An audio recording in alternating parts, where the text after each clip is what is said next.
You're looking live at the Crew Dragon spacecraft and Falcon 9 American astronauts and one Japanese International Space Station just a few hours. In just debut our first full-duration science commercial crew program.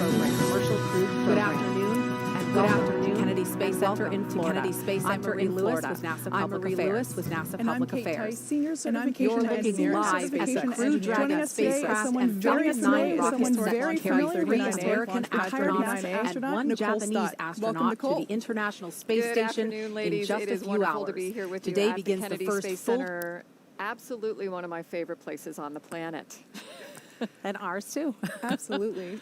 At 7:27 p.m. Eastern Time this evening, NASA astronauts Mike Hopkins, Victor Glover, Shannon Walker, and Japan Aerospace Exploration Agency astronaut Soichi Noguchi will lift off from this historic launch complex 39A at NASA's Kennedy Space Center and begin their 6-month journey in orbit. This mission, known as Crew-1, will be the first American-launched mission with astronauts aboard since the Demo 2 test flight this past summer. That's right, and we have teams across the world covering the action from SpaceX headquarters in Hawthorne, California, Mission Control in Houston, and JAXA headquarters in Japan, and of course, right here in Florida. In just a few minutes, at T-minus 4 hours and 5 minutes, NASA will turn the crew over to the SpaceX team. And once that happens, there are a series of key milestones to complete as we count down to T0. The first one is suit up. The suit-up room is located in NASA's Neil Armstrong Operations and Checkout Building, or the ONC. Here, the SpaceX team will help the astronauts put on their suits and perform some key suit checkouts. After suit-up, we'll see crew walkout. The astronauts will leave the ONC building for final goodbyes with friends and family gathered outside the facility before they head out to the launch pad. And following goodbyes, the crew will get in a pair of Teslas and begin the roughly 20-minute drive to pad 39A. Once at the pad, the crew will ascend the fixed service structure in an elevator up to the 255-foot level. Then they take the stairs for the last 10 feet or so up to the crew access arm and white room. The white room is their last stop before climbing inside the spacecraft, a process called crew ingress. During ingress, the SpaceX team will run a series of checks to ensure the suits, seats, and vehicle interactions are all functioning properly. And after all the vehicle and crew checkouts are completed, the SpaceX closeout team will close Dragon's side hatch with the crew safely inside. At T-minus 40 minutes, the crew access arm, which is the long suspended walkway that the astronauts use to board Dragon, will retract away, followed by arming of the launch escape system. And once the arm is retracted and the launch escape system is armed, that's when propellant loading on Falcon 9 will begin. At T-minus 5 minutes, Dragon will be configured for what we call terminal count. This is when Dragon's onboard computers take control of the spacecraft. And finally, at T0, Crew Dragon and Falcon 9 will lift off from pad 39A. Roughly 12 minutes after liftoff, Crew Dragon will separate from Falcon 9's second stage, enter its activation phase, and begin using its own onboard propulsion system to carry the crew to their destination, the International Space Station. So with crew suit up about 7 minutes or so away, we want to introduce our team at SpaceX headquarters in California to show us what's happening on the opposite coast. Leah? Hi, Marie, and hello from SpaceX headquarters in Hawthorne, California. I'm NASA's Leah Cheshire, and we are beyond excited you're joining us live for the first crew rotation flight of the SpaceX Crew-Dragon spacecraft on a Falcon 9 rocket to the International Space Station. I'm Jesse Anderson, a lead manufacturing engineer here at SpaceX. Right next to us is Mission Control Hawthorne, where our teams are monitoring the vehicle, checking in on all of its systems, and the capsule is currently go for launch. Once the crew lifts off, it will take them about 27.5 hours to reach their destination, the space station, with Dragon flying autonomously the entire way. The crew won't be doing any manual flight tests along the way like we saw during DM2 earlier this year, but will always have the ability to take control of Dragon if necessary. To help make sure the crew has a safe journey, our team in Mission Control will be monitoring their progress along the way. On console or headset are 6 key positions who are monitoring the health of the vehicle and crew. The mission director, responsible for mission success, is in charge of the room. The person that you'll hear talking to the astronauts is the crew operations and resources engineer, what we call the As a core. reminder for all Falcon 9 teams, 55.43 is open for the poll for crew ingress. The other positions are focused on things like navigation and control of the vehicle, avionics software, propulsion, life support systems, and communications with ground segments. NASA has its own team members in Mission Control Houston, where they've been preparing the space station for Crew Dragon's arrival. We'll meet several of the key players later when we check in with Mission Control. For now, though, let's go to John Innsbrucker for an operational update on the launch countdown. John? Hello from SpaceX headquarters in Hawthorne, California. As Leah said, I'm John Innsbrucker, Falcon Principal Integration Engineer. We're just over 4 hours to launch. The major event getting to this point was static fire of the Falcon 9. That was done 5 days ago. The Falcon 9, with the Dragon capsule on top, has remained vertical on pad 39A. You can see on your screens, we've been vertical since the static fire. Now, when we static fired the Falcon 9, we used the same countdown procedures we're using today. However, the engines were fired for only 7 seconds, and we obviously didn't allow the flight computer to command missile liftoff. Now, following static fire, we did perform a final dress rehearsal with the crew, and in addition to the 4 astronauts, Dragon is carrying some supplies. We loaded the time-sensitive items, what we call the late load cargo, onto Dragon late Saturday. Now, right now at pad 39A, Falcon 9 and Dragon are both powered on. The Falcon 9 launch team will perform final checks starting at T-minus 2 hours. The Dragon team has recently been pressurizing the propulsion system, and they are waiting for arrival of the crew later today. The astronauts did receive a weather briefing at T-minus 4 hours and 20 minutes. Conditions continue to be go at pad 39A.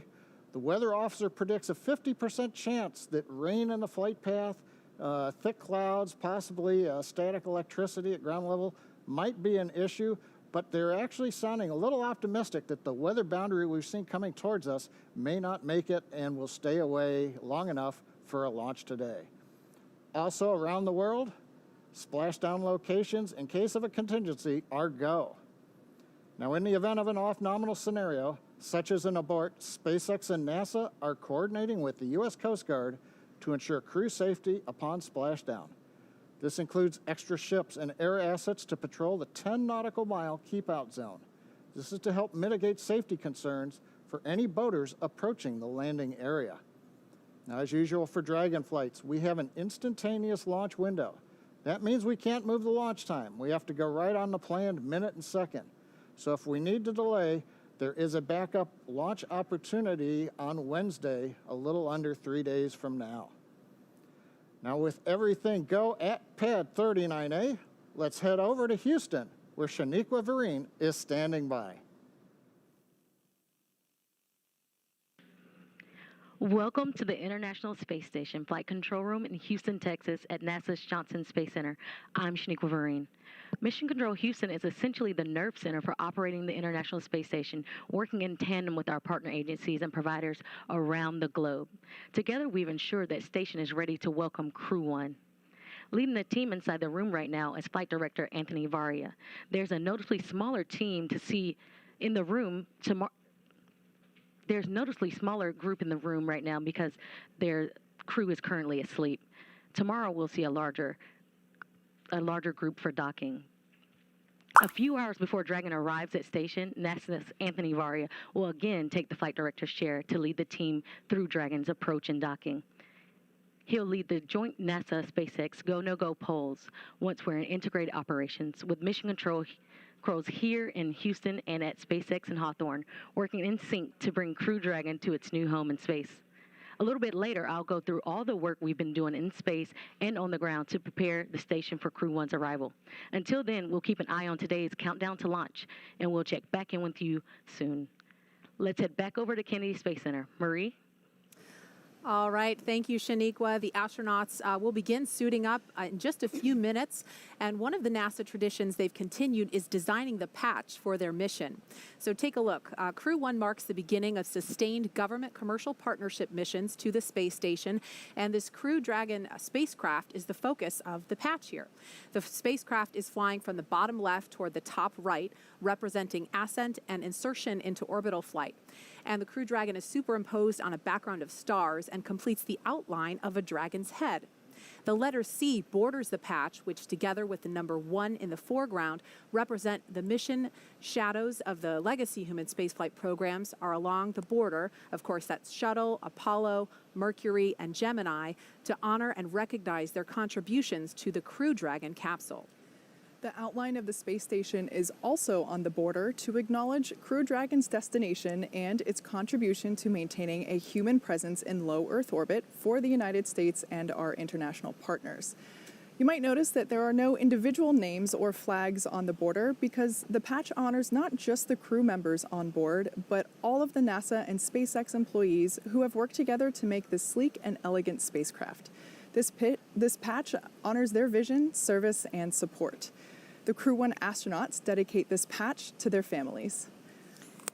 And, you know, I have to tell you, when I saw this patch, it made me smile because of the Blue Dragon. One of the traditions that we have within the astronaut office, and, you know, in addition to designing the patches for our missions, is that the class before you gets to name you. Name the new class. And when Shannon's class came on, our class, the Bugs, the class of 2000, got to name Shannon's class the class of 2004. And they originally, though, wanted to name themselves. And they wanted to name themselves the Blue Dragons. We denied that, though. They are the Peacocks. But I thought it was kind of funny. No coincidence, maybe, that Shannon is on this mission and that patch has a nice, beautiful blue dragon on it. Very serendipitous, I think. Yeah. All right. Well, at T-minus 4 hours, we're actually just inside that. So any moment now, we expect to see the crew begin to suit up inside astronaut crew quarters just down the road from us. We'll have a live look inside the suit-up room with the SpaceX team as they begin to help the astronauts put on their spacesuits and perform key checkouts. Now, the crew's scheduled wake-up time, excuse me, was 11:47 this morning. They're probably up a little earlier than that, but that was their scheduled wake-up time to adjust their sleep schedule in preparation for launch. They had lunch at 12:15, and I got to check my phone because I got a text message with what they all ate. Mike Hopkins had New York steak, medium rare, with seasoned fries and dirty rice. Shannon had a juicy medium hamburger with no soggy bun, brioche bun, with sweet potato fries and arugula salad with shaved Parmesan cheese and balsamic vinaigrette. Good choice. Soichi had Japanese curry rice with a panko-crusted chicken thigh and curly fries. And Victor had lamb chops medium with sweet potato mashed, and same salad as Shannon Walker, but no dressing. I wonder if they had to pre-order, if that was just on the fly. Well, you get pretty much whenever you want in crew quarters, my gosh. right, Nicole? I'll tell you what, you are so well taken care of in crew quarters, and food, I think, is at the top of their list for taking care of us. And I'm sure that they put in a pre-order for that, but yeah, that was quite the selection. Yeah, all good. I mean, my mouth is watering thinking about all of that. But besides their lunch, obviously, they did some other things this morning, right? They had their routine daily medical checks. Their flight day preparation included reviewing the procedures on their tablets before suit up one final time. And just a few minutes ago, they listened to a weather brief. And so, again, any minute now, we're expecting to see a live view inside the suit up room. 27:17 local time with an instantaneous window. The crew is starting suit donning in preparation to begin ingress activities. Vehicle gases are at MEOP, FTS checkouts are complete, and Dragon prop tanks are pressed in preparation for ingress. F9 is not tracking any issues at this time.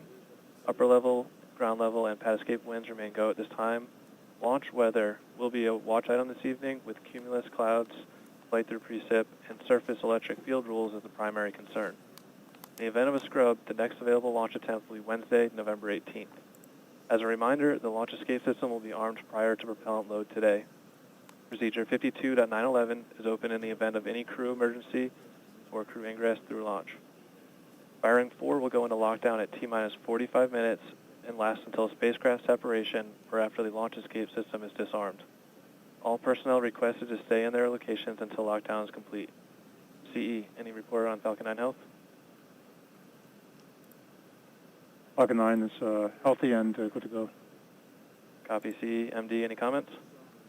Dragon's looking good today. We had a successful vehicle integrity test overnight.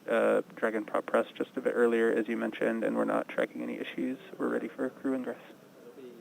Copy all. Unless there's any other questions, this will conclude the T-minus 4-hour situational brief.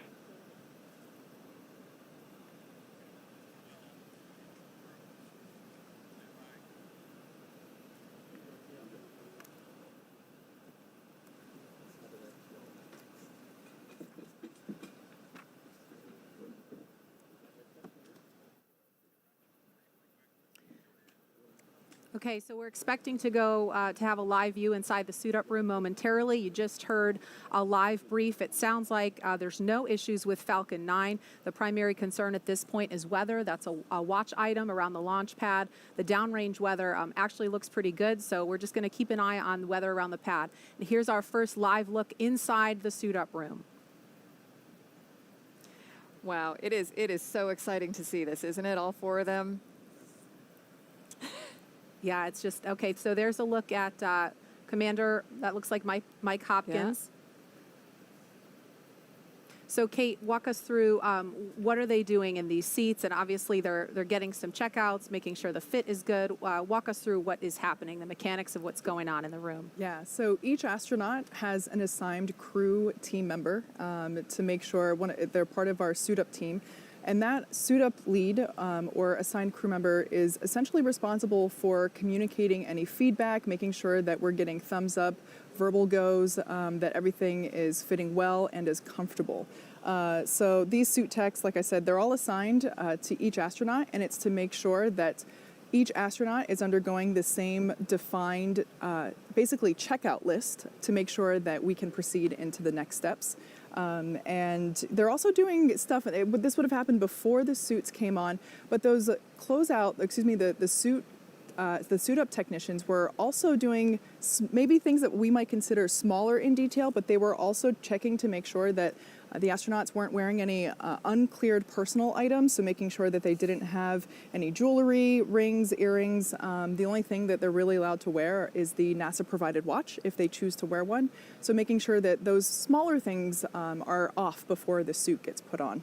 Okay, we can see Shannon in the seat now, and tell us about these seats that they're sitting in. Nicole, they're not like the recliners that you sat in during shuttle, no. But there's a special reason for these chairs. Yeah, so these chairs, these are basically GSE or ground support equipment chairs that are pretty identical to the chairs that they will be sitting in inside of the capsule. So the reason that we're suiting them up here and doing these checkouts is to make sure that the umbilicals, the things that are in the suit that connect directly to the seat, they communicate, they allow the astronauts to communicate, and they also provide environmental systems. So, to make sure that our friends are nice and comfortable during their ride, we are pumping cool air through the suit.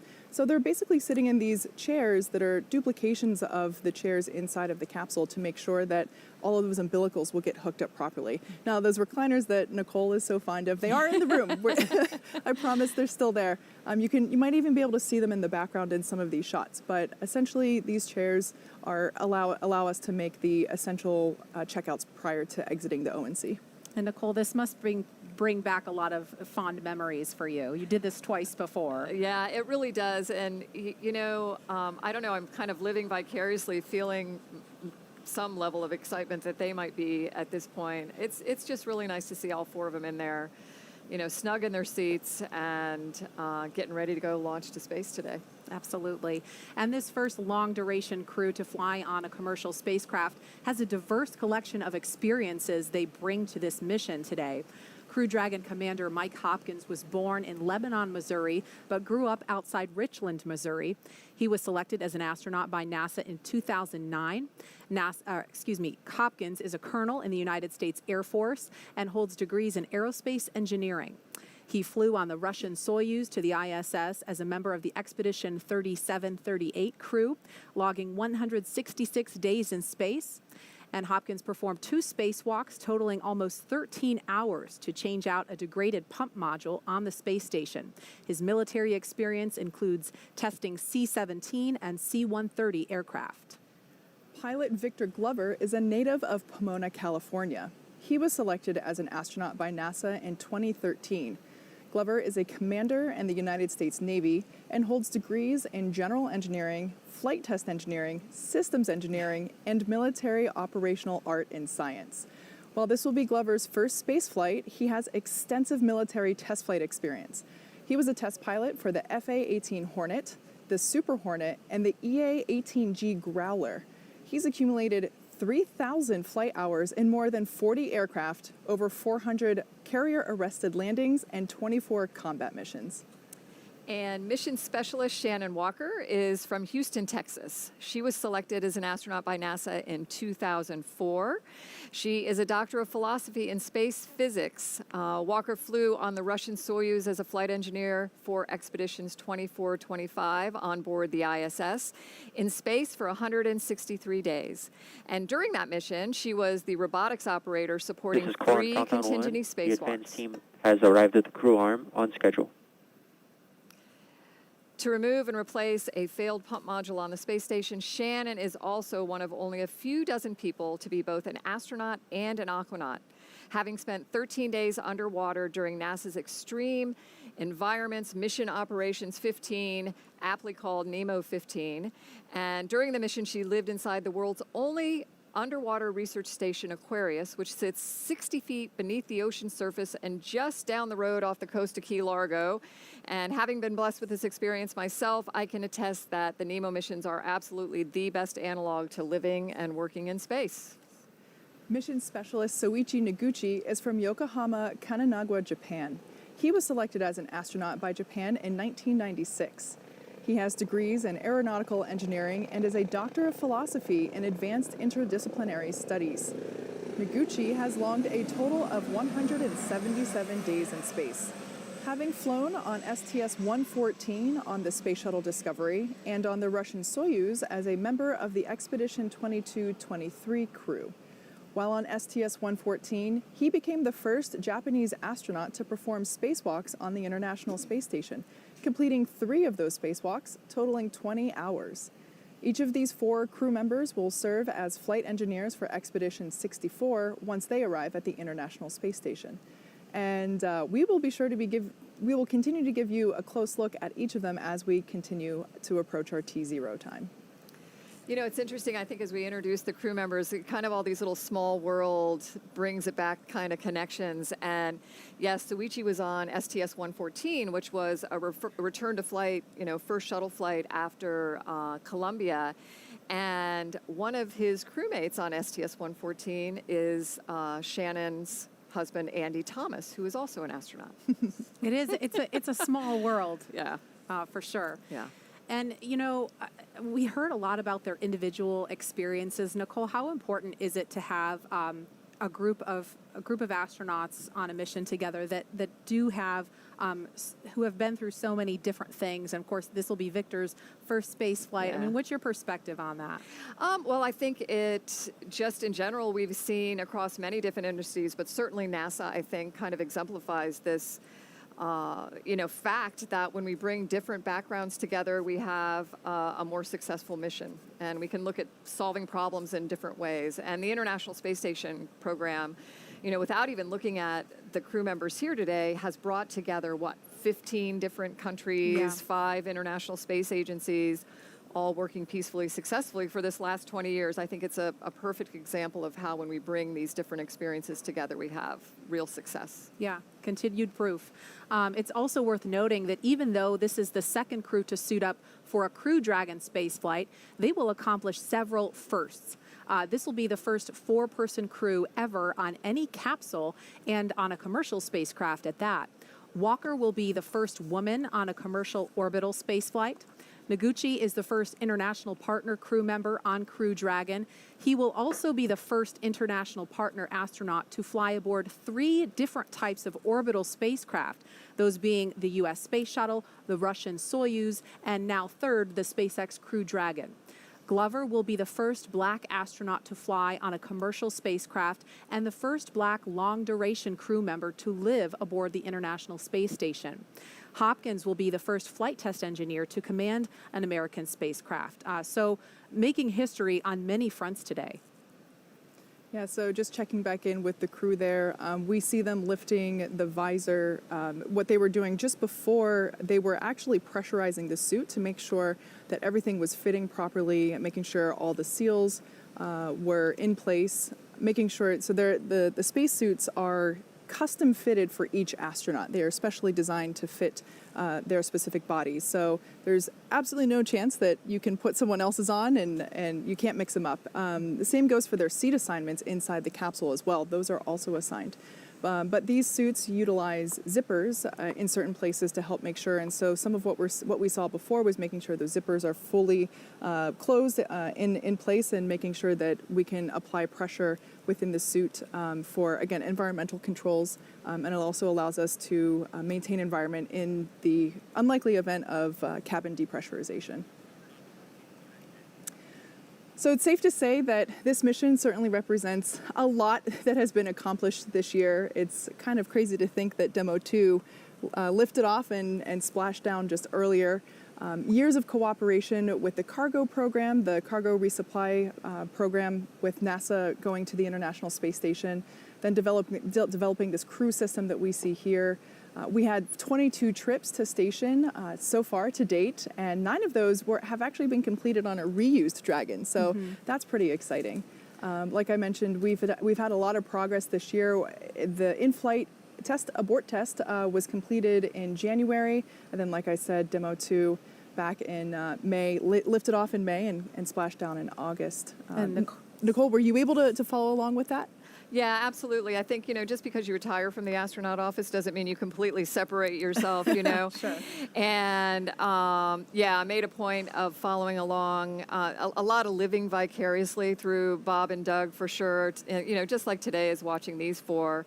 And what's interesting to me is Bob and Doug were in my astronaut class, so it was like watching family, and pretty special to see when Megan and Karen, their wives were able to be out there, and both of them are also in our astronaut class. Yeah. Okay, so while there are a lot of firsts that we will be accomplishing on this mission, for Mike and Victor, the most important moment so far was when Soichi and Shannon were assigned to their crew. Mike and Victor had been training with us at SpaceX for a while, along with Bob and Doug, and so when they had their full 1 assignment, it was a big deal. The 4-member crew starting training together as a unit earlier this year. Yeah, I remember Shannon saying it was Friday she was a management astronaut, and on Monday she was training for this flight. So it was a really exciting time for her, I know. And while training to fly aboard Dragon is serious business, the crew was able to have a little fun along the way and get to know each other better. Shannon told us that in some ways the pandemic actually made it easier for them all to bond.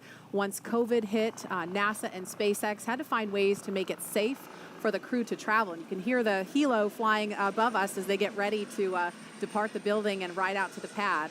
The crew ended up traveling as a unit and even lived together in a house while they were in Hawthorne instead of staying in a hotel. And at the end of each day, they'd all have dinner together. So spending so much time in each other's company, as you can imagine, allowed them to warm up to each other much faster and obviously get to know each other better than if it were under normal circumstances. The crew also told us that the emergency trainings that they underwent also brought them closer together. Training for emergency scenarios is typically very stressful, and the crew has to approach each exercise with an exceptional amount of teamwork. At the end of these training days, everyone was always a bit sweaty, but mostly smiles as they ate and debriefed around a conference room table. For Mike, he said that those were some of his favorite moments, sitting around the table, sharing stories and laughs with each other. Yeah, and I know they've each talked about how it doesn't feel like work. It's like fun, and I don't want to call it play because it's serious business, but they're having a blast with this. It's clear that this crew has enjoyed the journey with each other so far, and it's going to be so exciting to see them lift off from Launch Pad 39A in just under 4 hours. We are at T-minus 3 hours, 41 minutes, and counting. And Nicole, as you see the four of them there, it looks like they're nearing the end of the suit-up process, not ready to leave the room quite yet, but what's their headspace like right now?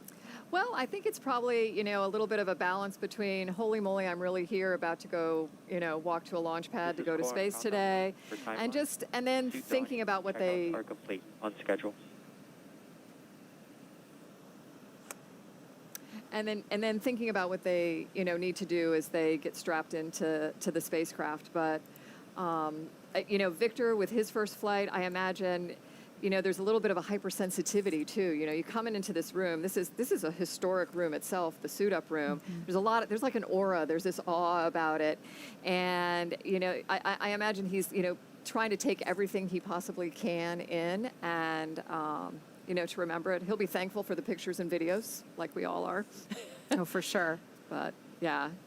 And the people that they're there with, like Kate mentioned, this suit up team, you get to know these people. I mean, they're along with you for the journey in general, training and then all the way out to the pad. And so you feel like you're there with family as well. And you want them to feel like they're part of the experience, the excitement that you're having too about it.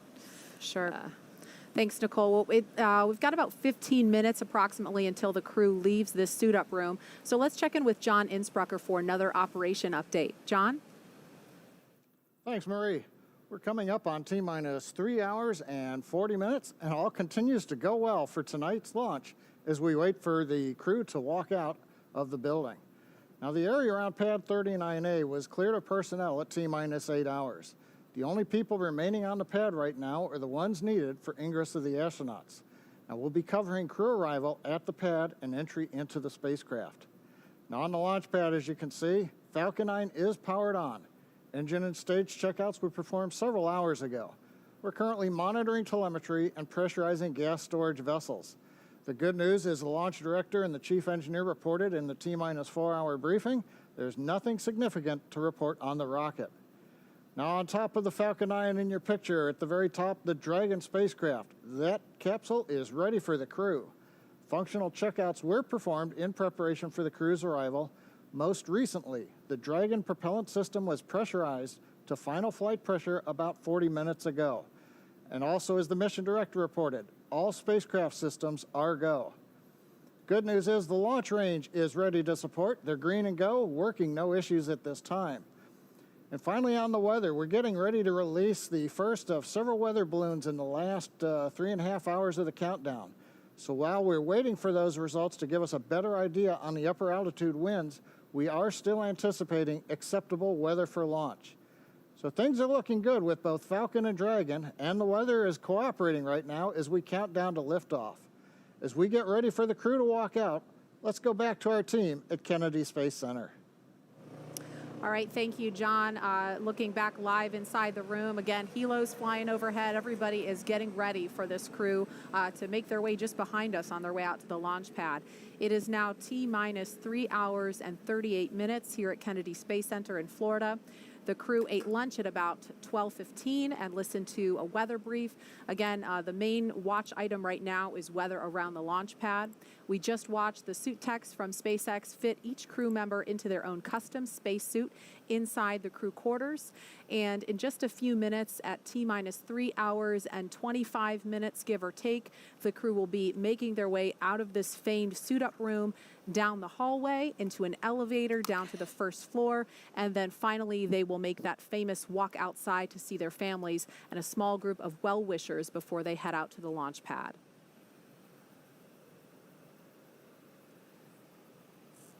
And there are 3 Teslas waiting to drive the crew out to Launch Complex 39A.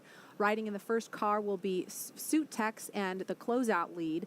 And in the second Tesla, Mike and Shannon will be sharing a ride with the flight surgeon. And in the third vehicle, we'll have Victor, Soichi, and another closeout lead. We will be following that convoy live every step of the way, getting you as close as possible without actually being in the car with them. So I want to point out, you might notice there on the front windshield of that Tesla, there were a couple of stickers. The two Teslas that were utilized in our previous crew missions have those stickers designating that. The first car will be the one that lacks those stickers. So we have a little bit of a wink there to our previous crew members that will be taking the ride. Very cool. And one other thing that I think is really interesting, we'll only get a quick glance of it when the crew is getting into the elevator before they go downstairs. But if you look closely, you'll see when they get into the elevator, there will be a poster there with a bunch of signatures on it. And those are signatures of individual people in the NASA and SpaceX teams that have worked to make this ride as safe as possible. These folks take it very seriously that the crew's lives are in their hands, and so it's really special for the crew to see their signatures on the elevator when they step in those doors. And we do pay attention. There was something similar to that for shuttle, and I hope everyone that signs those murals understands that the crew really takes that seriously and is looking for it as well. That's really special. We also happen to be celebrating 20 years of continuous human presence on the International Space Station. The very first expedition mission launched in October 2000, delivering American astronaut Bill Shepard and Russian cosmonauts Sergei Krikalev and Yuri Gidzenko to the International Space Station 20 Novembers ago. A NASA contingent was at the launch site in Baikonur and at the Russian Mission Control Center in Korolev, just outside Moscow, including one of our own broadcasting the launch on that historic day. Ignition. T-minus 10 seconds. 9, 8, 7, 6. We have engine start. 4, 3, 2, 1. We have ignition. We have ignition and liftoff. Liftoff of the Soyuz rocket, beginning the first expedition to the International Space Station and setting the stage for permanent human presence in space. We want to introduce you now to Kyle Herring, the NASA Public Affairs Officer whose voice you just heard. Kyle, there you are. You called the launch that day. It was October 31st, 2000. And I know you've been involved in human spaceflight and missions way before that and ever since. Now, as we're about to launch long-duration human missions to the space station from U.S. soil on a commercial spacecraft this time, what do you remember about the day it all began? 20 years ago. It's hard to believe, actually. I remember almost everything about that day. And then again, it was almost in real time like a blur. It was such a huge team that put that launch, not only the broadcast, but obviously the mission together. I was tied to Houston with just a phone line, and that broadcast still serves as kind of the template that we use for Soyuz crewed launches to this day. I was tucked behind the Russian Mission Control Center, the floor where the Russian flight control team that monitors the International Space Station, the Russian segment. I was adjacent to a NASA support team called the Houston Support Group, which is a team of NASA Houston flight controllers with a flight director at the helm of that team as well. Above us was a balcony that overlooked that flight control room floor, and I remember that the adrenaline kind of built as the hour passed by for the broadcast, but everybody's kind of doing a job, and it was a pretty amazing day. And after liftoff, there's really no script at that point. You just follow the milestones. And Kyle, how does the accomplishment of Expedition 1 compare to what we're watching right now? It's similar and different at the same time. Expedition 1 was the Pathfinder increment. Even before launch, there was years of work that was done to ensure that they would have a safe and home work environment, if you will, on the station in which to live and operate. After 136 days on the station, Expedition 1 handed to Expedition 2, which had arrived via a space shuttle flight. And that kind of established the template for all of the crew rotations and the augmentations that we've done for ISS increments, and it's been pretty much seamless ever since. And, you know, by the way, the assembly continued around those folks while they continuously worked and lived on board the station at the same time. And Kyle, I just want to acknowledge we have NASA Administrator Jim Bridenstine and SpaceX leadership Gwen Shotwell in the room now to greet the crew, of course, from a safe distance and with their masks on as the crew prepares for walkout. But last question for you. You've been involved in commercial crew since the beginning of the program, and I know you also know these astronauts well. What's it like seeing them suit up, knowing that they will continue to carry the torch that was lit 20 years ago? Yeah, these four astronauts are very familiar to me. I've been at the Johnson Space Center with NASA for more than 33 years now. It's really rewarding to see their training and their hard work come to fruition. Everything that they have trained for makes today probably seem like another training day to them. I know that their adrenaline and their excitement builds the closer they get to the reality of heading out to that launch pad in just a short while. You know, the commercial crew program was established for this moment. This flight puts the human aspect of the commercial spaceflight industry on display continuously, you know, for the next 6 months while they're up there and even after that. Tonight, engineers that are here on the ground who made this day possible, they're going to pause and enjoy this moment, and then they're going to put their heads back down and start continually working toward the next flights. So, you know, it's just going to keep building and building as we continue to rotate and augment these expeditions. You know, NASA enjoys and recognizes its history. The station's been built and sustained by what I kind of referred to as stepping stones and bridges. All the missions before and those since and those that are going to come will enable the research that's going to continue seamlessly on the International Space Station as NASA moves forward beyond low Earth orbit. All right, Kyle Herring, thank you so much for joining us. We appreciate your perspective. Thanks.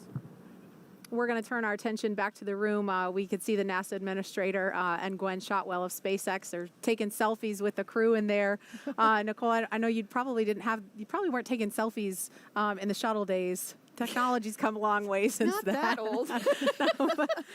We did selfies, and you didn't know if you got it or not. Got it. Okay. But this was a really special time because there are people in that room, like I mentioned before, that you want to share it with. We saw them doing pictures with all of the suit up team as well, and it's nice when the administrator and your leadership comes by to wish you on your way too. So I would also definitely be taking selfies with Yes. them if I were in that room for sure. Now we're about 15 minutes away from the crew walkout happening, but I just want to draw a little bit of attention to the preparations that are going on inside the capsule. While the crew members are donning their suits, we have what we call the advanced team. We heard a couple call outs for the advanced team a little while ago, but essentially the advanced team are the people that are now out at the pad doing things like opening that hatch. I did get confirmation that the side hatch is open. We wait as long as possible to do that so that we make sure that the environmental state, humidity, bugs out here in Florida, we want to keep all those environmental things out. So that side hatch is now open. And that advanced team is also doing stuff like making sure the cabin lights are on, making sure that the individual task lights that the astronauts can use during flight are functional, and making sure that the cabin is ready to go in preparation for the crew's arrival. Mm-hmm. And again,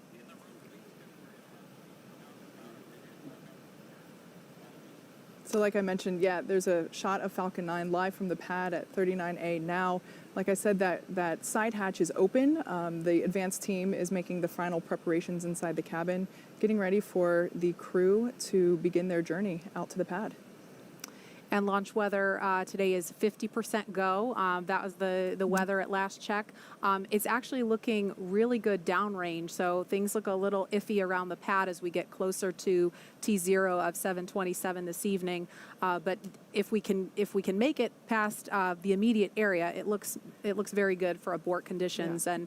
And I heard earlier that the forecast for Wednesday, which is obviously the backup day, if we don't make it today, the weather in the immediate area looks really good, but the downrange weather is problematic. So we had 50-50 odds, I think, on Demo 2 launch day. So hopefully the odds will tip in our favor at just the right moment, because this is an instantaneous launch window. I just received the most recent weather briefing a few minutes ago, and we're still at 50-50, so not better, but not worse.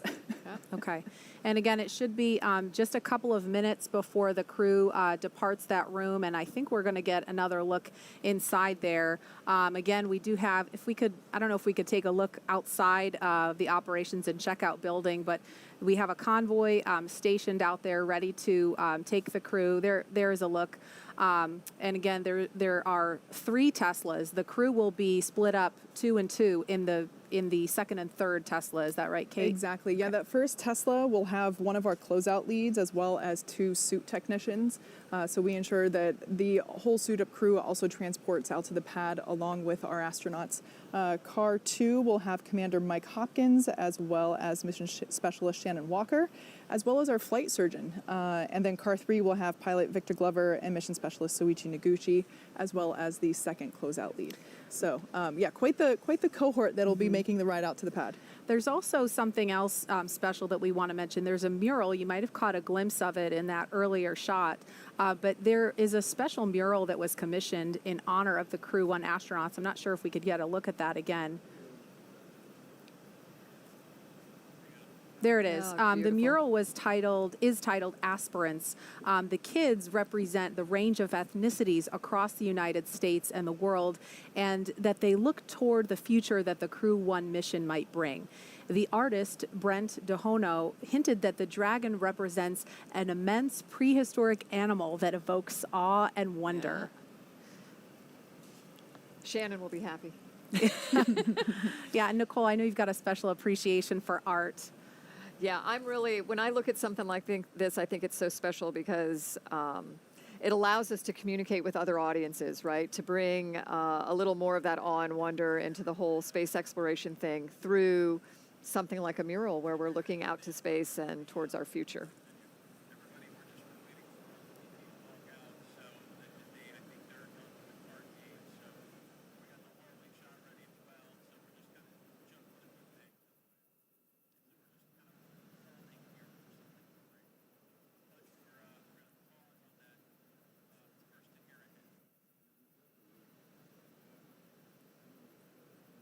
Okay, so again, we're standing by outside the Neil Armstrong Operations and Checkout Building. Crew donning their suits is complete. They should be making their way out of the room momentarily. They probably just a few moments ago finished up playing the mysterious card game. Nicole knows about this. Yeah, another one of these traditions. And yeah, the commander has to beat the chief of the astronaut office in a game of 21 before you can leave the room. So maybe that's what's holding them up. And we've got our resident social media guru here, Tahira Allen. Tahira, as we're waiting for the crew to walk out, what are folks talking about online? Thanks, Marie. So before I get into the conversation, I want to note there are already over 200,000 people tuning into the show right now across all of our social platforms. And I've been monitoring the conversation all week, looking at our hashtag #LaunchAmerica, and that alone is up to 38,000 mentions. And here they come, walking down the hall. Oh. Everyone's looking quite peppy there. Yeah, so cool. They're looking for people. They're looking for the people that have helped them all along the way, too, and wanting to make eye contact. Yep.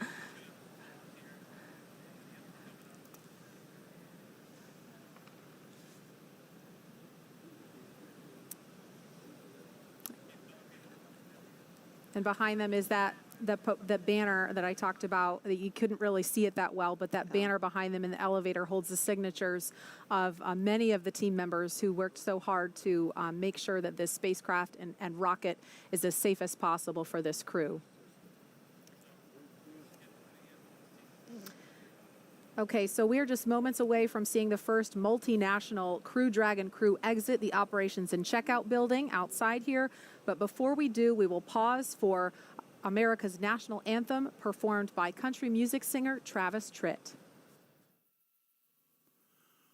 Oh, say, can you see by the dawn's early light, what so proudly we hail at the twilight's last gleaming, whose broad stripes and bright stars through the perilous fight o'er the ramparts we watched were so gallantly streaming, and the rocket's ragged glare, the bombs bursting in air, gave proof through the night that our flag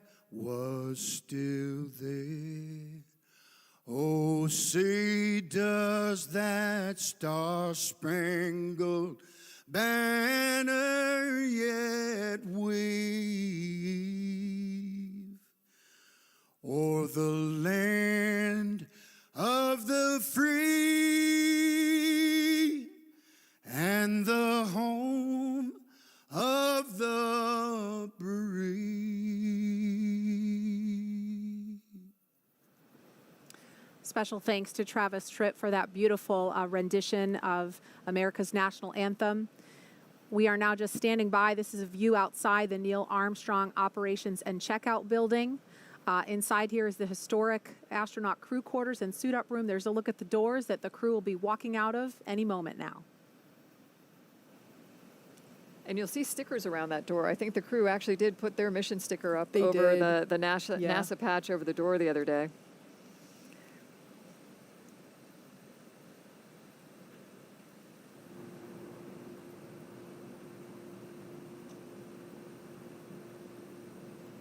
As we zoom in there, you can see along the door frame even more stickers. I believe there's one sticker from every mission, but I did notice that there was just enough room to put the Crew-1 sticker up on. Oh, here they come. Here they come. The Crew-1 astronauts now beginning their journey to the launch pad ahead of this historic mission to the International Space Station.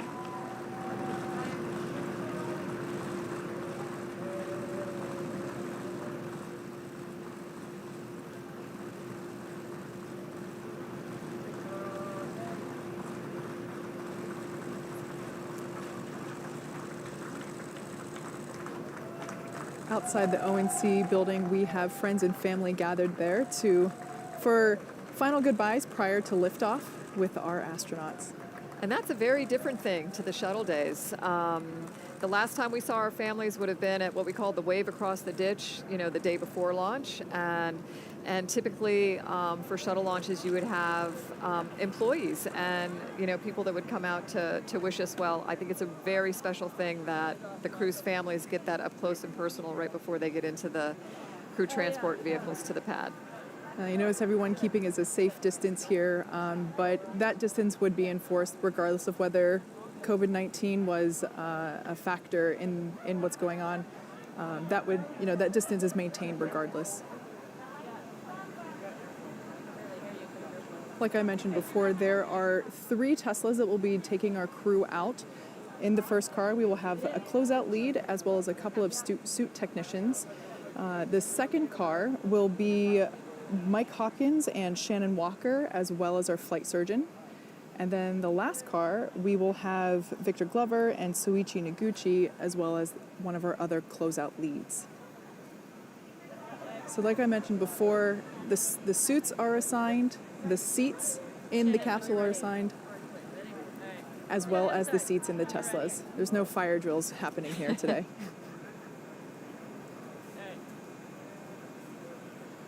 Soichi. You can hear just some ambient conversations between the crew and their immediate families.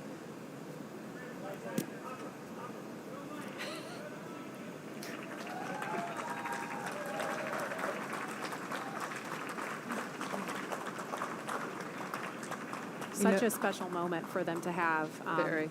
This crew has said a couple of times that Soichi is the funniest one of them all, and that comes out here. Yeah, you can definitely Yes, see that. absolutely. You know, this is all very carefully choreographed. You can see, you see in one of the shots some of the ropes and stanchions, but there are lots of people involved in the planning of where the immediate families are going to stand, where the small contingent of media will stand, especially in COVID times where we have to make sure we're keeping the crew safe and their families safe. They were able to have a little extra time with their families yesterday because we moved off of yesterday as the launch day, so they had a little extra downtime that I imagine was nice for them. Yeah, you mentioned that everything is very well choreographed. You know, while this is the first time that we're seeing the crew make this journey to the pad on, you know, the day of, fingers crossed we don't have a scrub.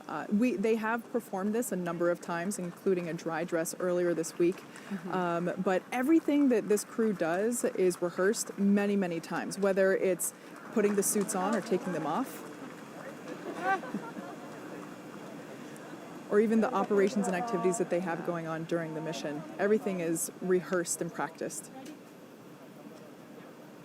I can tell you, though, on the real day, feels a little different. I have no doubt.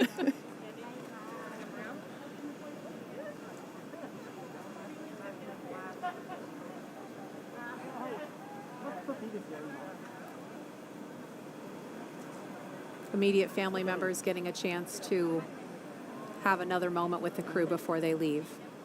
And then you'll see some of the folks there in the blue flight suits. Those are astronauts from the astronaut office active that are working as crew support astronauts for the families and the crew members.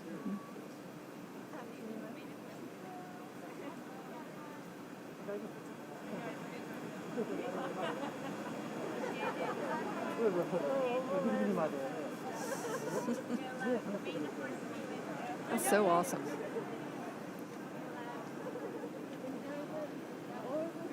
So I mentioned earlier that the Teslas that we utilized in our last crew mission, Demo 2, you can tell which Teslas those are because of the sticker in the lower passenger side front window.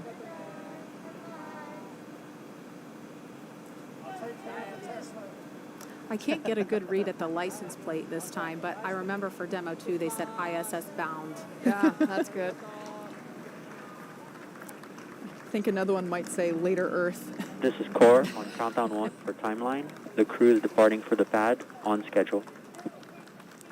All right, so we just heard the call out from the Corps that the crew is departing for the pad, and they are right on schedule. Again, they are leaving the Neil Armstrong Operations and Checkout Building, now beginning a 20-minute ride, 20 minutes or so across NASA's Kennedy Space Center. They're going to drive right behind where we're sitting. We can't wait for that. And out to Launch Pad 39A. Now, there are scores of people around the world watching and cheering on these four souls, including many team members who helped get the crew here today. Take a look.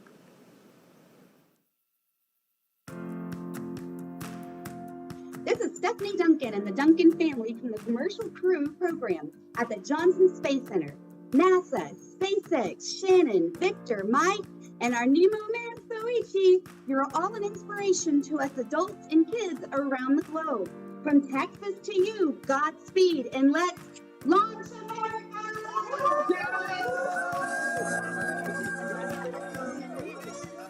Aloha, I'm Gabriella from SpaceX in Boca Chica, Texas. On behalf of the entire Starship production facility and launch site, congratulations to our Crew-1 astronauts as well as the SpaceX and NASA teams. Shannon, Victor, Mike, and Soichi, safe travels and best of luck. We hope you enjoy the journey to the International Space Station. Godspeed Falcon 9, go Dragon, go NASA, and thank you for riding with SpaceX.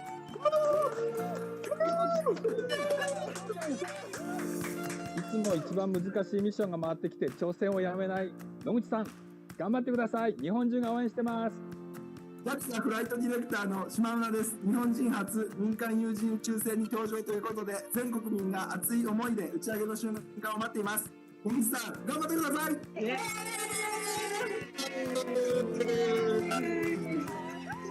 From the entire Commercial Crew program team, Mike, Victor, Shannon, and Soichi-san, we're looking forward to your flight. Godspeed, resilience, and go Crew-1!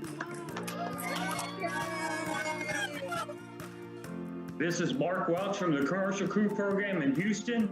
Go Mike, Victor, Shannon, Soichi. Have a great flight to ISS. Go Crew-1, yeah!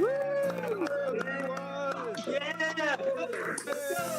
This is Micah here from the Dragon team at SpaceX. We've all worked tirelessly to build a reliable vehicle for the crew, and now it's time to fly. We hope that they enjoy a totally rad rocket ride aboard Resilience. Go Dragon!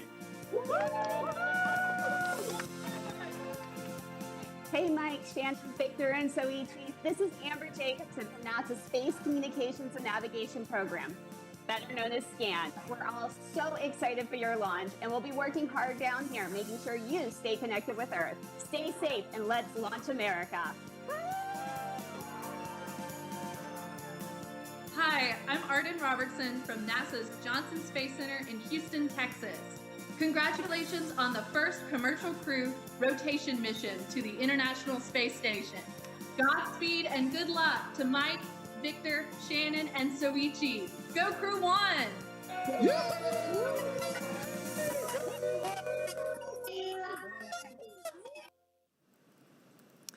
We love hearing from those team members. It was really great to get the JAXA team included in those messages.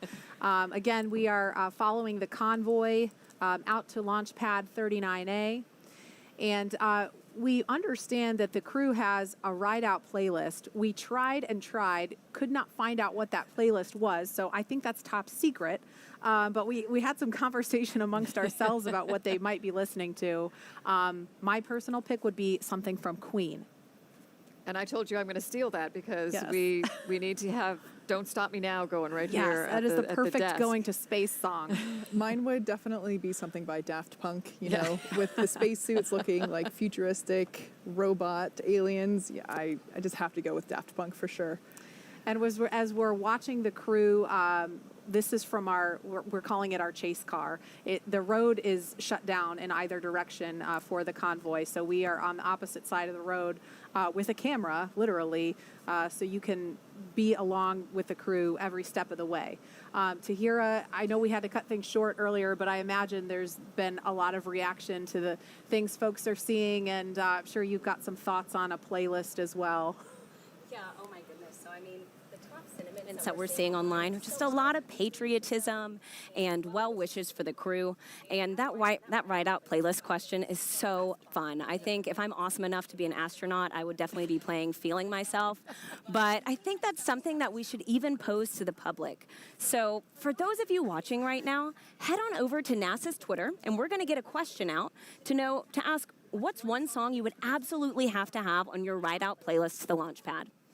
Ladies, I'm very excited to see what comes in, so I'll keep you updated. So just real quick on that note, I just got notification of the playlist. Okay, we're all dying to know. What are they listening to right Shannon now? has great music. So like we mentioned before, they are in two different vehicles. They're on one playlist. We have songs like Alicia Keys, How It Feels to Fly, Phil Collins, In the Air Tonight, Eminem, Till I Collapse, Van Halen, Right Now. So like a pretty big that's mix. one of my favorites. Yes. And then in the other vehicle, Fly Away by Lenny Kravitz, Jump also by Van Halen, Uptown Funk from Bruno Mars. That's a good one. That's a good one. Yes. Those are all really good ones. I feel like folks are going to, I don't know, can we make those the choices, Tahira? I'll let y'all know what comes in.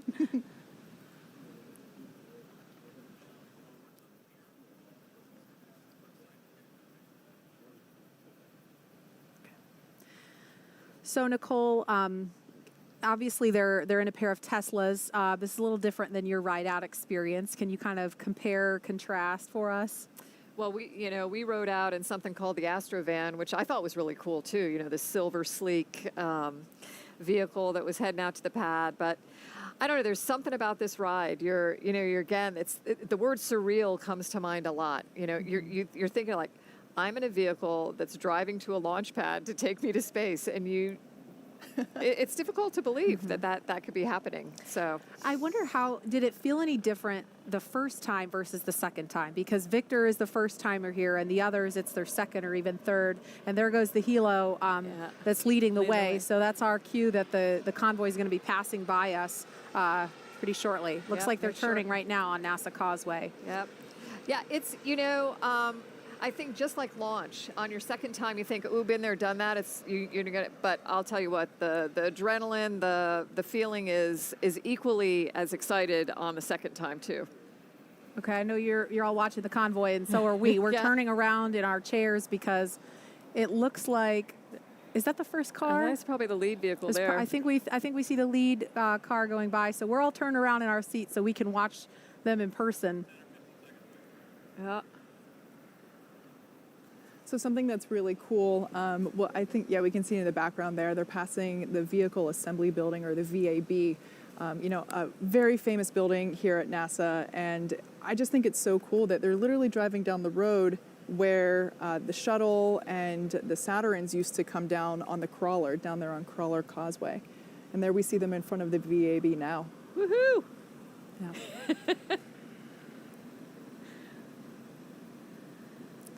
So awesome. All right, so as we're getting an awesome look right behind us of the crew passing by the press site here at Kennedy Space Center, among those of you following along on NASA TV and online are a very special group of folks, some who the crew might even recognize. Take a look. Hello, we are aerospace engineers from the University of Illinois, Mike Hopkins' alma mater. The University of Illinois family would like to wish Mike the very best on his launch and mission to the International Space Station. You're a huge inspiration to all of us. ILL!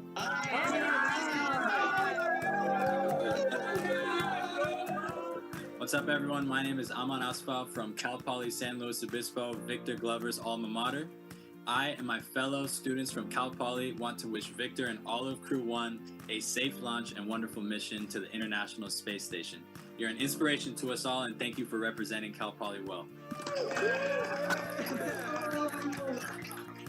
Hi, I'm Ryan Udell from Rice University Students for the Exploration and Development of Space.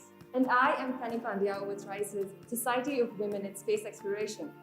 All Rice Owls wish Shannon Walker and her crewmates a safe launch. And a successful mission to the International Space Station.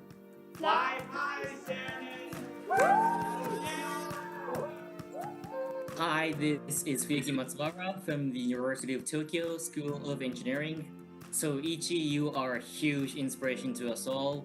We are wishing you and your crewmates safe flight and can't wait to see you in space. どうかお気をつけていってらっしゃいませ。Hey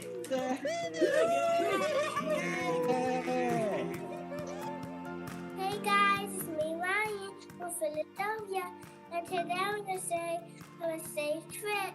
Go NASA, go SpaceX, go Crew-1.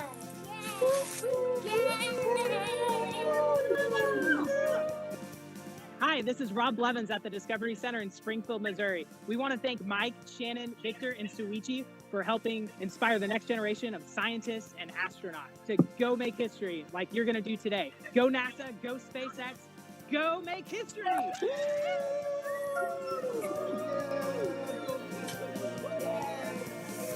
Hi, everybody. I'm NASA astronaut Drew Feustel, and I'm here with my fellow astronauts to wish Crew-1 a successful and exciting ride to the International Space Station on the SpaceX Dragon. We're excited to see you launch in space. Congratulations to Mike Hopkins, Victor Glover, Shannon Walker, and Soichi Noguchi on this historic flight. We can't wait to see you in space. Go Crew-1! Yeah! Go Crew-1! All right, the crew is continuing to make their way to Launch Pad 39A. We're at T-minus 3 hours and 3 minutes. So in about 8 minutes or so, we should hear the announcement of the crew arriving at the pad.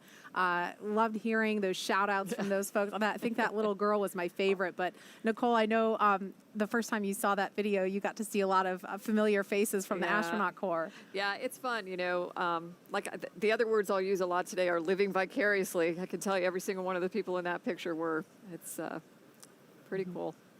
And now with the eyes of so many around the world watching, the crew is nearing their next milestone. At this point, the convoy is approaching Pad 39A and entering what is known as the BDA, or Blast Danger Area.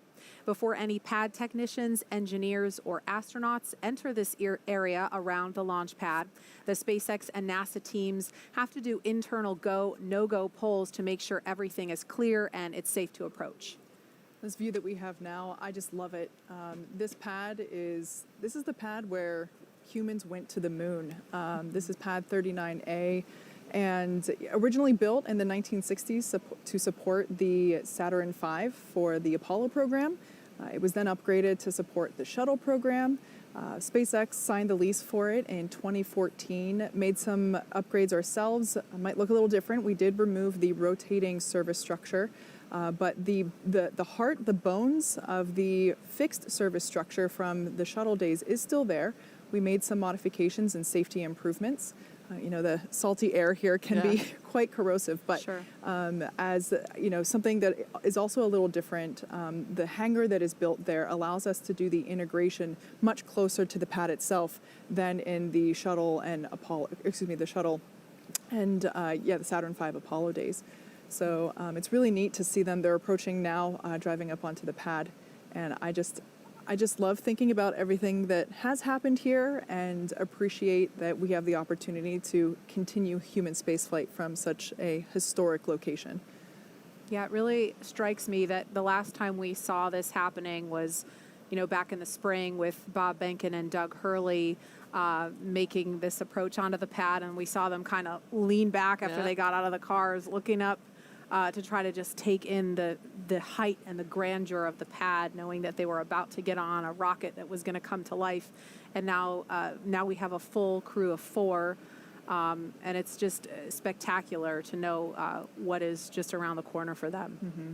From their standpoint, standing out there on the pad, they have to look up about 70 meters, considering everything that's holding the rocket up. And I think that's part of the awe of it, though, too, is that you have to, you really have to kind of bend back. It's not easy to bend back in those suits and look up like that, but you want to take it in a little bit. I know I heard Soichi earlier echo this sentiment that you get out to the pad on launch day, and it's absolutely like the vehicle is already alive, even before you take off. It's huffing and puffing a little bit, a little bit of smoke or, steam coming out of there, and it's ready to go as well. And I know I love what you're talking about too, Kate, with the transformation of the pad.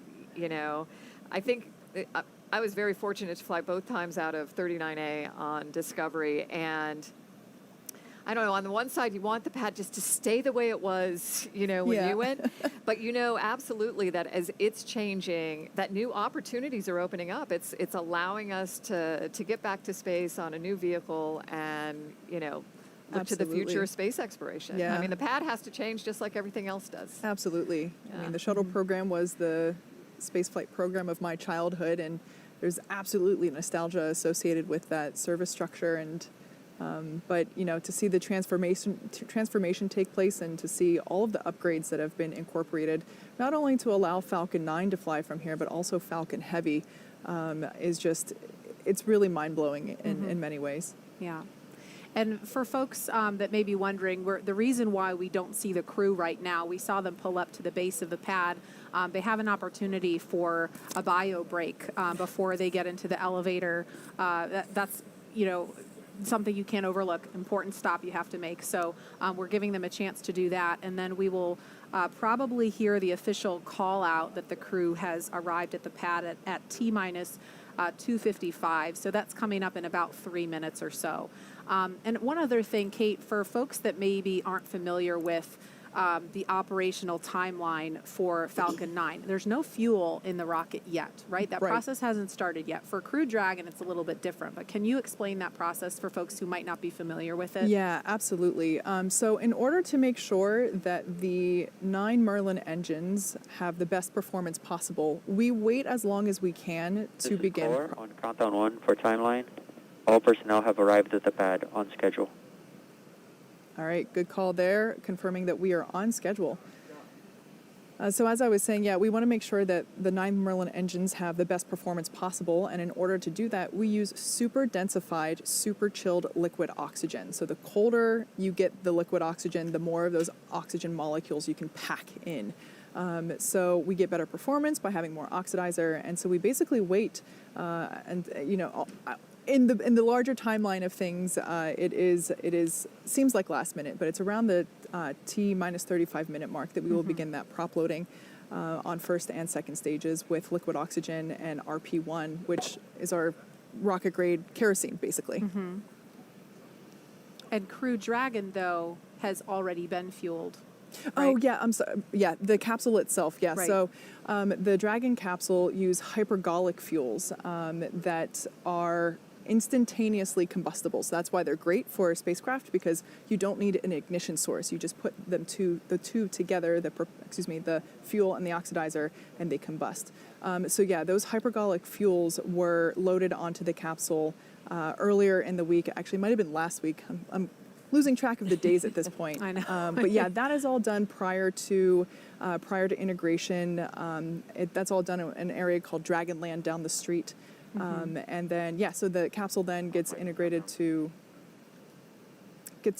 the trunk, and then we transport that here to 39A, and then we then integrate the trunk and capsule on top of the second stage. And we had what is called a dry dress rehearsal of this entire process without fueling the rocket. That's why it's called dry dress, because there's no fuel involved. But that happened on Thursday. So I'm mixing up my days like you, Kate. We all are. Today's Sunday, right? Yeah. So Thursday there was a dry dress rehearsal where they went through this whole process from. Best way to. Sorry, it sounds like we were starting to hear a call, so I don't want to step on that.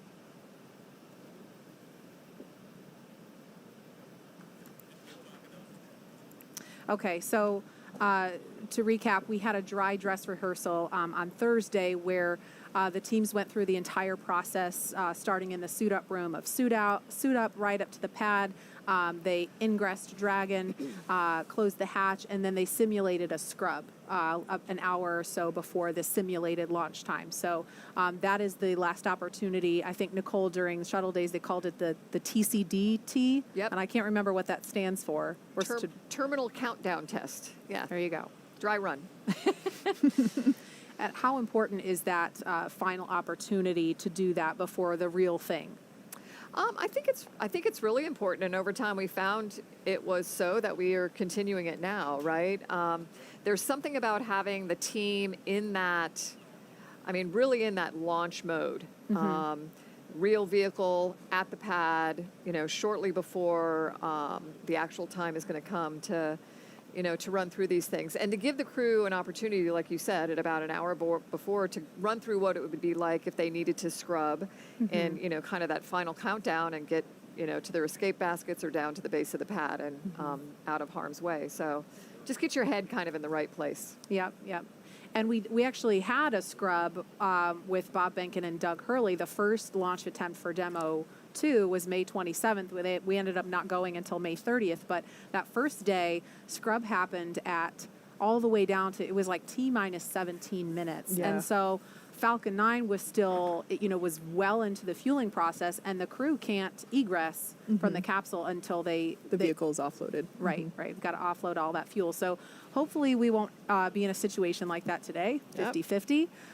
We'll see. But here they are. The astronauts have begun to emerge from their bio break. And I'm not sure which pair this is. I think that might be Victor and Soichi. You have better eyes than I do, Kate. I think that might be Shannon. Yeah, I think that's Shannon. I'm sorry, on the right. Shannon, yeah. Okay, Victor and Shannon. So they are getting inside the elevator. This is the same elevator Nicole's on. Yes, it is. So I mentioned before that we have something called the advanced team. And when I learned about this... Okay, that's Mike and Shannon. When I learned about the advanced team, they are responsible for, like I said before, making sure the hatch is open, the cabin has communications and lights. They're also responsible for making sure that someone has the elevator keys. Yeah. Yeah, you can't just get in there. Yeah. The devil's in the details. For sure. Now, when the astronauts ascend here, just as in the olden days, the levels of the tower are not marked 1, 2, 3, 4, and so on. They are marked by foot height. So they press the 255-foot button and ride to the top.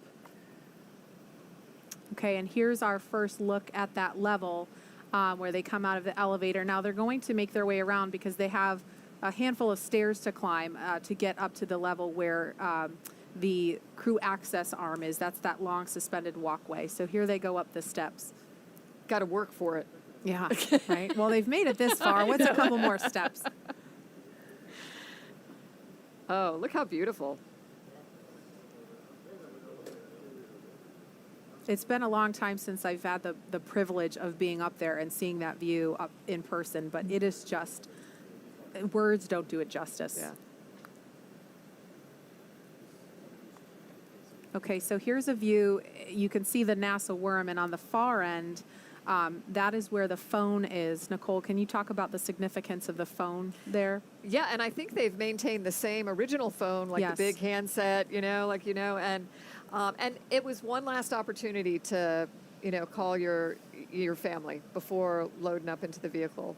Mm-hmm. And I don't know, I love that NASA and now NASA and SpaceX have maintained these personal touches to the humans that are part of human spaceflight. I think it's really, really important that we do those kinds of things. Mm-hmm. And the one other thing that you'll notice are the white arrows pointing towards us on the camera, and that's not just for design. That there's a very Although it does those look are very cool. it does look cool, but that they're very intentional. Okay, and so this will be Victor and Soichi. Yeah. Now approaching the pad. So Mike and Shannon got a head start. Victor and Soichi are making their way to the elevator now. I wonder if they're going to stop and they gotta strain, or maybe they've already done that to get a look up. Here they go. It's kind of like the pre-flight, right? The walk around your vehicle before you get in and fly. Yeah, I feel like this one carries a little more weight. Yeah. Yeah. Incredible. I really want to come up with a name for the move that they have to do when they turn and bend and look back. Yeah. It's the don't fall backwards move. Yeah. Yeah. Yeah. And we're having a lot of fun here. We know the crew is having a blast. There they are. Again. I knew they were going to do it. But this is they must have so much adrenaline pumping through them, because when you are getting on top of a rocket, your life is at stake. And that's not something that any of the people involved in this mission from start to finish take for granted or take lightly. The folks who work on this program take that responsibility to heart. And like you said, Nicole, I mean, when you're talking about the relationships with the people in the suit-up room, they have those relationships with people across the NASA and SpaceX teams. They walk the factory floor in Hawthorne, and the people that work this mission, they know the astronauts, and they see them as their own family. Here's a look inside the crew access arm from the inside. I love this shot. Yeah. When this was being designed, it was definitely a forward-thinking design that we went with. We really wanted it to encapsulate the experience of the next era of spaceflight, really wanting to make it look futuristic, as with the suits and the capsule itself. Very sleek and elegant. Okay, so here's Victor and Soichi. The last shot inside the access arm was Mike and Shannon. So they're standing now inside the white room. We're going to explain a little bit more about that in a minute, but you can see the side hatch of Dragon open, and that is where they are going to ingress or climb inside in about 13 minutes if things are on schedule. Yeah. They're signing the wall there. Kate, can you explain what they're doing there with the signatures? So we just saw Mike's... The crew has arrived at the white room on schedule. All right, good core call there. Just notifying everyone that the crew has arrived on time. We now see Shannon adding her signature to the wall. So in keeping with tradition, we painted this room white, and the advanced team, once again, I'll talk about them. Part of their responsibility, also making sure that there's a Sharpie on hand so that crew members can add their names to our signature wall. Bob and Doug did this prior to their flight. And I love that this is really the last thing you do before you get in our spaceship. I just love that there's an opportunity, and I'm really looking forward to seeing the list of names grow over time.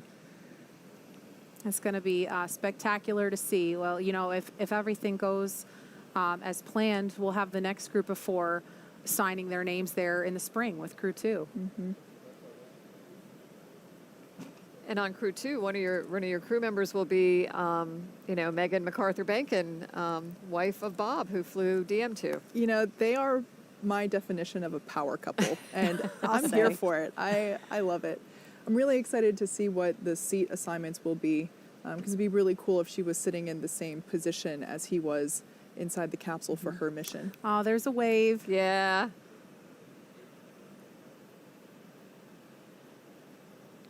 This is so exciting for Soichi, and I know he has some extended family who couldn't be here in Florida for the launch, but hopefully they're getting the opportunity to watch from Japan. And I'm trying to think of what time it is there now. It's early Monday morning, so if they set their alarm clocks early enough, they'll have a chance to. Oh, I'm sure they are. Yeah. So I think at this point in time, Victor is making that last family phone call. Mm-hmm. And Kate, we started to talk about the arrows, and then Hi. I feel like he's watching us. Well, you know, that's so awesome that he's doing that, because I think we had talked about this once before, where in the White Room before, because with shuttle, we didn't have that like last meet and greet kind of thing at the ONC before getting in the vehicles. We knew the cameras were there, we knew our families were watching, and we would do like little secret hand signals to our spouses and kids. Okay. And they'd know it was coming. You couldn't say anything, but you could do the little love you thing. Sign language, yeah. But the arrows, I know you can't see them on the screen right now, but we've mentioned them a couple times. Those are for emergency egress. If for any reason the crew had to get out of the capsule, get out of the White Room, and get away from the pad in a hurry, that is the arrows that show them go this way, essentially. And you need something like that because, you know, depending on the situation, you might actually have some smoke or the water deluge system going. And so you tip your head down, you look at the floor, you grab each other and go. Yeah. And if we were to do a quick exit from the tower, we utilize basically baskets that are on zip lines and they slide down the wire to safety. And you can see on your screen the crew beginning the ingress process already. So our timeline has this happening at T-minus 2 hours and 35 minutes. So it looks like they may just be starting that a little bit early. There are, of course, 4 astronauts who have to ingress. So this doesn't happen in an instant. It's a process, but obviously that process has begun. So we see some of the suit technicians there assisting them to get into their seat, making sure that the boots are able to lock into position on the footrest appropriately, making sure once again that all the zippers are in the right place, and making sure that we're able to do all the checkouts necessary, both in terms of environmental controls, but also communication audio as well. And I wasn't sure, do we have Mike and Shannon already inside? Okay, Yeah, so they're Mike and both in Shannon there. are already inside, and Victor and Soichi have not made their way into the White Room yet. They're finishing up their phone calls.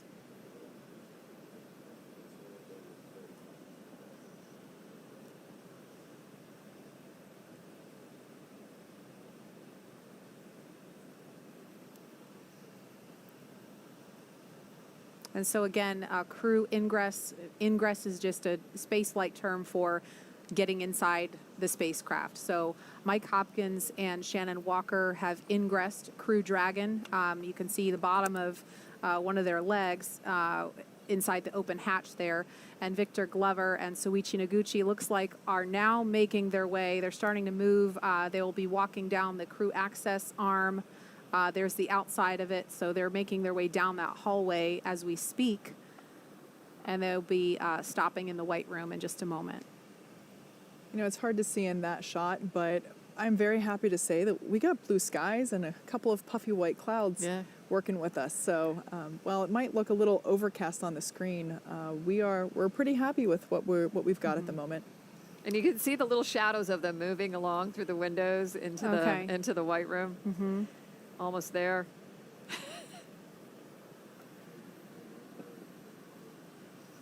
Okay, there they are. So this is, again, A look inside the White Room. It's not a very big space. It's pretty tight, but that's by design.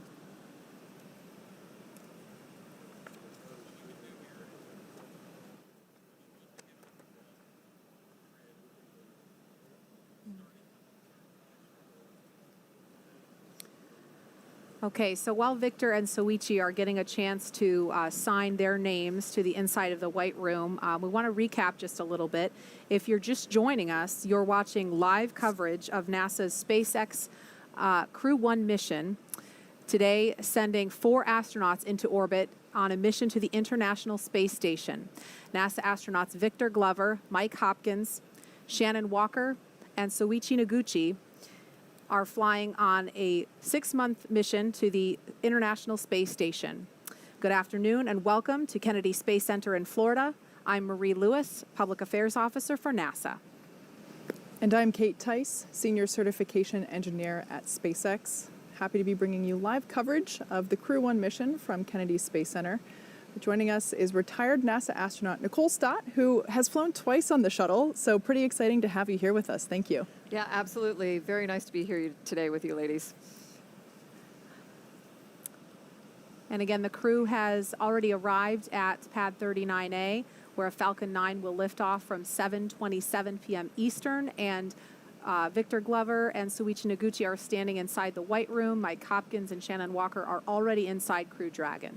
Yeah, so it looks like we're fitting up the earpieces now and just doing a couple final checks. They have ascended the tall structure next to the rocket, known as the fixed service structure, and they've walked down that futuristic-looking corridor known as the crew access arm. And so now they are about halfway through the process of boarding Dragon, so it looks like possibly a little bit ahead of schedule. Our crew members, they're making their final stop. Again, this is the White Room, and the White Room is this small space at the end of the crew access arm that provides entry into Crew Dragon.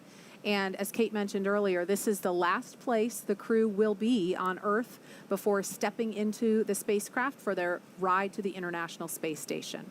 Yeah, like I mentioned before, the term White Room it has a little bit of history. It was first used during the NASA Gemini missions, where the room right before entering into the spacecraft was painted white. So we love traditions when we've continued this one by painting ours white as well.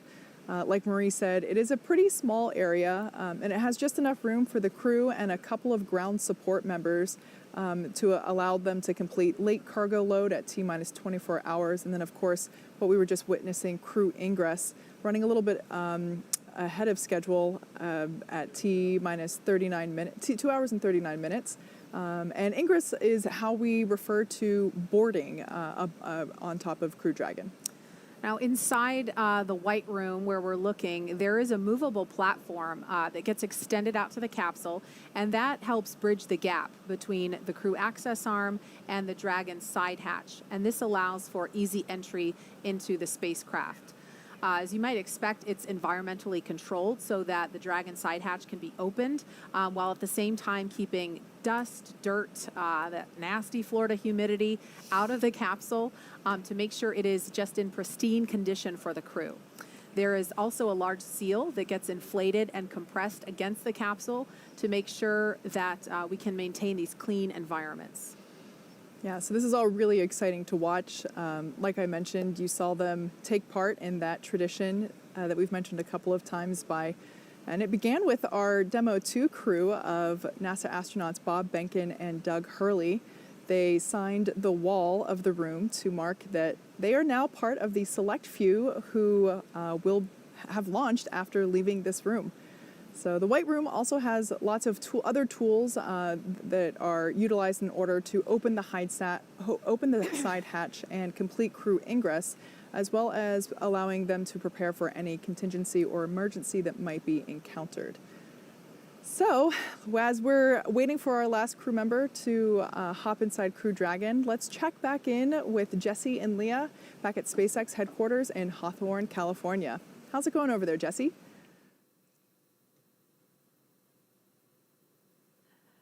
Everything is going good. We are so excited watching ingress right now. Yeah, so as Jesse just mentioned, this is ingress. That means the astronauts are entering the Dragon capsule. That's a spaceflight term, and you'll hear a lot of these space terms in the coming hours and days. Ingress is what we use when crew members are getting into a spacecraft or airlock, and egress means the opposite. They're exiting. But before climbing into the capsule today, the crew completed a foreign object debris check, also known as FOD check.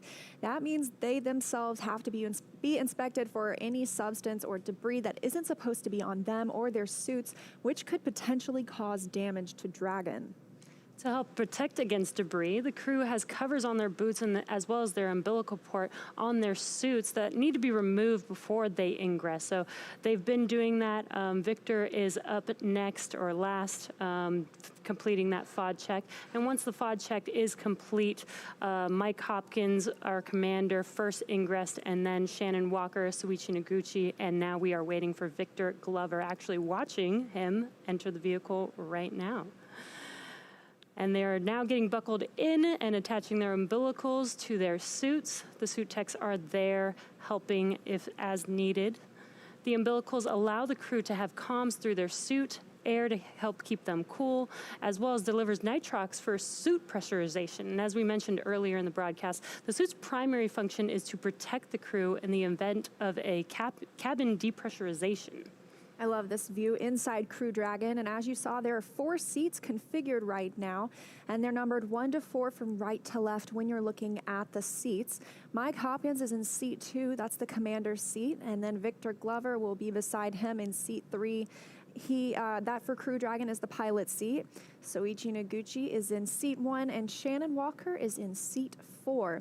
Now, directly in front of them, which you can see here, are 3 displays which they'll use throughout the flight, getting insight into Dragon systems, seeing any alerts or issues with the vehicle, and if required, they can take control and manually fly Dragon.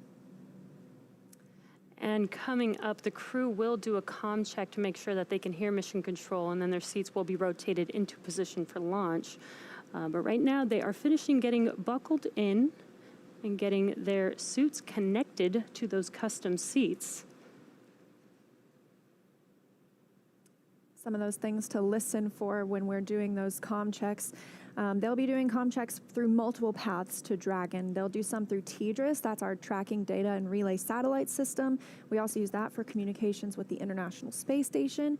And then you'll hear ground, that refers to several ground stations around the globe that SpaceX had. And upon liftoff, those ground stations will be able to provide telemetry from Falcon 9 and Crew Dragon. There's also about a half a dozen checks to ensure everybody's ready in here. You can see those suit-up crew. I've heard people call them the ninjas before. I think it's a pretty apt name.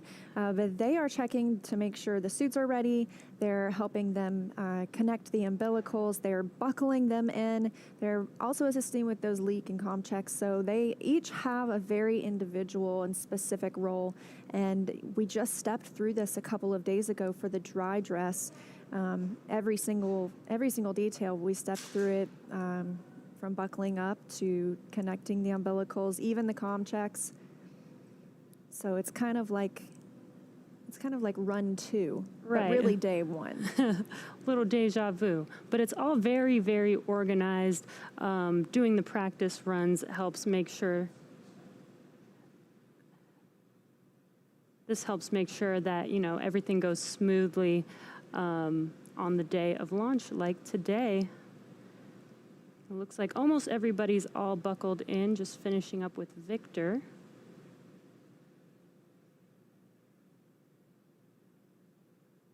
Comm check should occur once everybody's already buckled in, so. A lot of excitement. Really cool to see 4 crew members. Just saw a wave from Shannon there in that far left seat.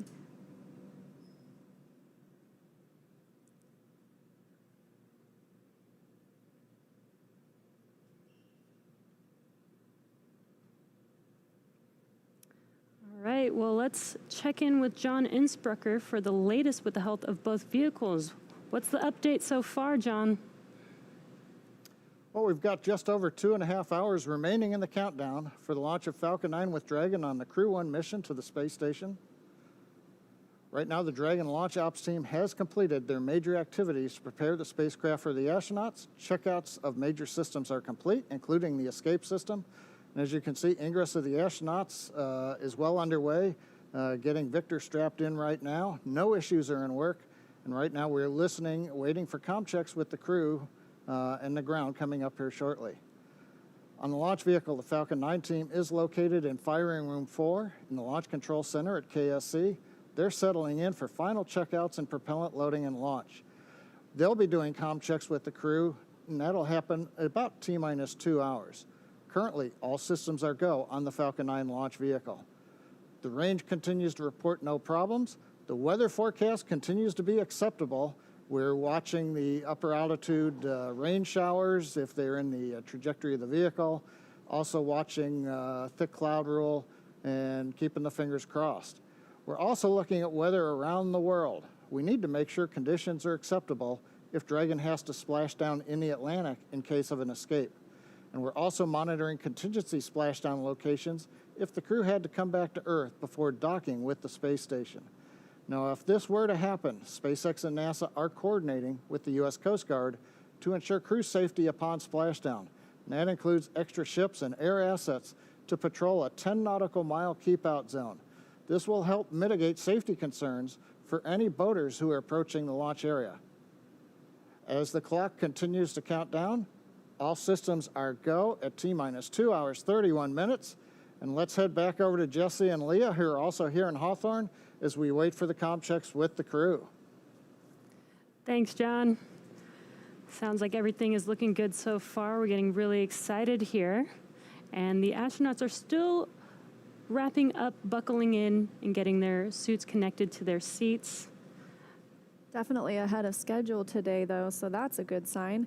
And as we mentioned, we're really standing by for those comm checks with the crew. Some of the people you'll hear talking with the crew during those comm checks are the core, which we've mentioned. That's the Crew Operations and Resources Engineer. They're here in Hawthorne. We have a similar position at NASA called the CAPCOM. That's the person who really takes and there's the core right there. That's the person who really takes all of the information that's happening down on the ground and relays it to the crew so it's coming from one location. Additionally, there's the LD, that's the launch director. They're down in Florida and they're overseeing all of the countdown operations. The mission director, or the MD, is also here in Hawthorne in mission control, and that's the overall flight lead for SpaceX. So those are some of the people that you will hear speaking with the crew during their comm checks today.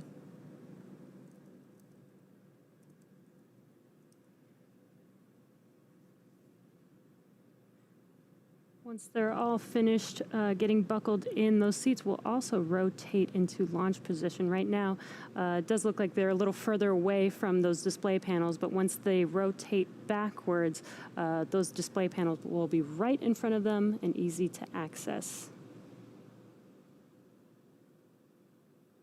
Just under 2.5 hours now, too, before we launch today.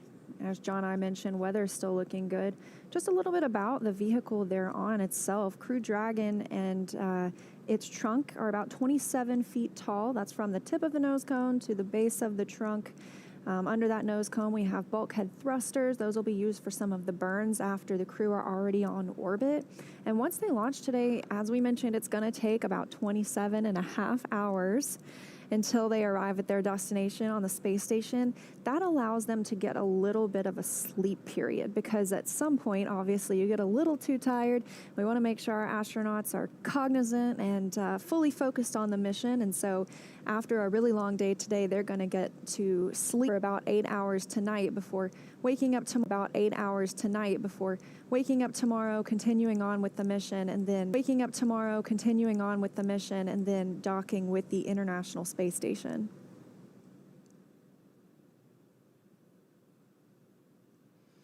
And again, we are standing by for those comm checks. This is just to make sure that their comm path does work properly before liftoff, making sure that they can hear the core here in Hawthorne. Just a high-level look at some of the other milestones that will be coming up over these next 2.5 hours. The next big milestone will be the hatch closure. We'll be looking for that around T-minus 1 hour and 55 minutes. And then at 45 minutes before launch will be the go, no-go for propellant load. So there's not any propellant on the first or second stage of Falcon 9 right now, but they'll begin loading some densified kerosene, and then the oxidizer is some liquid oxygen. That will be loaded onto the Crew Dragon up until just a few minutes before launch, or loaded onto Falcon 9, I should say.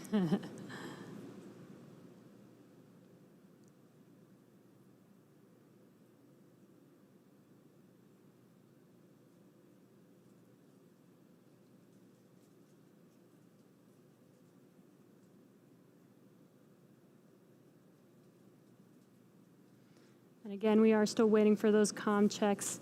Looks like the crew is almost done getting all strapped in, their suits connected to their custom seats. Shortly, we will do comm checks as well as have their seats rotated back into launch position. And that launch position also gives them a really good view of those 3 main displays, which aren't used for them to command the mission. It's really for them to monitor where they're at, monitor how the vehicle is doing. They can take control if need be. However, this is an autonomous vehicle, so after launch today, they should just be along for the ride until we get to docking tomorrow. And SpaceX, this is Dragon. We are ready for comm checks, 1.3 of 4.100. Copy. Stand by for umbilical comm check. CDR, PLT, MS1, MS2, comm check. Comm checks here shortly. And SpaceX, this is Dragon on umbilical. Commander has you loud and clear. PLT, umbilical, loud and clear. MS1, umbilical, loud and clear. MS2, umbilical, loud and clear. And core, copy. 4 good comm checks, loud and clear. Umbilical comm check complete. Stand by for ground station comm check.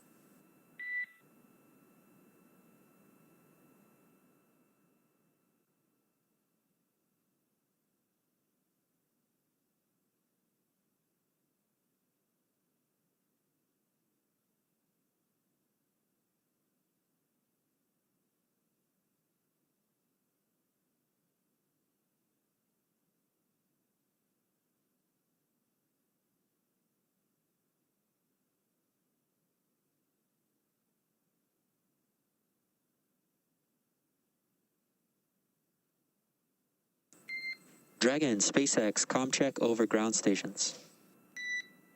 And SpaceX, this is Dragon. Have you loud and clear on ground station. And core, I've got you loud and clear. Ground station comm check complete. Stand by for TDRS comm check.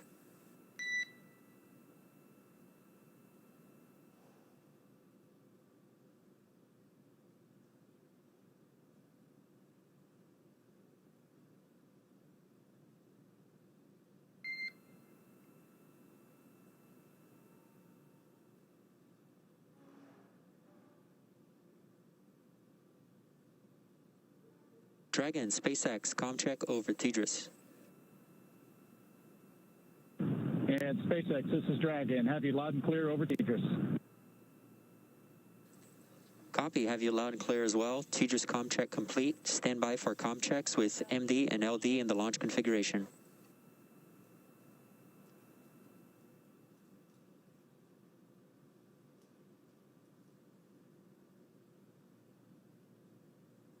Dragon, MD on countdown 1, comm check. MD, this is Dragon on countdown 1, loud and clear. Good afternoon, Resilience. Got you loud and clear as well. Stand by for comm check over Dragon to ground. Dragon, MD on Dragon to ground, comm check. MD, this is Dragon. Loud and clear on Dragon to ground. Copy, loud and clear. Standing by for comm checks with LD. Dragon, LD on countdown 1, comm check. LD, this is Dragon on countdown 1. Have you loud and clear.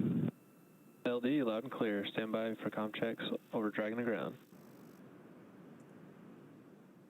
LD on Dragon to ground, comm check. And LD, this is Dragon. Have you loud and clear on Dragon to ground. LD, loud and clear. Good luck, Resilience crew. Copy and thank you. Okay, Resilience. That concludes our launch configuration comm checks.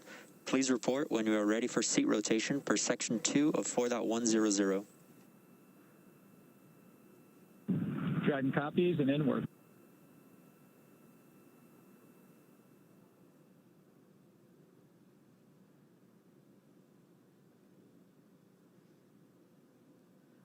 And sounds like we just completed comm checks. Sounds like everything is good to go. So we're going to head back over to KSC with Marie.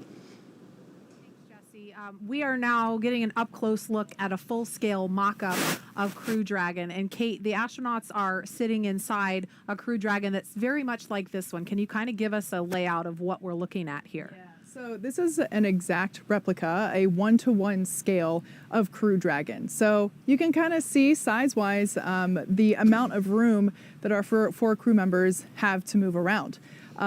While this isn't the exact training module that they use to train in, as I've mentioned before, our crew trains at SpaceX extensively prior to flight. They use a mock-up similar to this one for things very detailed, such as running procedures inside the capsule, but also something as simple as practicing getting in and out, going through the side hatch, especially in a spacesuit. That could be a little clunky. Nicole, you flew on shuttle twice. I'm sure you had training and modules similar. We did, and you know what's really exciting for crew members is once you start doing a lot of training in the mock-ups, you know you're close to flying in space. So you really get excited about that. I don't know, I look at this and it's really neat to me to be just up close and personal with, even with a mock-up of the spacecraft. But, you know, I look at it and there's things that are certainly familiar, like a window. Thankfully, there's windows. But what is some of the other stuff we're seeing on here? These, you know, these silver little ovals, and I know that's the hatch, but what else are we looking at here? So these are the ports for our Draco thruster system. As I've mentioned before, Dragon is capable of steering itself in space, and that onboard propulsion system is here. These are the Draco thruster ports that are utilized during in-flight and orbit maneuvers. Over here on the side, we have the Super Draco system, which is basically a super-powered high-flow system, and those are only utilized in an abort scenario. So we talked a little bit about escape procedures. Those Super Dracos will not be firing on a nominal day, but they're important to have, as you know, they give the crew a path to safety if necessary. And we just heard the call for seat rotation. So that means that the crew, their seats are being rotated into position for launch.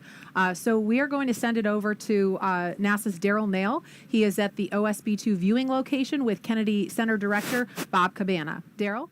That's right. Thank you, Marie, and thank you for the tour of the Dragon space capsule. And I am here with Bob Cabana, Director of the Kennedy Space Center. Thanks for being here, Bob. And this is the Kennedy interview desk, and we are in the shadow of a little bit of cool hardware ourselves, the Vehicle Assembly Building, which looks outstanding. Doesn't it? It's got a new, we touched it up a little. We repainted the flag and the NASA meatball and the sides of it. We got it all spiffed up for this history-making day. Excellent. You know, it's another great day at the Kennedy Space Center, America's premier multi-user spaceport.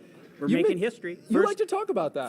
First FAA commercial licensed launch of crew to the International Space Station. And to that point, why is that important for Kennedy? Well, it's important because we're trying to establish a commercial economy in low Earth orbit, all right? We want to be one of many customers. So by us flying crews to the International Space Station on an FAA launched licensed flight, it opens up the door for other people to fly up there. Right. Other commercial customers. Yeah. So I saw you down there with the crew getting out, and they were walking out to their cars. Yeah, they look great. They're excited. I think I saw you were holding your phone, getting some shots. I did. I got, you know, I kind of admit I'm a little bit of a space nerd. Well, hey, listen, I mean, you've been to space 4 times, so you understand what these folks are going through right now. I mean, it's getting real. These seats are articulating up. You can see it moving right now, Bob, as they get into position there. Yeah. This must be a moment where it kind of gets real. Oh, yeah. Once you're strapped in, and wait till they close the hatch, then it's really real. Is that the moment it clicks? Yeah, then it's like, okay, we're inside this thing, we're going. You know, what's the feeling? What kind of goes through your head? So it depends on different. I mean, on my first flight, what absolutely went through my head was, I don't want to screw this up. I want to make sure I don't make any mistakes. Yeah. I mean, I was really focused on making sure that I did everything absolutely perfect. And you don't know what to expect. First off, no simulator on Earth can prepare you for what it's like to ride a rocket into space. I mean, you practice everything, but man, it just gets up and goes. That acceleration, that force pushing you back in the seat, it's something else. And so not knowing what that's going to be like, there's a little bit of anticipation. You know, when you go a second and third time, then you got a little more idea of what to expect, and you can relax a little bit more. But so there's anticipation of what is this going to be like? What is this going to feel like?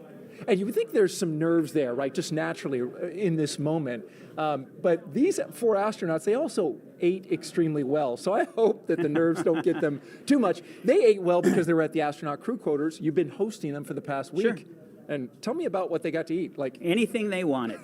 That's great.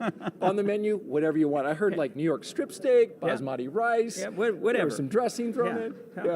Yeah, no, life in crew quarters is good. Yeah. With there's one crew, we used to have a motto in crew quarters: eat till you're sleepy and sleep till it's time you're hungry.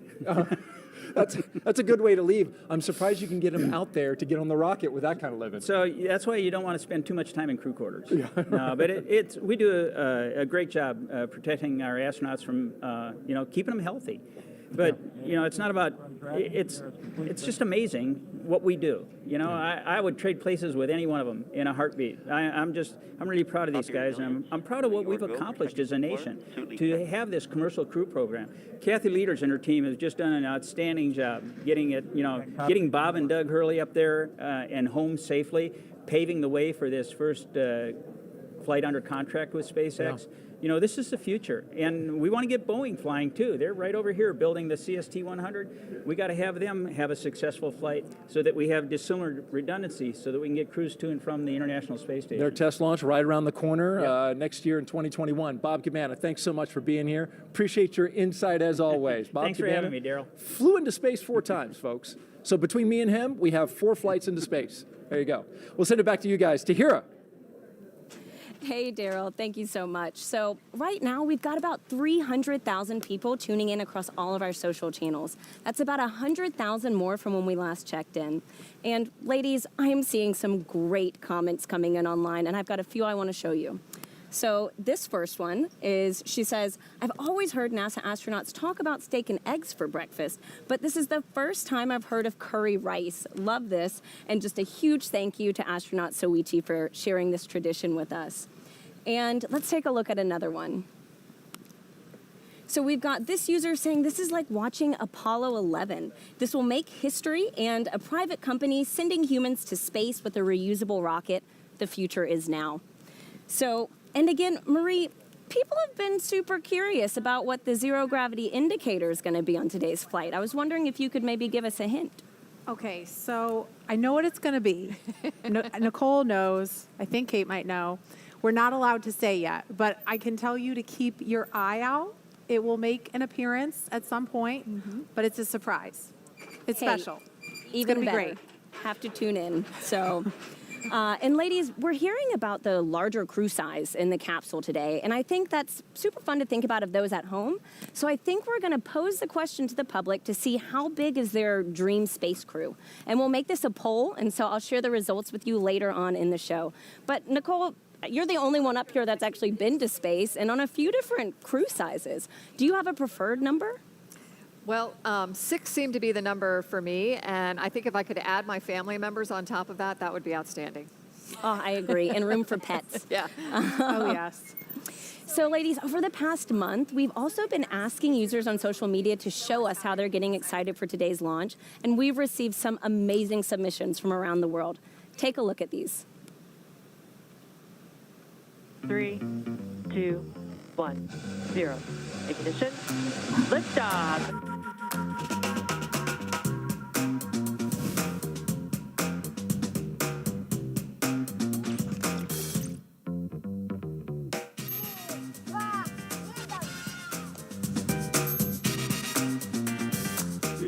And SpaceX, this is Dragon. You show a nominally check.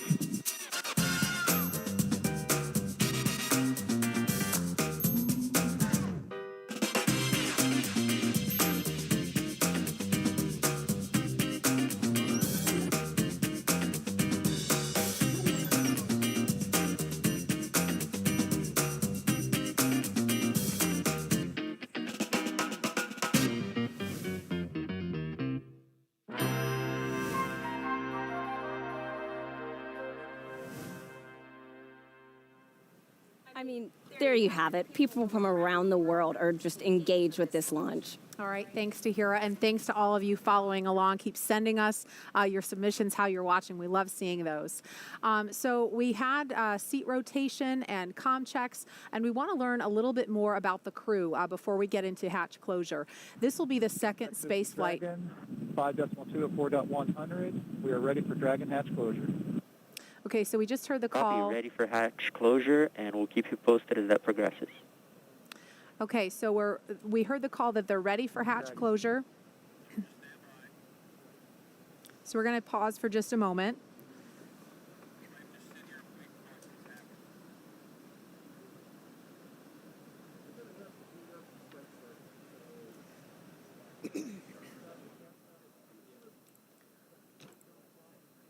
So if you've been following along, we actually heard the call out and saw seat rotation happen just, I think it was a couple of minutes earlier than we had on our timeline. Okay, so hatch closure is coming up, but in the meantime, we want to learn a little bit more about Crew Dragon Commander Mike Hopkins. He is a U.S. Air Force colonel, and here's a little bit more about the Missouri native who's already logged 166 days in space.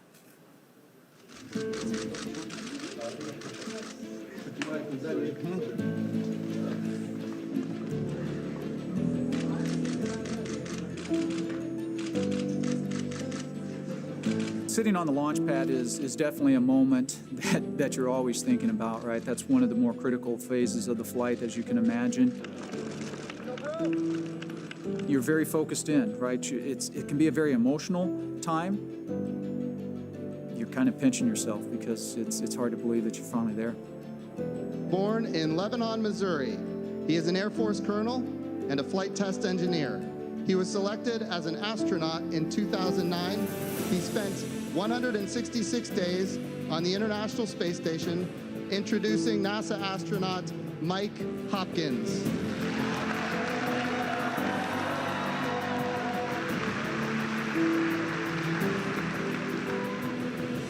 You know, it's funny. I mean, a lot of times people think of the dream of being an astronaut as something that a kid would have. And I remember when my wife and I first started dating at the University of Illinois, and I told her that I wanted to be an astronaut. She laughed at me and kind of said, "Are you serious?" But at the same time, she stuck with me throughout the years, and to have that dream come true is pretty amazing.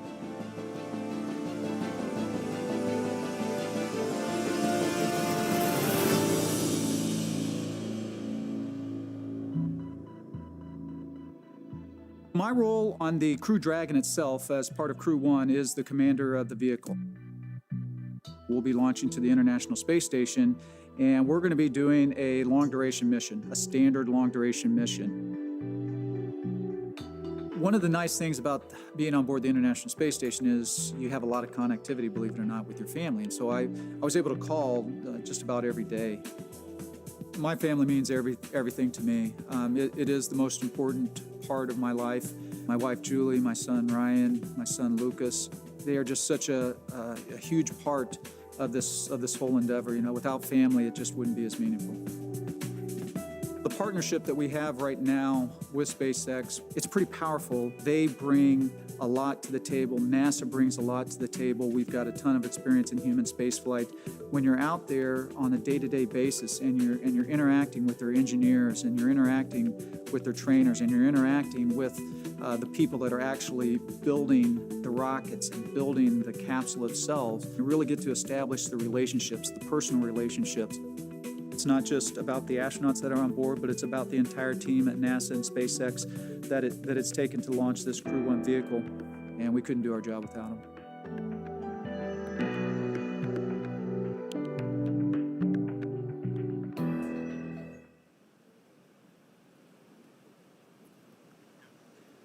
Seated next to Mike Hopkins is Crew Dragon pilot Victor Glover, who has flown on 40 different types of aircraft for a total of more than 3,000 hours. Helping prepare him for this, piloting his first test flight to space. Here's more about the U.S. Navy commander and California native. I saw a shuttle launch when I was in elementary school, and I thought I really want to fly that. And that's where it began. He is a Navy commander, a naval aviator, and a test pilot. He was selected as an astronaut in 2013. This is his first space flight, introducing NASA astronaut Victor Glover.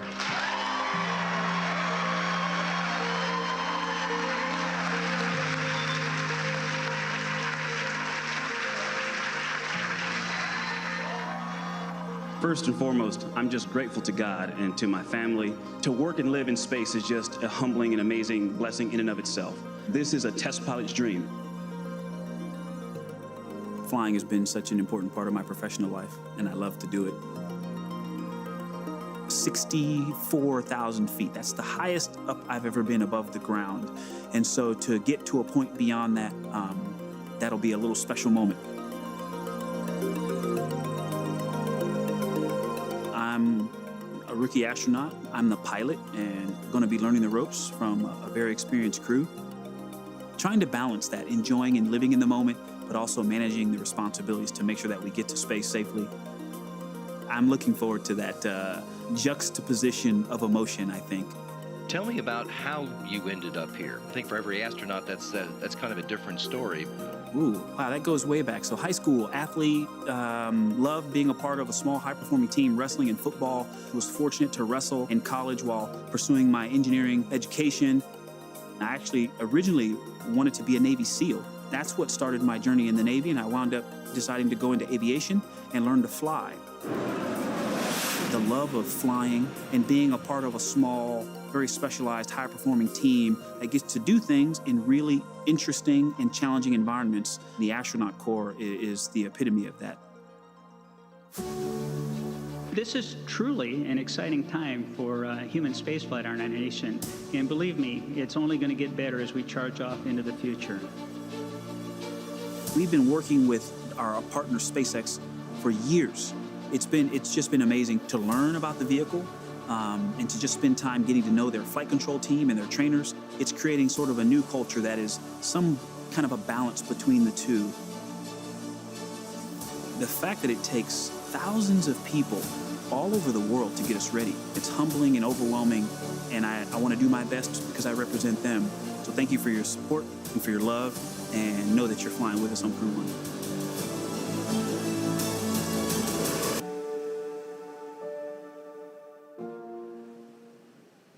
Okay, so while we were in that video, we saw the hatch close. We have not heard the confirmation of the hatch close. We're not expecting that until T-minus 1 hour and 55 minutes. So we're still almost 10 minutes away from that. But even though the hatch appears to be closed, there's a process to completing this and making sure that it's sealed and there's no leaking. So Kate, can you kind of explain what the crew is doing now during this hatch closure process? Yeah, for sure. So like Marie said, it's not quite as simple as closing your car door. Of course, they're having to make sure that everything is in place. There will actually be a seal that is inflated to ensure that all of basically that it is watertight. If it's watertight, it'll get to space. So we see the crew, the closeout techs, the suit techs, all there in their numbered uniforms going through the steps. You can see the tablets in their hands. Those are our electronic procedures or e-procedures, and they are essentially stepping through each one to make sure that, and giving verbal cues saying that it's complete, we are good, and we're basically just counting through the process step by step, getting closer to launch time, which at this point we're just a mere 2 hours and 3 minutes away from. Nicole, what was it like when you were sitting inside the space shuttle when that moment when, you know, that last door to the outside closed? You know, I think it's like all the steps we've been talking along the way. It's another one of those, wow, this could be real today steps. And that is certainly one that makes you think it's going to happen. You're at that point, you know, the closeout crew is getting ready to depart the pad shortly, and you know that you're going to be out there on your own with your crew waiting to go. Mm-hmm.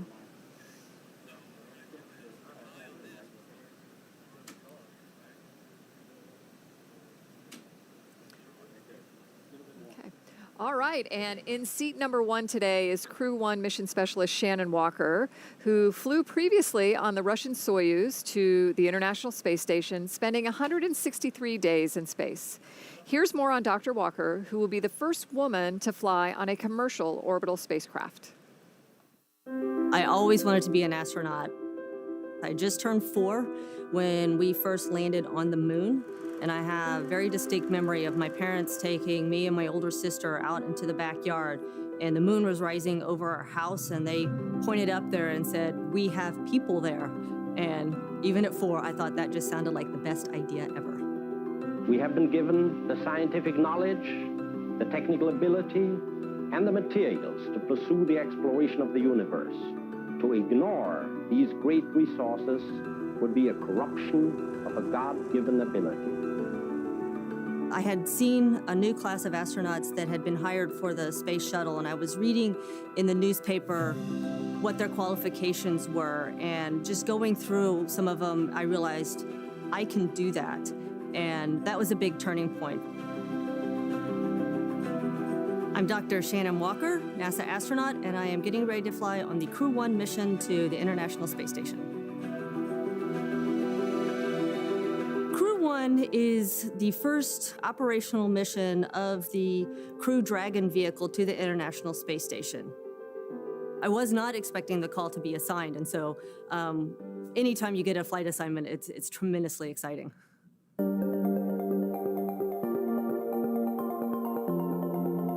I spent 6 months on the station previously in 2010, and I am so looking forward to getting back there and having another 6 months on the space station. There are so many things that you could do on station. What I like about it is every day really is different. You get up and you may be doing a biological experiment one day, you may be doing maintenance on equipment the next day, and then the day following that you'll be doing some sort of experiment in chemistry. What I have found being part of the International Space Station program, and not just Russia, but our colleagues in Japan and Europe and Canada, is that underneath it all, we all have the same goals and we all have the same passions. The Dragon spacecraft represents to me is just a continuing evolution of better computing power that's evolved over the years and different ways that the crew can interact with the spacecraft. SpaceX is a very interesting company. There are so many young people. I always imagine it to be like it was in the early Apollo days at NASA, with so many young engineers so passionate about what they are doing. The important thing is we both have learned from each other, and now we've got a very strong bond on what we want to accomplish and how we need to accomplish it together. I do believe that human spaceflight is an imperative for our planet, and to be a part of that, to keep the progress growing, I find very inspiring.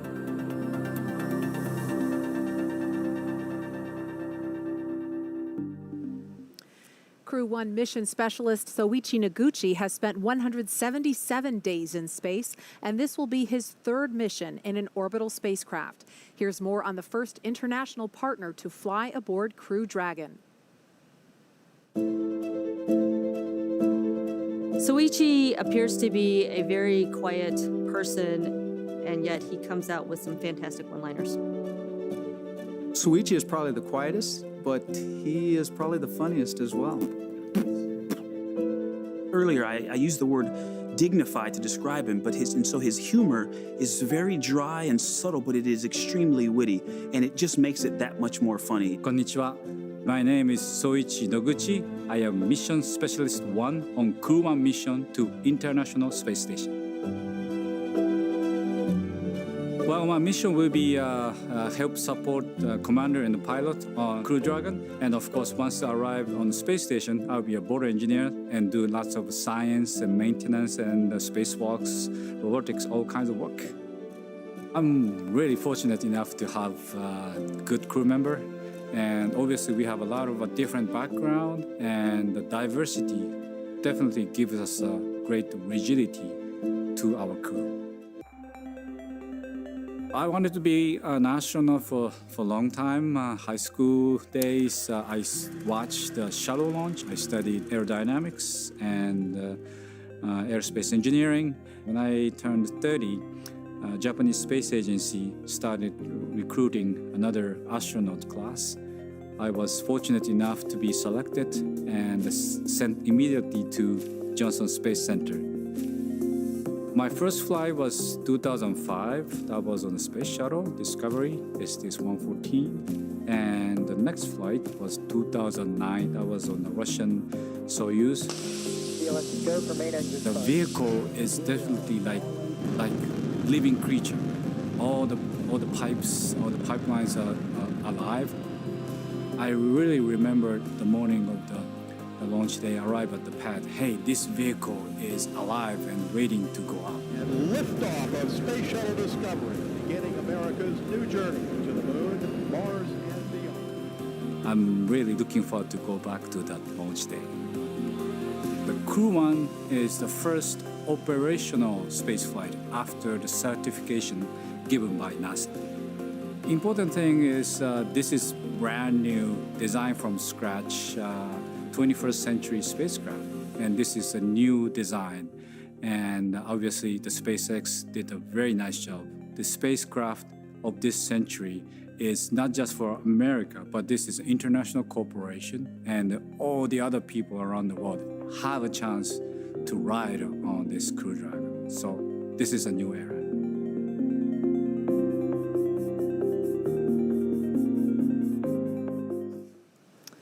Okay, we're looking live now inside the White Room. You can see. We're discussing that. Negative. We're going to go to pad hatch reopen temporarily. Okay, so it sounds like they may be reopening the hatch. We're going to listen in to see if we can hear any more chatter about that.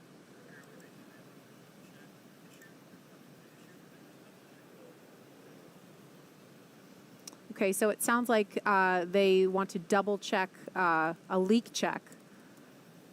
So we may see that hatch reopen momentarily.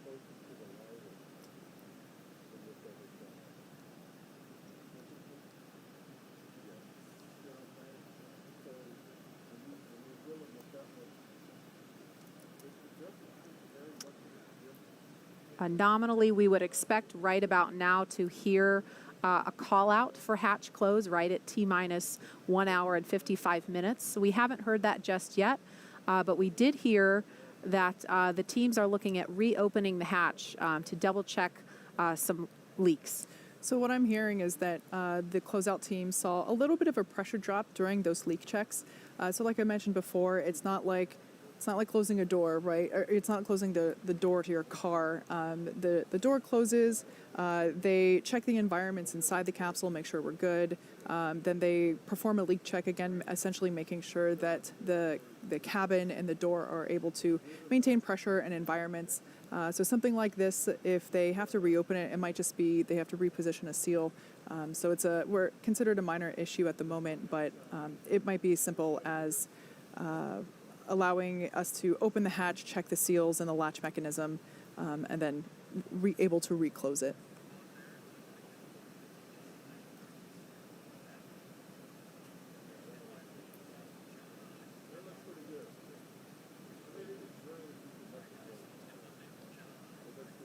Okay, we're going to go over to John Insprucker in Hawthorne. He's been listening to some more details. John, can you give us an update on what's going on now? Yeah, Marie, I've been listening into the Dragon nets in addition to Falcon 9. Right now you can see on the screen the crew inside Dragon. Everything is safe at the launch pad. We have not gotten into propellant load. What we were doing is our standard procedures. We did communications checks that you heard a while back. They checked the environmental. Hey, the temperature was just right for the crew inside. And then we command to close the hatch. The team then locks it down, and we run a leak check just to make sure that it is leak tight. We're running that leak check, and they saw a little bit of a drop in pressure. So what you're seeing on the screen right now from the outside of the capsule on the left, the SpaceX ingress team in the access arm in the White Room, they're going to open that hatch back up again. One thing they want to look at is just make sure nothing got trapped in the seal. They're going to take a look at the latch mechanism. They also are checking their equipment to make sure that it's, try to make sure whether or not it's actually in the capsule, or it might be in the measuring equipment that they're holding onto. So you can see right now the latch, or the hatch has come open, and they are beginning the troubleshooting, taking a look around the seals of the hatch. Yeah, I just wanted to let you know that we do have about 10 minutes of margin in the schedule for this troubleshooting. And 10 minutes before they need to start closing the hatch again? That is correct. Yeah, 10 minutes till hatch close, and they're taking a look at the CO at this time. Check copies. I'm only listening to program now.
Hey, Marie, this is John. Did you ask me a question? I didn't pick it up.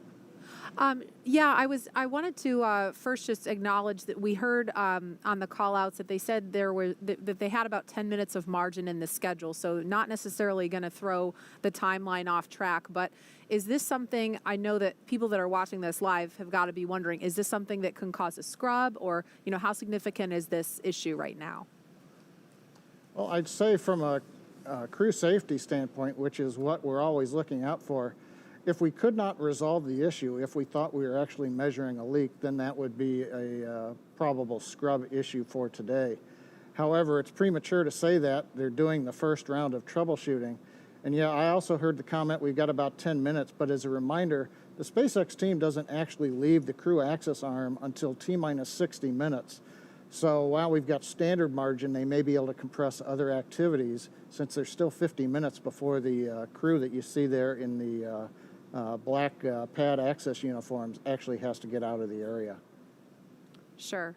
And, when we put out the mission timeline ahead of time so folks can follow along, but we understand and we try to impress upon others that these are the kinds of things that can come up. And so this timeline, while it's a guide, it is fluid. For sure. Thinking back to Demo 2, if I remember correctly, they were also running ahead of schedule in terms of when Bob and Doug got in their seats and strapped in and closed the hatch. So obviously, given an instantaneous launch window for the space station launches, if we didn't have margin, that would be a potential scrub scenario.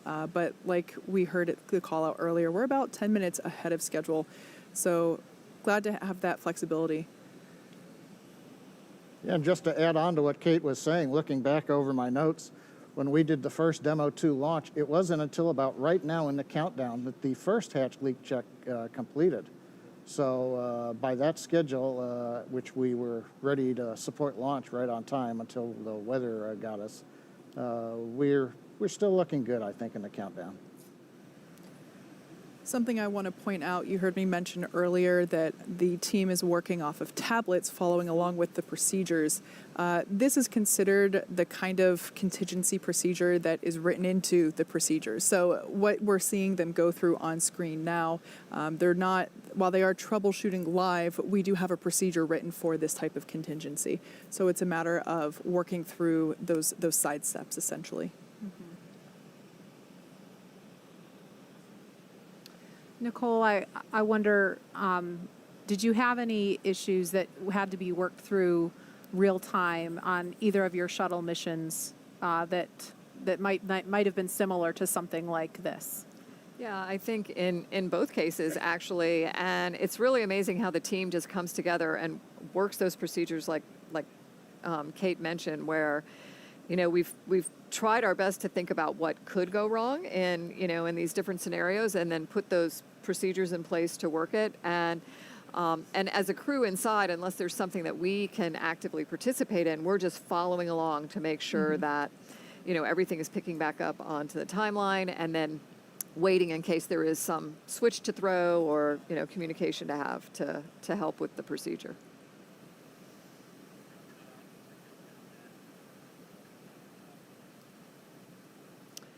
Okay, so again, if you're just joining us, we're at T-minus 1 hour and 47 minutes. We did not hear the call out of hatch closure yet because when they were going through the leak check process, they noticed a pressure drop inside the capsule. So they opened the hatch back up, and as John I explained, there is some margin in the schedule. And so this is not necessarily a showstopper. It would be premature to speculate about any of that. So far, we are still on track for launch. We're just watching some troubleshooting in real time. On the right-hand side of the screen, we can see the crew sitting pretty comfortably there in their seats. Something I didn't get to mention earlier is that the seats themselves are custom sized for each astronaut. So not only is the length of the bucket, so basically the length from the tailbone to your shoulders, that is specific for each astronaut, but so is the footrest as well as the armrest. So expecting to fly people of many different heights and wanting to make sure that their positioning is not only operational but comfortable as well. And it seems like everyone's pretty comfy in there. And we can't overstate how important the job is of this pad closeout team who is doing these leak checks and making sure that that hatch is secure and behaving the way it should be before they leave the pad, because these 4 astronauts are inside a capsule that is going to be fueled in a little over an hour and head off to space. And so it's the job of these people that you see on the left of your screen, in addition to hundreds and thousands more around the country that have been working so hard for months and years to keep this crew safe. Again, this is the first operational or rotation mission of 4 people on Crew Dragon, the first of hopefully many more to come. And so the team has to keep the crew safe. So I'm now hearing that that closeout team that we saw there were able to check the seals and clean them a little bit. They found a little piece of FOD there in the seal, so that's probably what was causing the hatch to not maintain pressure. So they are about to, I can't quite tell on the screen, but they will be starting to close that. And what is FOD for people who don't know the acronym? Foreign object debris. Okay. So what's an example of what that could be? It's hard to tell because it depends on the environment, but something as small as a piece of lint to, something like our cell phone or an earring. So that's part of the reason why earlier in the webcast I mentioned that the suit technician team are checking to make sure nobody's wearing unapproved earrings or jewelry. Those are all considered FOD or foreign object debris. But it looks like we're going to be closing that hatch again if it's not already, and reperforming that leak check. Like I mentioned before, we do have contingencies built into our procedures. We are running ahead of schedule, so nothing to speculate causing an abort at this time. But that being said, we will be repressurizing that hatch. And I should say that it's not like we bring it to pressure and check it. It's good. You want to bring it to pressure, allow it to sit there for a couple of minutes and watch whatever the decay is, if any. Dragon SpaceX for status. And go ahead for Dragon. Yeah, the team did find a possible root cause. They are checking cabin environments, and we're getting ready to close the hatch again. Okay, Dragon copies, and we see pad hatch closed. Prep. Copy.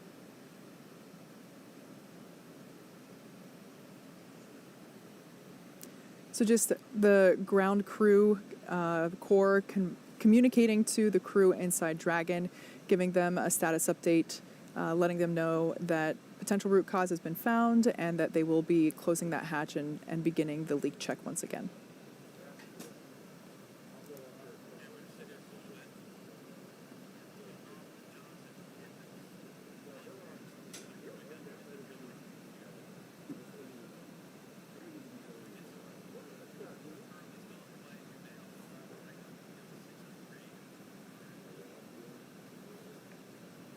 So we heard that they may have identified the root cause, but we haven't heard what that root cause is or what they suspect it is yet. So if we hear that, we will relay that to you, but that is not information that we have heard just yet.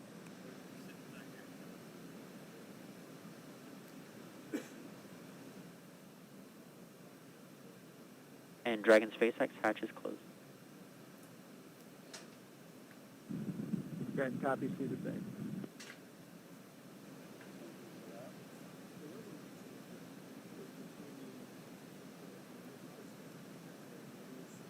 Okay, so we heard hatch is closed, and so we expect a leak check to be forthcoming.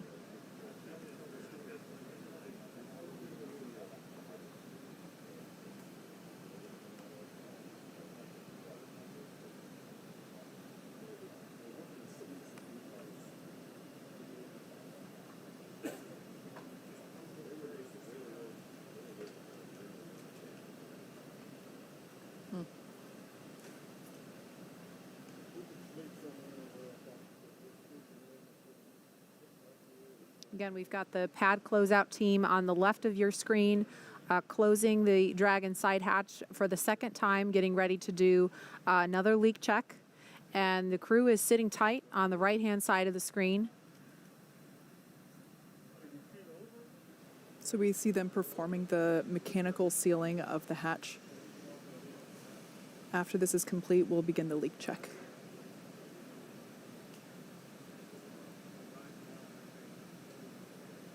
We are at T minus 1 hour and 40 minutes, so with still some margin in the schedule, so this is not necessarily going to throw the rest of the launch timeline off track, but we're just standing by to see if the teams can get this issue resolved.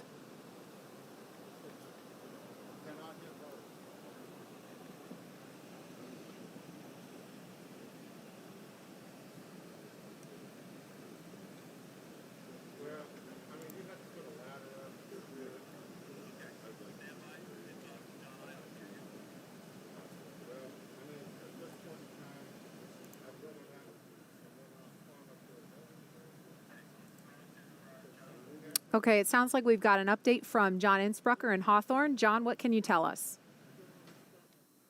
Well, Marie, right now we're just inside 100 minutes until the Falcon 9 launch. We're waiting right now to hear the results of the hatch leak check. The second one's going on.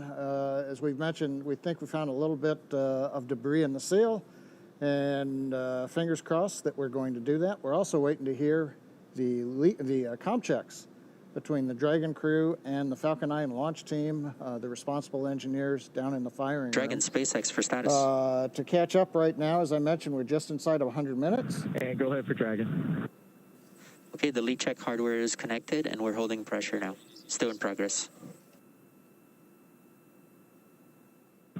Dragon copies, and that's good news. Yeah, and I will provide some more words on what they identified during my post-ingress brief.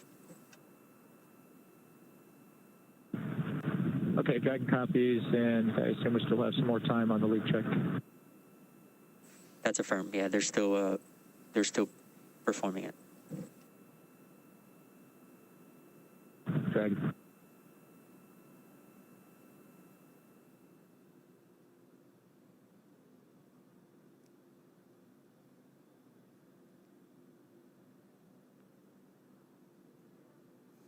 Okay, we heard a little bit of chatter. I'm not sure if y'all picked it up on the webcast, but they talked briefly to the crew, gave them an update similar to one we were just presenting y'all. The good news is that they are farther along in the leak check right now than they got the first time. So again, things are going in the right direction the second time around. They're also looking at the timeline for the crew ingress team that you see there on the left monitor, the SpaceX folks. They will be able to leave a little bit later than T-minus 1 hour and still be able to get clear of the area in plenty of time for us to do propellant loading and the launch. Now, right now on the Falcon 9, we're waiting to do the comm checks with the crew. Our launch engineers for the launch vehicle, they are in firing room 4. SpaceX for Falcon 9 comm checks. And here comes the comm checks. Let's listen in. And go ahead for Falcon 9 comm check. Yeah, if you are ready, we are going to kick those off. Dragon's ready.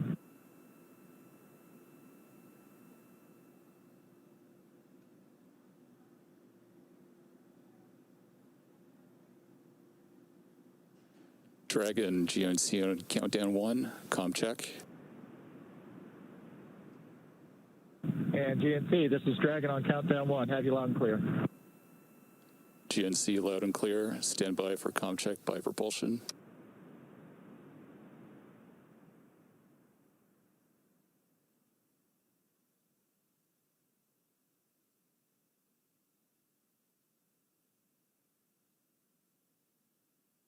Dragon prop on countdown 1, comm check. And prop Dragon on countdown 1. Have you loud and clear.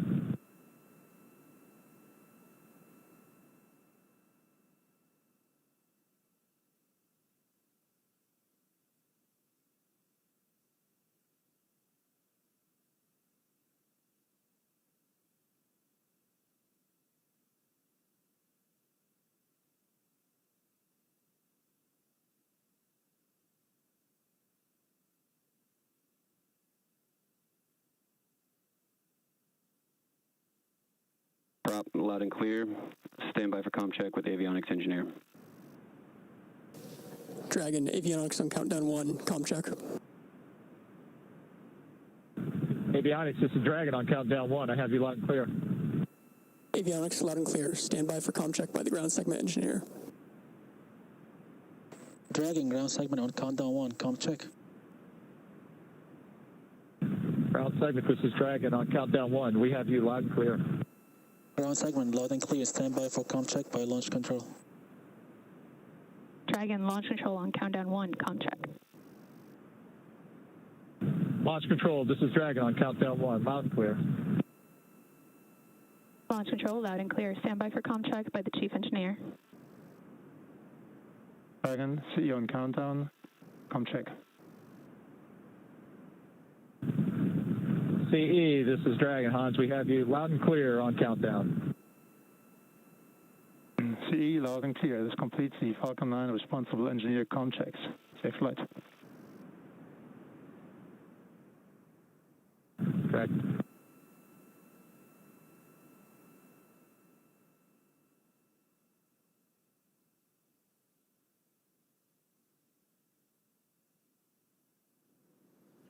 Okay, the good news is we've gotten through the comm checks between the SpaceX team and the Dragon capsule. We're at T-minus 1 hour and 34 minutes. On the Falcon 9, everything continues to look good. Big event really coming up launch escape is checks. propellant loading as we get inside T-minus 35 minutes. And on go the ahead Dragon for side, pad hatch close checklist. Okay, Resilience, at this time we're call out going there for to a second. commence health check for the launch escape system. You can expect a momentary flight computer state change followed by a transition back to pad hatch closed. Dragon copies, and we're monitoring.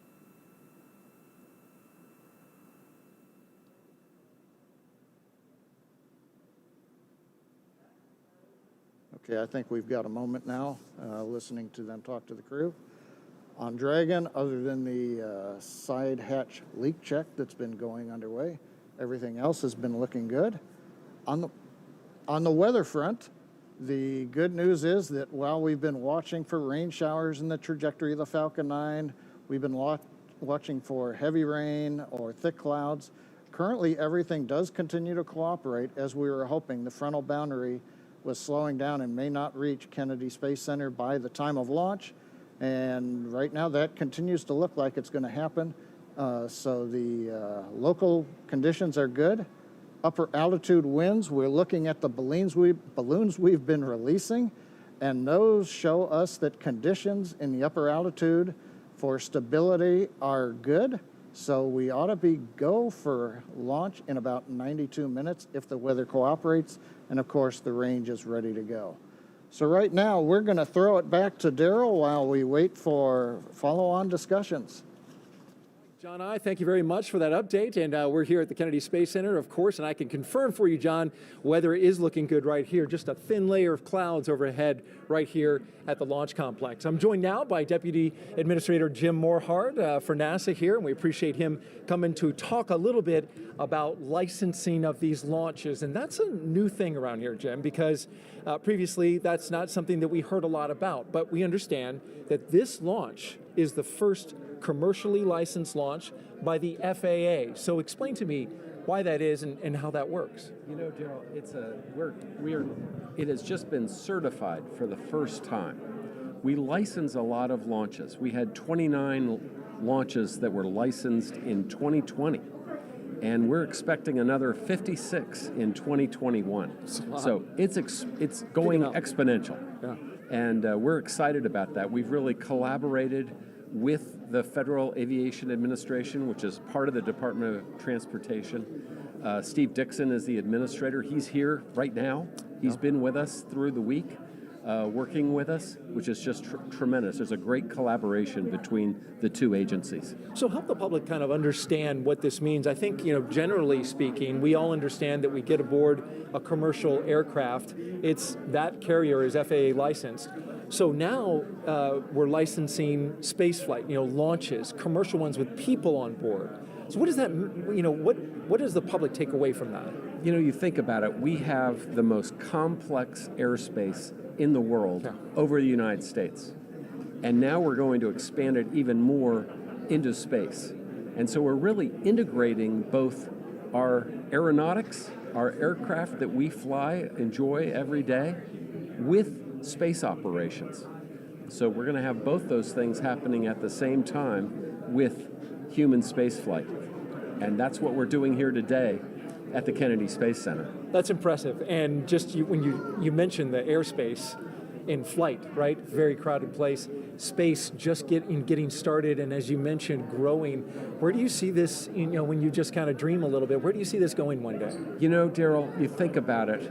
First off, it's both Federal Aviation Administration, but at NASA also, our number one priority is safety.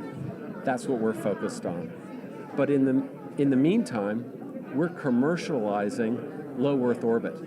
Right now, we have a $350 billion space economy in low Earth orbit. That's true. That's a big number. It is a big number. 350 billion. And people are talking in the future at going to over $1 trillion.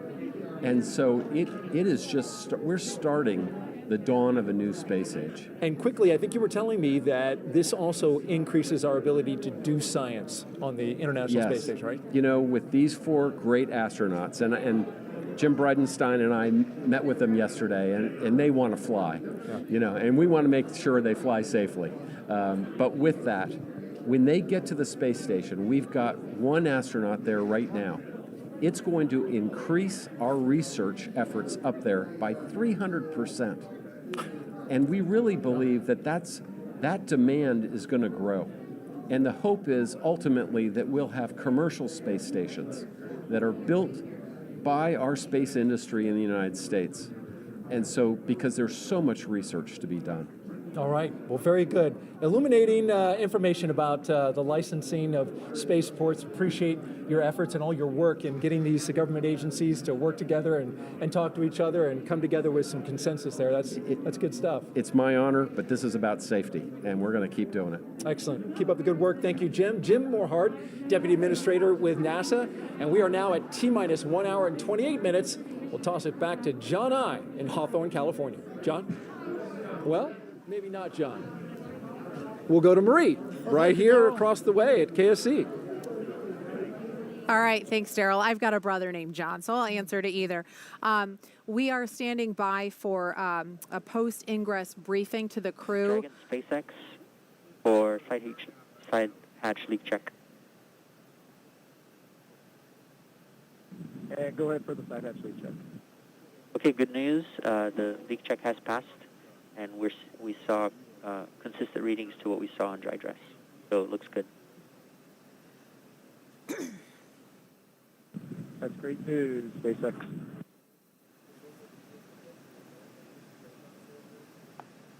So what you just heard there was the core team briefing the crew, letting them know that the leak check passed, and we're going to be moving along in the timeline here. They're now attaching the final exterior cover there on the side hatch.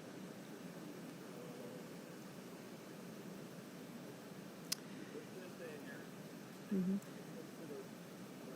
And they mentioned that the levels that they checked were consistent with dry dress. They were referring to the rehearsal that was conducted Thursday. So just a couple of days ago, they went through this process.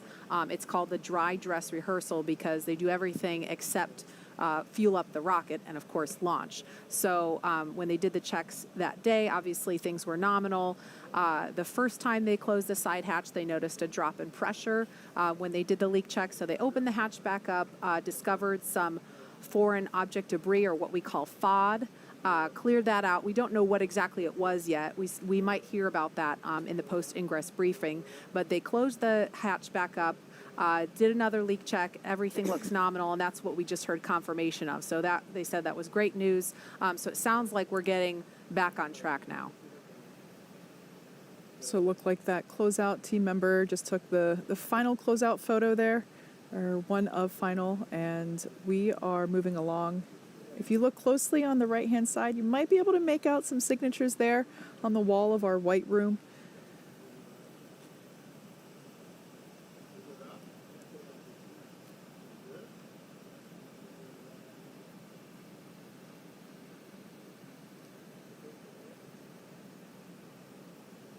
And certainly the astronauts sitting inside the Crew Dragon capsule right now appreciate the attention to detail of this pad closeout team.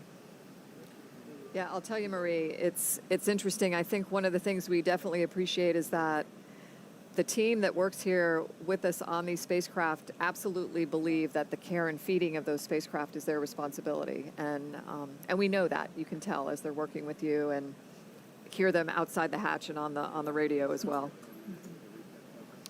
Now, Kate, can you explain what we're seeing now? It's a little difficult for me to see on the screen. I'm sorry, I can't tell what they're doing. It is a little off, you know, it's above the frame of the camera view that we can see.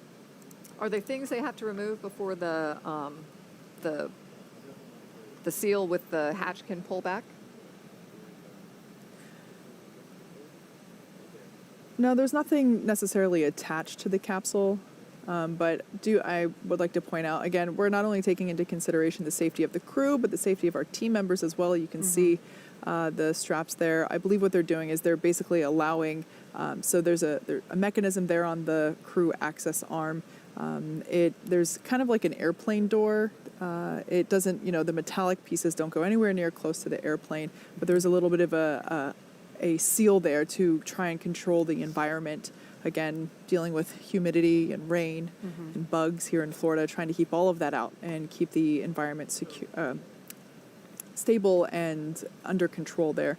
But yeah, so they are now preparing to move all of that fixturing away, and they are leaning out over towards essentially the side of the rocket. So we have those wires in place for fall protection. So we should be hearing any time now a post-ingress briefing. That's what we're expecting for the crew inside to kind of get a recap.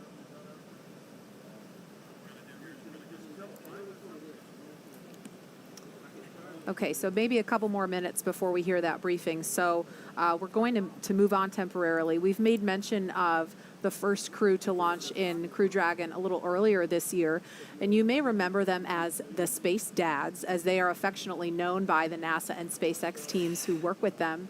We watched them lift off from this very spot back in May, ending a 9-year gap in human spaceflight from American soil.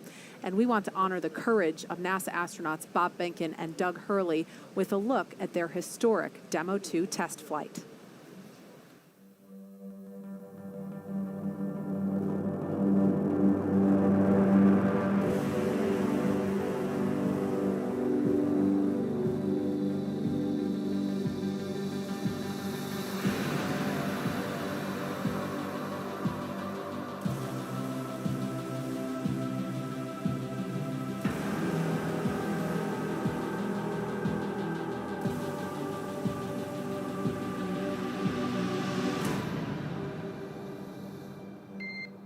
Good morning. Welcome aboard.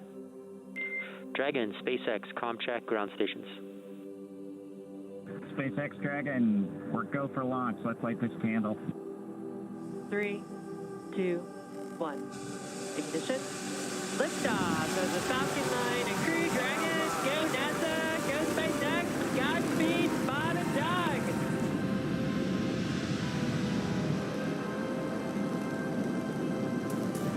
On behalf of the entire launch team, thanks for flying the Falcon 9 today. We hope you enjoyed the ride and wish you a great mission.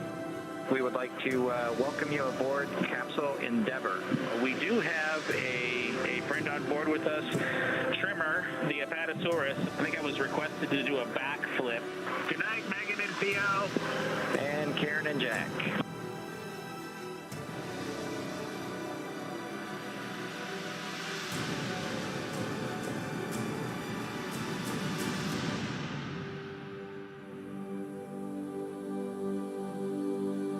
MD Houston flight. Houston is go for undocking and departure. Dragon is committed to undock. SpaceX Dragon on Dragon to ground. We are ready for the systems brief. Copy. As stated, Dragon's in a healthy state. We are proceeding toward the primary landing site, and your timeline is current.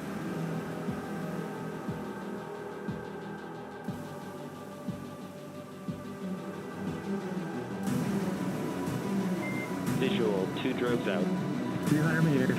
We are braced for splashdown. Copy, brace for splashdown. Endeavour, on behalf of the SpaceX and NASA teams, welcome back to planet Earth, and thanks for flying SpaceX.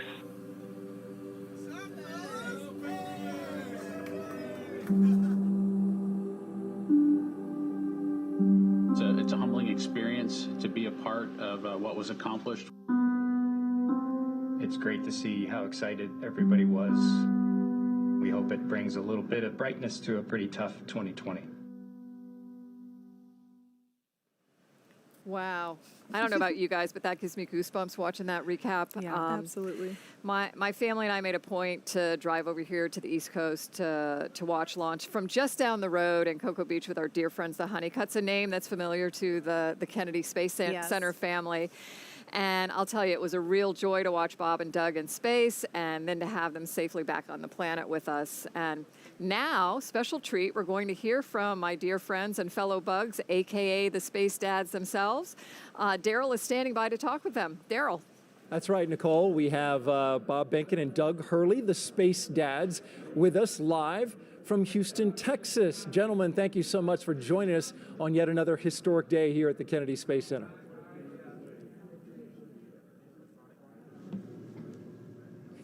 Hey, Daryl. How are you? Howdy, Daryl. Good to see you guys. Good to see you. So you know this moment. You remember it, I'm sure, well, when we came to this moment in time where the capsule, the door was closed. Tell us what you guys were thinking in this moment as we see astronauts, the 4 Crew-1 astronauts getting ready to fly. Well, you're just thinking about the mission ahead, what you need to do to get through the next hour or two of the timeline. I mean, you know, you don't have a lot of time to think about a lot else. You've kind of wrapped everything up before you walked down and walked out, got to the pad. So we're just going through the checks with the teams, following along and doing the things that we need to do. You just saw that video that was put together about the whole mission that you guys did. Is there anything that, as you watch that, stands out to you as, that was my favorite moment? I think for both of us, our favorite moment was after splashdown, when we were able to get the hatch opened and climb out of the vehicle. As you might imagine, as you embark on a test flight, you've got to have a lot of things go very smoothly, and you got to get them all done and get to the final test point that's out there, which was the splashdown and coming home. And so I think there's a little bit of relief, but kind of a big, let our emotions come out, I think, at that point, after being really focused on, the mission in hand all the way up to that point. And Doug, what are your thoughts? Well, I agree with Bob. We invested 5 years with the teams. We went out to Hawthorne almost every week the last 2 years that before we launched. And so, just a culmination of an incredible amount of work by so many people, and to be just a small part of it, and then to complete the mission successfully and have the type of mission that we had, where we were able to do a whole bunch of work on board Space Station, including 4 spacewalks, and then complete the test flight of Crew Dragon and get it ready for this crew. It just, it's indescribable to be a part of that type of an event. And, we're just excited to see what's going to happen, hopefully here in just an hour or two. Yeah, just an hour and 16 minutes until launch. And so I want to know about a conversation that you guys had. You had some important conversations with this crew. What did you tell them? What advice did you give them? Well, Doug and I got a chance to sit down with the Crew-1 folks, just like everybody else is these days, across a video conference soon after we returned. And we tried to give them the benefit of the experiences that we had and some suggestions on some things that might help their mission go a little bit smoother. But I think the biggest message that we passed on to them was that there was a good ship here, and it did a great job getting us to Space Station and back, and they should have confidence in the team as they go off and execute their mission. And so there are things that can be improved after our test flight, and they took a lot of those minor things to heart. But overall, we just really passed on just a lot of confidence in the vehicle, and that goes a long way for a team that's got a lot of things to do as they lead up to the mission that they're about to launch on today, and not a lot of time if you look at how quickly the vehicle got assessed and changes were made in preparation for this mission. It was just a short couple months ago, I think, at this point, since we came home, and we just really wanted to pass our confidence on to them as they got ready for their mission. And Commander Hopkins, in fact, said that he appreciated Doug Hurley telling him that when he was commanding the landing, that he was ahead of the spacecraft. Describe what that means and why you think that helped him.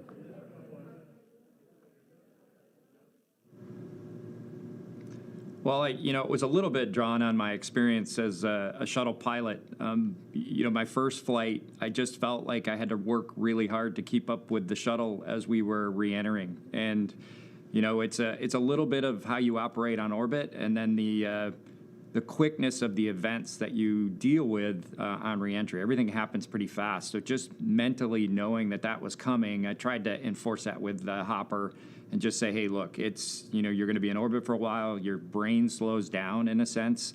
But then when re-entry occurs, those events really happen fast. From the time that you separate from the trunk all the way to splashdown happens, it seems like in an instant. So we talked a lot about that, and I just wanted him to be calibrated and be ahead of Dragon as best he could, and then communicate that, obviously, to his crew. He's got a great crew, and they'll be ready for it when they come back in next spring. And in fact, he said that as a result of that statement, that he studied hard because he knew he had to be ahead of it in order for when these events happen to be ready for them as they come. Bob Behnken, Doug Hurley, astronauts with NASA, and the crew of Demo 1. We appreciate you guys. Demo 2, sorry. Appreciate you guys being here. Thank you very much. And enjoy the launch. And now we're going to send it back to the desk. All right, thank you, Daryl. It is T-minus 1 hour and 13 minutes, and we understand John I has been listening in, has some more information to pass along on what's been going on, what information the crew has. So, John I, let's hand it over to you in Hawthorne.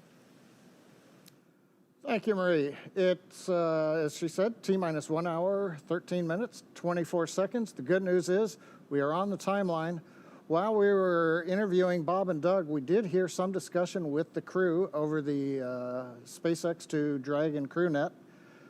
They gave them an update on a couple of issues that we've been working. The one of great interest right now has been the hatch close. They summarized that, as you saw on the monitors, we did reopen the hatch. They found a small piece of FOD, and they also worked on the seal around the hatch.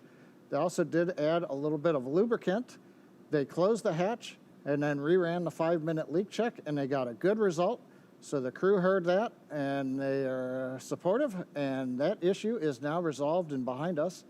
The other issue that we've been working that they briefed the crew on is just above the first stage where the propellant tanks and the inner stage meet. You can't see on your monitor there, but there are some weep holes, and what we've seen is some water, I think, from maybe rain that has gotten in there has drained out, and that gave a little bit of discoloration. They wanted to make sure that might not be something else like the RP1 fuel that's on board the rocket. So they've done some review of data. They see no issues with the fuel system, or in this case, it's the grid fin system that's in proximity in that area. They believe it's water. They briefed the crew, and again, that issue is now closed out. So coming up on just inside T-minus 1 hour and 12 minutes, we've closed up our couple issues, and as we also heard just a couple minutes ago, the closeout team has left the crew access arm, so we're looking good on schedule. So Jesse, everything in the very busy last 20 minutes or so has come together and closed out. What else has been going on? That is awesome news, John. Thank you for that very detailed update. We're just 1 hour and 11 minutes from launch, and it just keeps getting more and more exciting, especially with those updates coming in. Since arriving at the spacecraft, the crew were helped by our closeout engineers to get into their seats, attach their suits to special umbilicals that provide breathing air and a communication link to Dragon systems. They conducted leak checks, which were successful, and communications checks with the core here in Hawthorne, which is the person who will speak to them directly throughout the mission, as well as the launch director in Florida. This is where they are checking their comm path through both ground stations and tracking and data relay satellites that will use to talk to the crew the entire way to the station. And after those suit checks, we were looking for the leak check on the hatch. So we closed the hatch, and as John and I explained, there were some pressure changes. And so they reopened the hatch, removed what appears to be a piece of foreign object debris or FOD, reclosed the hatch, conducted those leak checks, and everything has come out well. So the closeout team is departing the pad, and weather operators are kicking off the final check on wind speeds at the pad, and that'll be used for the final go, no-go poll for launch. Before we get to that final go, no-go, the various teams at both NASA and SpaceX will do an internal go poll, making sure conditions are right with the Falcon 9, the Dragon, the crew, the range, and the space station before the final go is given. So let's check back in on Houston for a status on the team supporting the space station on their readiness for launch. Shaniqua? Thanks, Leah. The team here in Mission Control Houston remains go for launch. All systems on board the station that required to be healthy for mission are continuing to look good. Before the station team is go for launch, they verify that key systems on board the station are functioning as expected. This includes life support systems like oxygen generation, carbon dioxide removal, and the water recycling system that allows us to reuse about 9% of the water we send to station. We're also ensuring that the computers that allow us to command the station's major subsystems, essentially the station's nervous system, are functioning normally. We also work with our Russian counterparts to ensure both methods of controlling the station's attitude or the direction station is pointing are fully functional. This includes the large U.S. gyroscopes and the thrusters found in the Russian segments. Both systems play a critical role during Dragon's docking. Mission Control Houston will be closely monitoring the crew's flight and checking off milestones for most of the journey. Lead NASA Flight Director of Crew-1, Anthony Varia, will lead flight controllers in Houston for launch, and they will all be coming back tomorrow for docking, where we join joint operations with SpaceX. So I'll send it back over to you, Marie at KSC. All right, thank you, Shaniqua. If you are just now joining us, you picked a great time as we are now at T-minus 8 minutes and 22 seconds until launch. Welcome to coverage for the mission known as Crew-1, NASA and SpaceX's second flight with crew to the International Space Station. Liftoff time is still holding for 7:27 p.m. Eastern Time, an instantaneous launch window, and we are tracking no issues currently with Falcon 9 or Crew Dragon. The range is green and weather is cooperating so far. The last check, it was 50% go. Over the last 3 hours, our crew of Victor Glover, Mike Hopkins, Shannon Walker, and Soichi Noguchi donned their SpaceX spacesuits in the historic crew quarters suit-up room. They walked out of that crew quarters building just as every astronaut to fly from this spaceport in Florida has done since Apollo 7. They were then transported to the pad, where our crew entered the SpaceX Crew-Dragon spacecraft you see live on your screen atop the Falcon 9 rocket. Well, this is SpaceX's second time flying astronauts in Crew Dragon. It will also be the first time a private company will fly a crew of 4 people to the space station. If you remember, back in May, we launched NASA astronauts Doug Hurley and Bob Behnken to the space station in the historic Demo 2 mission and then brought them safely home in August. Over the next hour, we will conduct a series of polls to get ready for launch, have the crew arm and the launch escape system, and we'll begin fueling Falcon 9. Launch is set for 7:27 p.m. Eastern. This will include a 12-minute flight to orbit and then a 27.5-hour flight to dock with the International Space Station, set for Monday at 11 p.m. Eastern. So, Nicole, we're coming up on T-minus 1 hour in about 6 minutes. And I know when we were listening to Daryl talk to Bob and Doug, Doug talked about how, there's not a lot of time to think about your emotions. You're focused on the operation and your procedures. Yeah, your emotions are kind of in you at this point, and you're just trying to make sure you're as best prepared for, what's about to happen. Sure. And today's flight is the first of 6 planned rotational missions NASA has contracted with SpaceX as part of the agency's Commercial Crew program. The success of the Demo 2 mission allowed for NASA to complete certification for SpaceX to fly astronauts regularly to and from the ISS, bringing back this critical capability of launching from American soil, which we haven't had the ability to do regularly since the retirement of the space shuttle in 2011. If you've been following along, you've been able to hear that we have been hearing a little bit from crew on board Dragon Resilience, currently strapped into their seats, and they've already gone through all of their communication and suit leak checks. Now, they are able to follow along with all of the action still ahead on the displays that are just above them. There are a couple of touchscreen displays, and that allows them to get insight into all of the Dragon and Falcon 9 systems as we proceed down towards launch. So we're currently at T-minus 1 hour and 5 minutes. Let's check in with John Innsbrucker for another status update on both vehicles. How's it going there, John? Yeah, Thank just a you, heads Kate. up. T-minus 1 hour, 5 For minutes. the closeout team to clear the VDA. Once that's complete, we're going to cycle the tank valves to equalize the manifold pressure. This is the same thing we executed yesterday earlier this week during dry dress.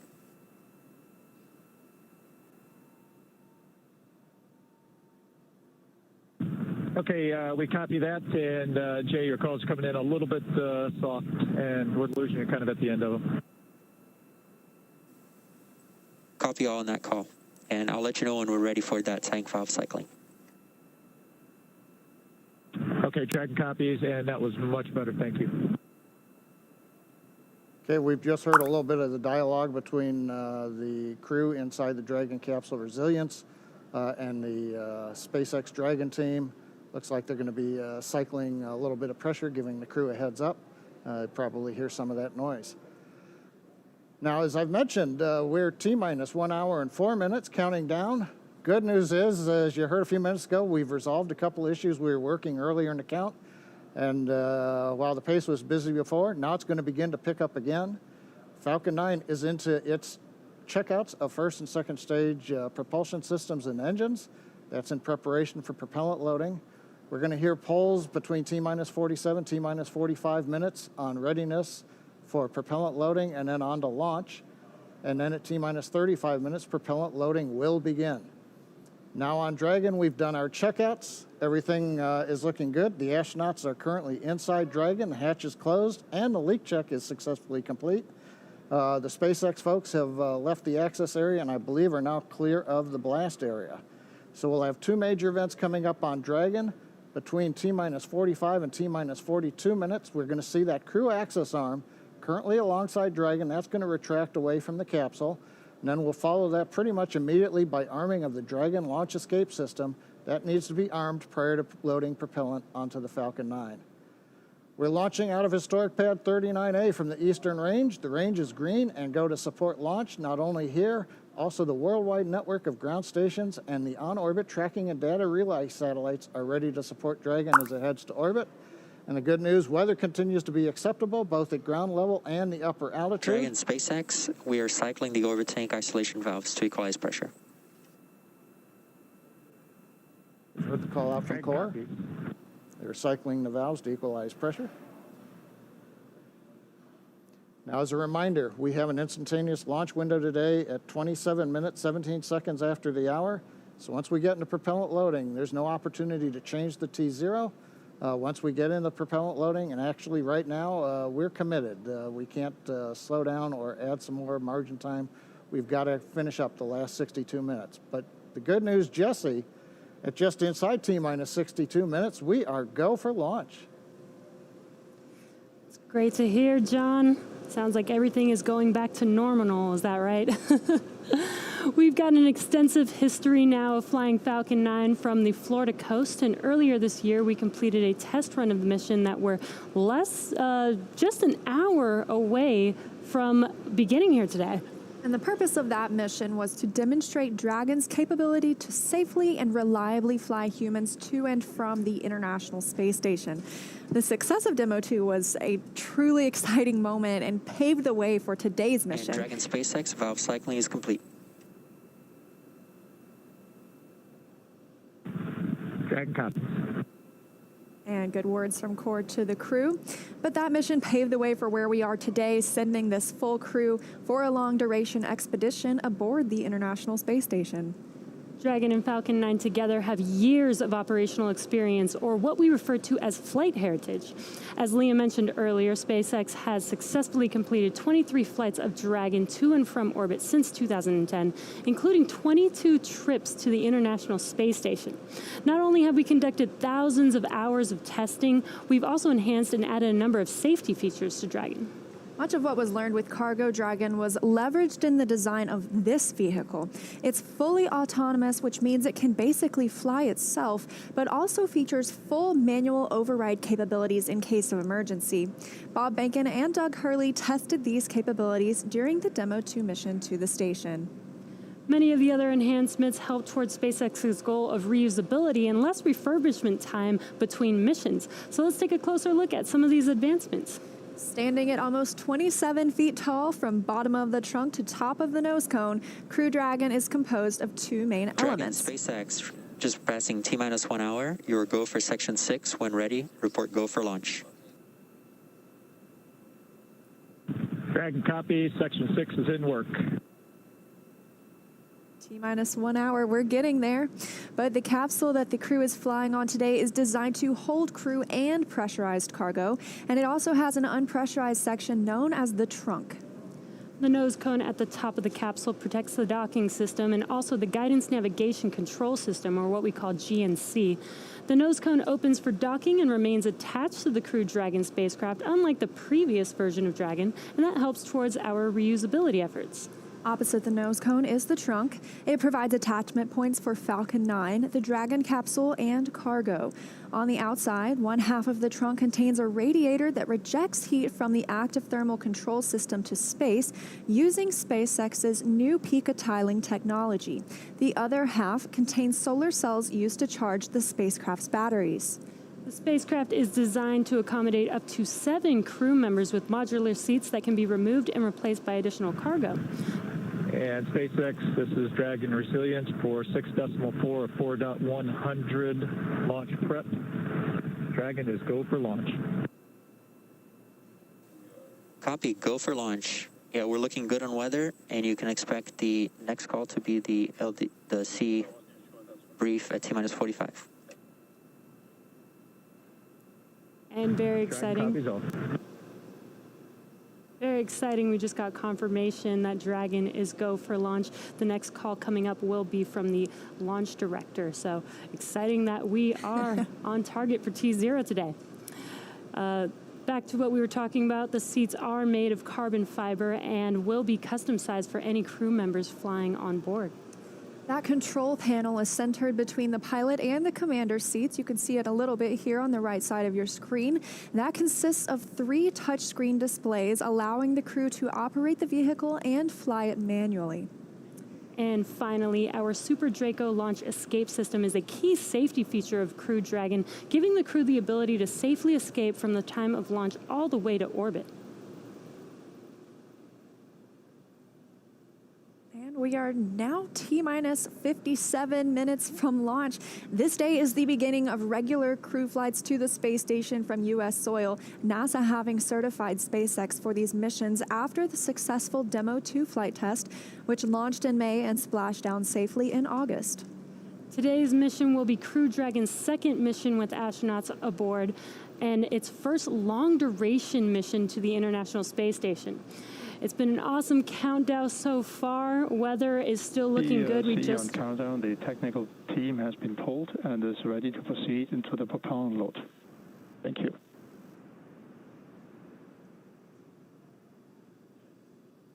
And not only is weather good, but sounds like we're proceeding into propellant load. So we're at T-minus 56 minutes and 37 seconds, and we're just getting closer and closer to that T0. So exciting. Yeah, absolutely. We've had a great countdown today. Of course, a few things we didn't expect, but nonetheless, everything continuing on schedule. So starting with suit up, just over 3 hours ago, the SpaceX team helped the crew put on their suits and conduct initial checkouts before crew walkout. Crew walkout was where Victor Glover, Mike Hopkins, Shannon Walker, and Soichi Noguchi gave final goodbyes with friends and family gathered outside the operations and checkout building before they began that roughly 20-minute ride to pad 39A. And what a cool ride that was. What you're seeing on your screen is them getting into their vehicles, waving goodbye. We got some great footage of those Teslas heading down the NASA causeway before the crew arrived at the pad. And once they got to the pad, they took a minute to take in the sights. There you can see on your screen. They took some pictures and then they headed up into the fixed service structure to begin a process known as crew ingress, where the astronauts entered the vehicle and the SpaceX team performed a series of checks to ensure their suits, the seats, and the vehicle interactions were all functioning properly. And about 15. As a reminder, step 55.72 is open for propellant load go, no-go buys. That's the team continuing to discuss the go, no-go for propellant load. But about 15 minutes ago, the team closed Dragon's hatch with the crew safely inside. So with about 55 minutes to go until Dragon starts breathing fire, things will pick up as we get close to that go, no-go to begin propellant loading and arming the launch escape system. The crew will pull for readiness, which was completed just about 5 minutes ago. And the Dragon pull for prop loading was just called out not too long ago. Next up at T-minus 45 minutes will be an internal mission control Hawthorne pull, and then the launch director's pull for propellant loading. When we get to about T-minus 40 minutes, the crew access arm will retract, and the crew will get the call to close their visors and arm the launch escape system. This is the automated system in place that can fire the 8 Super Draco thrusters on Dragon to quickly separate the crew from the rocket, either on the pad or during the flight on the ride uphill. And then once we reach about T-minus 35 minutes, propellant loading for Falcon 9 will begin. We've heard some chatter about whether they're go, no-go, continuing those polls. And throughout the countdown, we've been getting some pretty incredible views of the astronauts inside Dragon, making their final preparations, as well as some close-up views of the suits. The teams have often described those suits as an extension of the Dragon spacecraft. It's almost a mini spacecraft inside a spacecraft. They're all custom fitted, just as we were discussing earlier. And I think it's very interesting as well. Their seats are custom fitted too. So nobody gets to really choose where they sit today. It's already been decided. And with that, we want to hear a little bit more from SpaceX for this place. And go ahead for displays. I just wanted to check. We did notice that on the left side of the display looks like possibly one of the iPads, one of the tablets is still in there. Is there when are you planning on bringing that down? And we were going to get that right prior to the LES Army. Copy all.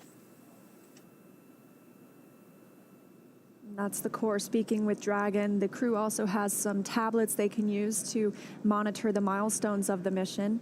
But for right now, we want to hear a little bit more from the KSC side. So, Daryl. Yeah, thank you very much. Back here at the Kennedy interview desk, and we talk a lot about the astronauts, what they're doing in the preparation for good reason, but they have a lot of work to do. They're going to be doing some science, and joining me now is Dr. Lucy Lowe from the National Institutes of Health with one of the hundreds of experiments that our astronauts are going to be working on. And so one of them, the big one that you're working on and studying, is called tissue chips. So, Lucy, what exactly is a tissue chip? So, yeah, great question, Daryl, and thanks very much. Great to be here this evening. So, a tissue chip, this is an example of a tissue chip. It's a tiny bioengineered device that contains human cells, and it's designed so that it mimics the structure and function of human cells and organs in this tiny little device. And so the idea is that we can use these to understand human physiology, we can use them to model diseases, and we can even use them to test drugs and therapeutics in human systems before they go into humans, for example, in clinical trials. So really, they're just models that we can use to model disease and then test therapeutics for safety and efficiency. Taking actual tissue that's been genetically engineered, right, and to see how it reacts? Not necessarily, no. So there's lots of different ways that you can put cells on these chips. You can buy them, but you can also use stem cell technologies to actually create cells from all kinds of different organs and tissues: heart, liver, lungs, skin, brain, bone.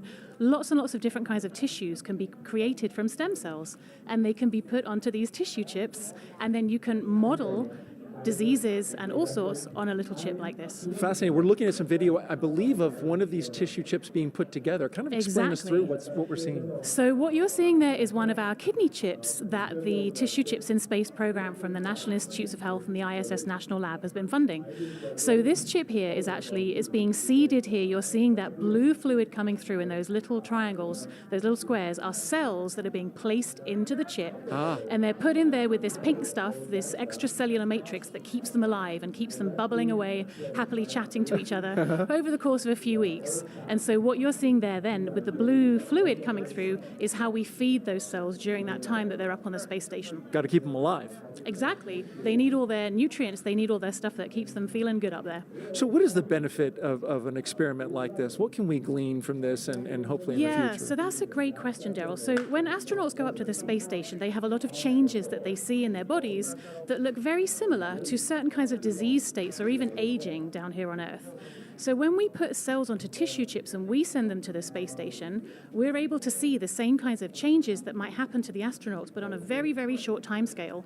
So for example, diseases that might take months or years or even decades to actually be a clinical problem down here on Earth, can actually be modeled in space in just a couple of weeks. So we can really accelerate the disease modeling using these tissue chips and then see how different drugs and therapies act on them.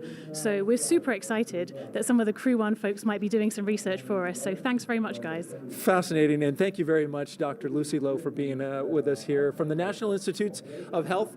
That was a fascinating experiment, and we hope the astronauts get some good work on it so that you can further develop your research. Really Wonderful. Thank you, Daryl. All right, very good. And so now we'll toss it back to Hawthorne, California, and John I for the latest at T-minus and 49 minutes and counting.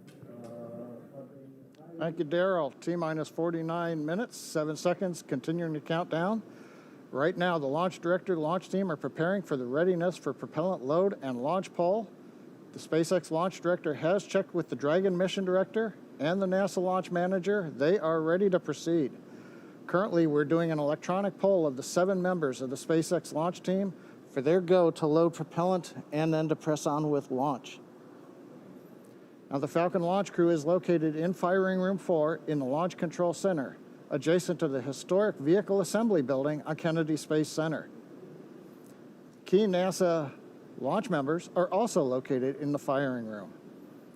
Now what we're waiting for right now is we expected about T-minus 47 minutes to hear the results of the poll. While we're waiting to hear that, a couple other status items. The crew is currently on board, and the crew access arm is about to be retracted. You can see the access arm currently in the pre-launch position alongside the Dragon capsule. We'll rotate that out of the way, then we'll arm the launch escape system on Dragon before we go into loading propellant on the Falcon 9. We're launching out of pad 39A, heading northeast out of the eastern range. The range continues to be go for launch. They're monitoring clearance area around the launch pad as well as the air and sea space around the flight corridor. Now the good news on the weather front, we have been given a new probability of violation of only 20%, or as the optimist would say, 80% chance of good weather.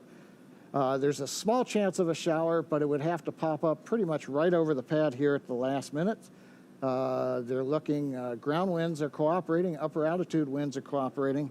So the weather officer gave us some good news about 10 minutes ago as we got inside of T-minus 1 hour. Now we're coming up on T-minus 47 minutes, and the SpaceX team is finishing up their go, no go polls. We're waiting for a few more people to give the electronic thumbs up so that then the SpaceX launch director can check that item off and then proceed into the remainder of the countdown, which will include propellant loading at T-minus 35 minutes. So let's listen in for a moment to the countdown net.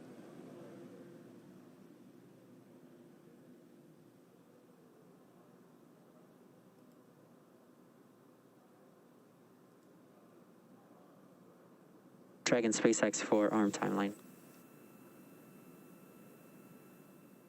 And go ahead for the arm timeline.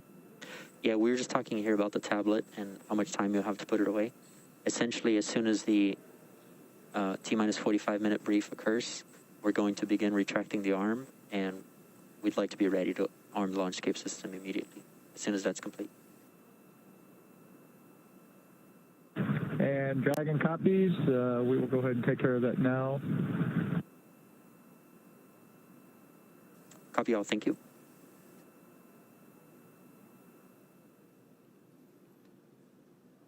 Heard a little bit of dialogue there between Core and the Dragon crew looking at a computer notebook that they're getting ready to put away, letting the crew know what the timeline would be once we finish the go, no go poll and we give the instructions to the launch team at T-minus 45.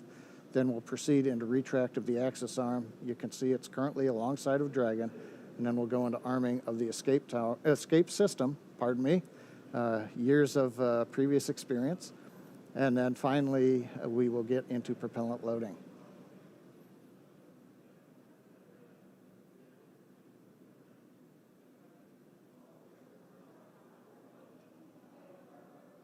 Right now, they're getting just the last thumbs up.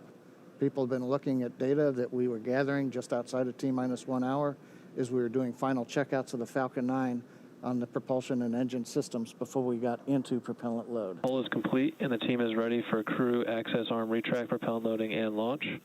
For non-urgent no-go conditions, brief the CE or LD, and they will approve aborting the launch auto sequence and proceed into launch abort.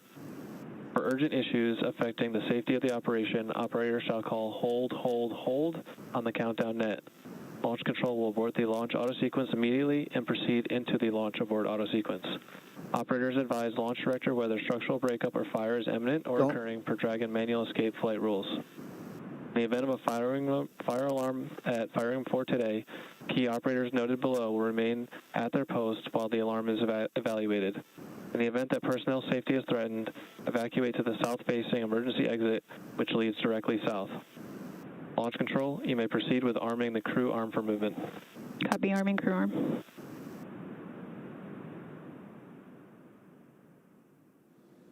And there you've heard it, just inside 44 minutes, the SpaceX launch director has announced polls are complete. We're go to head into propellant load. The Dragon team is going to begin retract of the crew access arm. So Kate, with that, everything continuing to look good. We're right on time in the countdown. Thanks for that, John I. And it looks like the crew access arm has already begun to retract away. Just a beautiful sight. So this is one of the last major visual milestones that we have before launch. So the crew access arm now moving away, and we are T-minus 43 minutes and 15 seconds from launch. We're standing by as we wait for completion of the crew access retract. Shortly thereafter, we should hear the call out that the launch escape system is armed. And after that, we will hear that F9 prop loading has begun. And now, earlier this evening, we saw NASA astronauts Victor Glover, Mike Hopkins, Shannon Walker, and JAXA astronaut Soichi Noguchi suit up. That was about 3 hours ago. They made the drive out to Launch Complex 39A. Ingressed Crew Dragon about 2 hours ago, and the spacecraft hatch was closed a second time and then they had a successful leak check. And again, we've just seen the crew access arm retract, and what we heard a few moments ago was that once this process is complete, they are going to go ahead and arm the launch escape system immediately. So we're going to wait to hear the call out that the crew access arm retraction is complete, and then we'll explain a little bit more about this launch escape system, what it is, why it's armed at this point, and why it's so significant.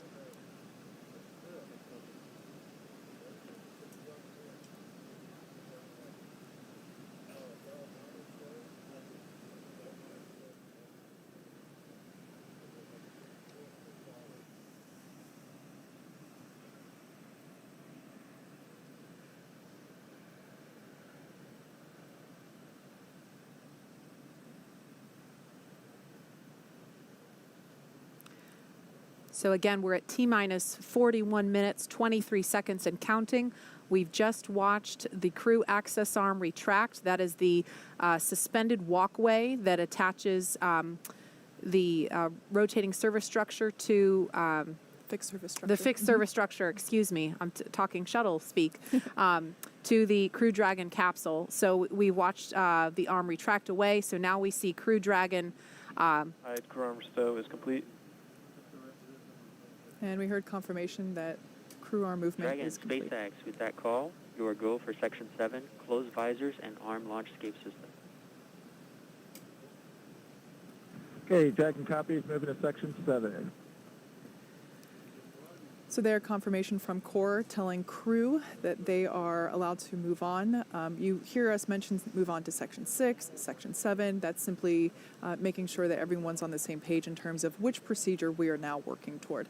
So that was just the Core, who is the person that is essentially the single voice communicating to the crew inside. Dragon, visors are closed. We are arming the launch escape system. Copy.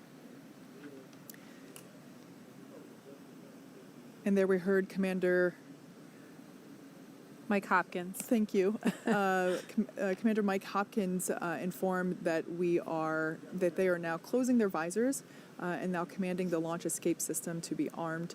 Now the launch escape system is basically the crew's path to safety in the event of an anomaly, quite simply. If we were to have an abort scenario here on the pad, we have demonstrated the efficiency and success of that system, having done a pad abort test. Previously, we did a launch escape system test mid-flight earlier, I believe it was January of this year. And so basically, this is a system Launch that escape could system return. is verified armed.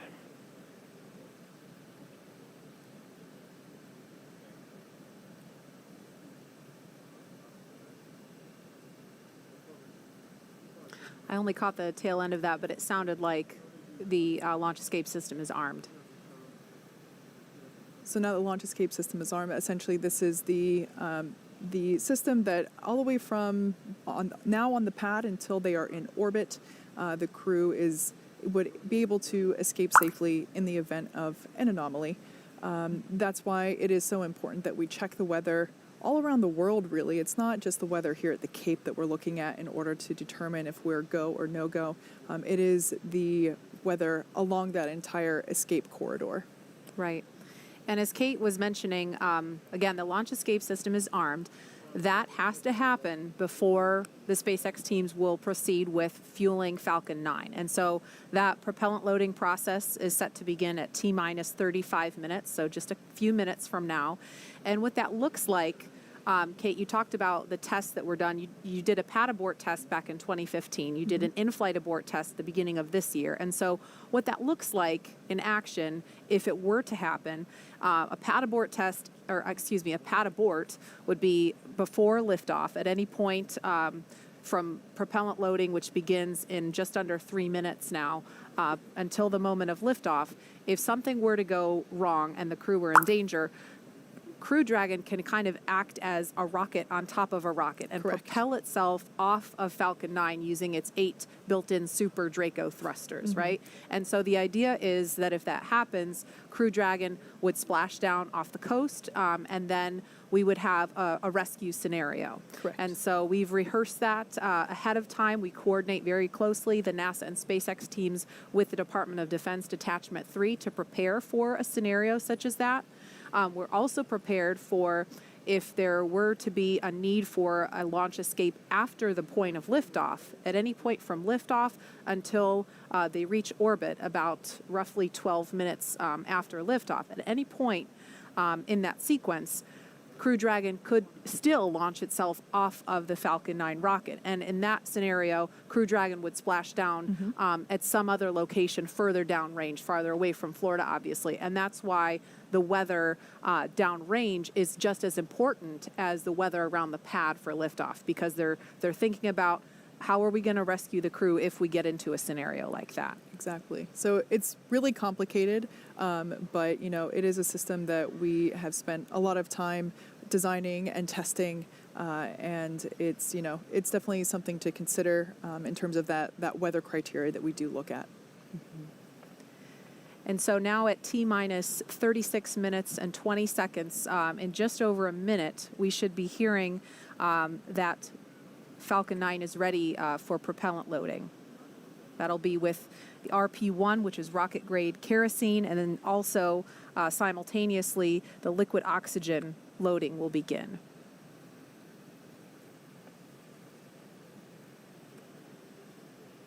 Once we begin loading that liquid oxygen, we'll see plumes of what will appear to be white smoke. It's actually the liquid oxygen vaporizing, turning from liquid form into gas form around the rocket itself in the rather humid Florida air. And Nicole, I know, we're just about 30 seconds from fueling, but from your perspective, obviously this launch escape capability is not something that the space shuttle had. So from an astronaut's perspective, what's your take on having the ability to abort from the pad or in flight? Yeah, I mean, it's awesome. It's what we need to be doing with our spacecraft. And I think anytime you can better ensure the survival of your crew in any situation during, launch and on the way to space, that's what we need to be doing. Launch auto sequence has started. Propellant load has started.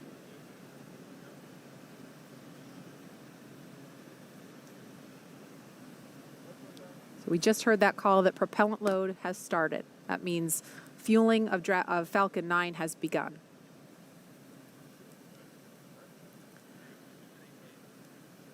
Okay, so we are now at T-minus 34 minutes, 34 seconds and counting. Fueling of Falcon 9 is underway. The launch escape system is armed. And again, today is the first in a series of 6-month missions for NASA's Commercial Crew program. And the Dragon capsule was loaded with propellants about a week and a half ago, just a few miles down the road from us. Yeah, that's an area that we affectionately refer to as Dragonland. Yeah. Yep. And in order to fly, Dragon needs fuel and an oxidizer. So for the fuel we use, Kate, you're going to have to help me with these words. No I can't pronounce them. Yeah, so it's monomethylhydrazine, or MMH, and nitrogen texotride, or tetroxide, also known as NTO for the oxidizer. These are two propellants, a fuel and an oxidizer, that when they come into contact, they combust instantaneously. So it's a great propellant to use in spaceflight because you don't need an ignition source. So we use those propellants to maneuver Dragon on orbit, and those propellants super power the Draco engines as well as the 8 Super Draco engines that would be utilized in the launch escape system in an abort scenario. And again, we want to be crystal clear. Now that fueling for Falcon 9 has started, that means that the 8 Super Draco engines built into Crew Dragon are ready, if needed, to launch the capsule away from the Falcon 9 rocket in an instant if there is any kind of emergency associated with the rocket or on the pad. Now let's go over to SpaceX headquarters in Hawthorne for an operations update. John? Well, we are counting down those final minutes, and everything is still looking good for Falcon 9 and Dragon for an on-time launch just under 33 minutes from now. As you heard, Falcon 9 began propellant loading right on time at T-minus 35 minutes. Now, the propellants that feed the Merlin engines that power Falcon 9 are 2 liquids. One liquid is the fuel, the other is an oxidizer. And that fuel is a refined form of kerosene, also referred to as RP1. Now, our oxidizer is densified liquid oxygen, also called LOX. Densified means it is kept much colder than typical for launch vehicles, and it takes up less volume. This allows for more oxidizer to be loaded into the first and second stages. Now, to ignite the fuel and oxidizer in the Merlin rocket engine, we use an ignition fluid called T-Tab. When T-Tab comes in contact with oxygen, it ignites, and it gives off a green-colored flame. Once we've got the flame going, we can then add the kerosene fuel into the chamber, and the engine goes to main power. And you might see the green flash just as the second stage engine ignites, following stage separation 2 minutes, 48 seconds into tonight's flight. Now, currently, we're early in the propellant loading. The first stage fuel tank is about 10% full. And that first stage is the bottom 2/3 of the vehicle. You can see on your screen, you've got the black carbon fiber landing legs, then the white propellant tanks of the first stage, topped off by that black cylinder, the inner stage. Now, liquid oxygen loading is also underway on the first stage. That loading will begin on the second stage, which you can see on your monitor, which is the cylinder, the white cylinder just above that black interstage. Liquid oxygen loading on stage 2 begins at T-minus 16.5 minutes, and we'll continue loading liquid oxygen on both stages until the last few minutes of the countdown. Helium loading into pressure vessels is also underway.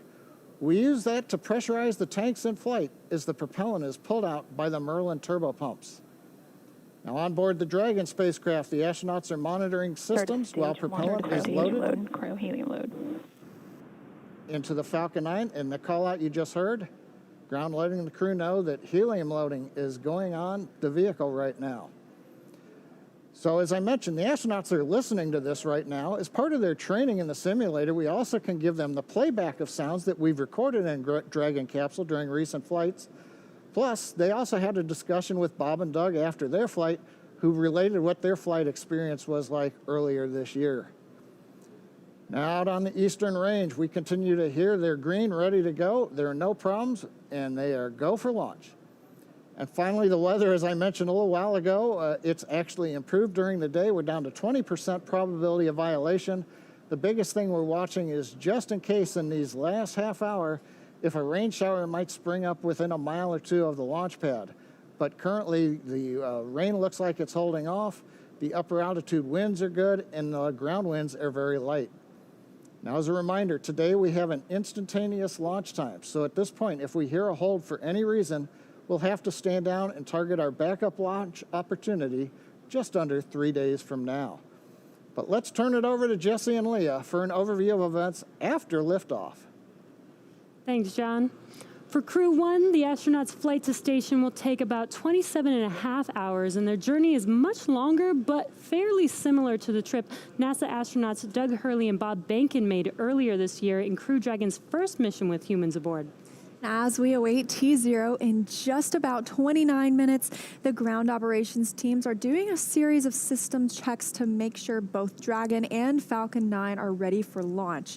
You're looking at a live view of our teams at the Cape as they prepare for liftoff. Now, as we wait for the launch clock to hit 0, we wanted to give you an overview of what the ascent portion of the mission will look like. Once we hit T0 and a successful launch occurs, we will watch Falcon 9 and Dragon lift off from historic launch pad 39A and make their ascent. At about 50 seconds into flight, Falcon's 9 engines will throttle down to help pass through the period of maximum dynamic pressure on the rocket, or what we typically refer to as max Q. It's worth noting that once we hit max Q, the vehicle will be going supersonic. Once we are through the period of maximum dynamic pressure, we can throttle up our Merlin engines again. And from there, at about 2.5 minutes into flight, we have a series of 3 events that will happen in rapid succession. First is MECO, or main engine cutoff. This is where all 9 Merlin N1D engines shut off in preparation for stage separation, which is our second event. This is where the first stage detaches from the second stage, with the first stage making its way back to Earth for landing as the second stage continues on its journey with the third event. SES, or second stage engine start 1, is where the MVAC engine lights up and propels the second stage along with our Crew-1 astronauts to orbit. As Stage 2 heads towards its targeted drop-off orbit, Stage 1 will execute 2 burns in order to make its way back to Earth. The first is the entry burn, where 3 of the M1D engines will reignite and then shut down. This helps to slow the stage down in preparation for entry back into the Earth's atmosphere. While the first stage is heading back to Earth, the second stage will cut off its 1 Merlin engine that was ignited right after stage separation. Once this happens, we will wait for confirmation of a good orbital insertion. And about 90 seconds after Dragon gets into orbit, Falcon 9 will land back on Earth. The landing burn, which is a single engine burn, will bring the vehicle speed down rapidly in order to land on the drone ship about 9.5 minutes into the mission. While Falcon 9 first stage is landing, Dragon is preparing to separate from the second stage. At about 3 minutes after the second stage gets into orbit, we should have a great view of Dragon with its 4-person crew drifting away from the second stage. Once Dragon is a short distance away, it will begin checking out its Draco maneuvering thrusters to make sure Dragon continues to increase separation distance from the second stage. It's worth noting that these are not the Super Draco engines that would be used during an abort scenario. And about 40 seconds after separation, Dragon's nose cone deploy sequence will begin. It will take roughly 4 minutes for the nose cone hooks to unlatch and open, exposing its guidance navigation controls, or GNC, that will help Dragon autonomously fly to the space station. And lastly, once the nose cone is deployed, the remaining Draco thrusters on the forward bulkhead will be checked. From there, over the next 27.5 hours, Dragon will begin its approach phase, undergoing a number of phasing burns as it makes its way to station. All of that will be coming up soon. Stage 2 cryo-helium load. And confirmation, Stage 2 cryo-helium being loaded now. But for now, let's check back in with Marie at Kennedy Space Center. Marie? All right, thank you, Leah. If you're just joining us, we are now at T-minus 25 minutes, 5 seconds and counting from the second astronaut launch from U.S. soil this year, and the first with 4 astronauts aboard Crew Dragon. It's monomethylhydrazine, or MMH, and nitrogen tetroxide, or to speak live with the president of JAXA. also known as Garvey, NTO for the oxidizer. These are 2 propellants, a fuel and an oxidizer, that when they come into contact, they combust instantaneously. So it's a great propellant to use in spaceflight because you don't need an ignition source. So we use those propellants to maneuver Dragon on orbit. Could you tell us about the partnership those propellants between JAXA and power NASA? the Draco engines, as well as the 8 Super thank you very Draco much engines for your question. that would be utilized in The U.S. and launch Japan escape have built a system close in an relationship abort in the scenario. aerospace field for more than And 50 again, years. we want to be And crystal NASA and clear. JAXA have Now been that collaborating in fueling many for Falcon fields, 9 has including started, Earth science, that space means science, that the 8 space Super exploration, Draco human space engines built activities, and into Crew aeronautics. Dragon are ready, if Astronaut needed, to Noguchi launch the is based capsule in the away. Crew-1 mission as the first foreign astronaut on board a U.S. commercial spacecraft. This shows a trust relationship between the two countries. We recognize that this mission is an important milestone toward future international space exploration, and we will firmly support him from the ground. Thank you very much. Could you tell us a little bit more about today's mission and what the mission represents for Noguchi-san? Well, as the first Japanese astronaut on board 3 different spacecraft, Space Shuttle, Soyuz, and Crew Dragon, I'm sure he will play an outstanding role based on past experiences. Experiments on the ISS are expected to contribute to the advancement of people's lives on Earth. Protein crystal growth experiments in microgravity environment may lead to the development of new medicine. Japanese private companies are also getting to use the experiment module Kibo for the initiatives. We expect that we will the utilization of Kibo. Thank you. Thank you. And last question, looking a little bit towards the future, I know recently Japan, along with 7 other countries, including the United States, recently signed the Artemis Accords. Can you tell us a little bit more about the Artemis Accords and what that means for future space exploration? Well, last month in October, the Japanese government signed the Artemis Accords, representing the strong partnership as one of the first countries to join in the future international space exploration.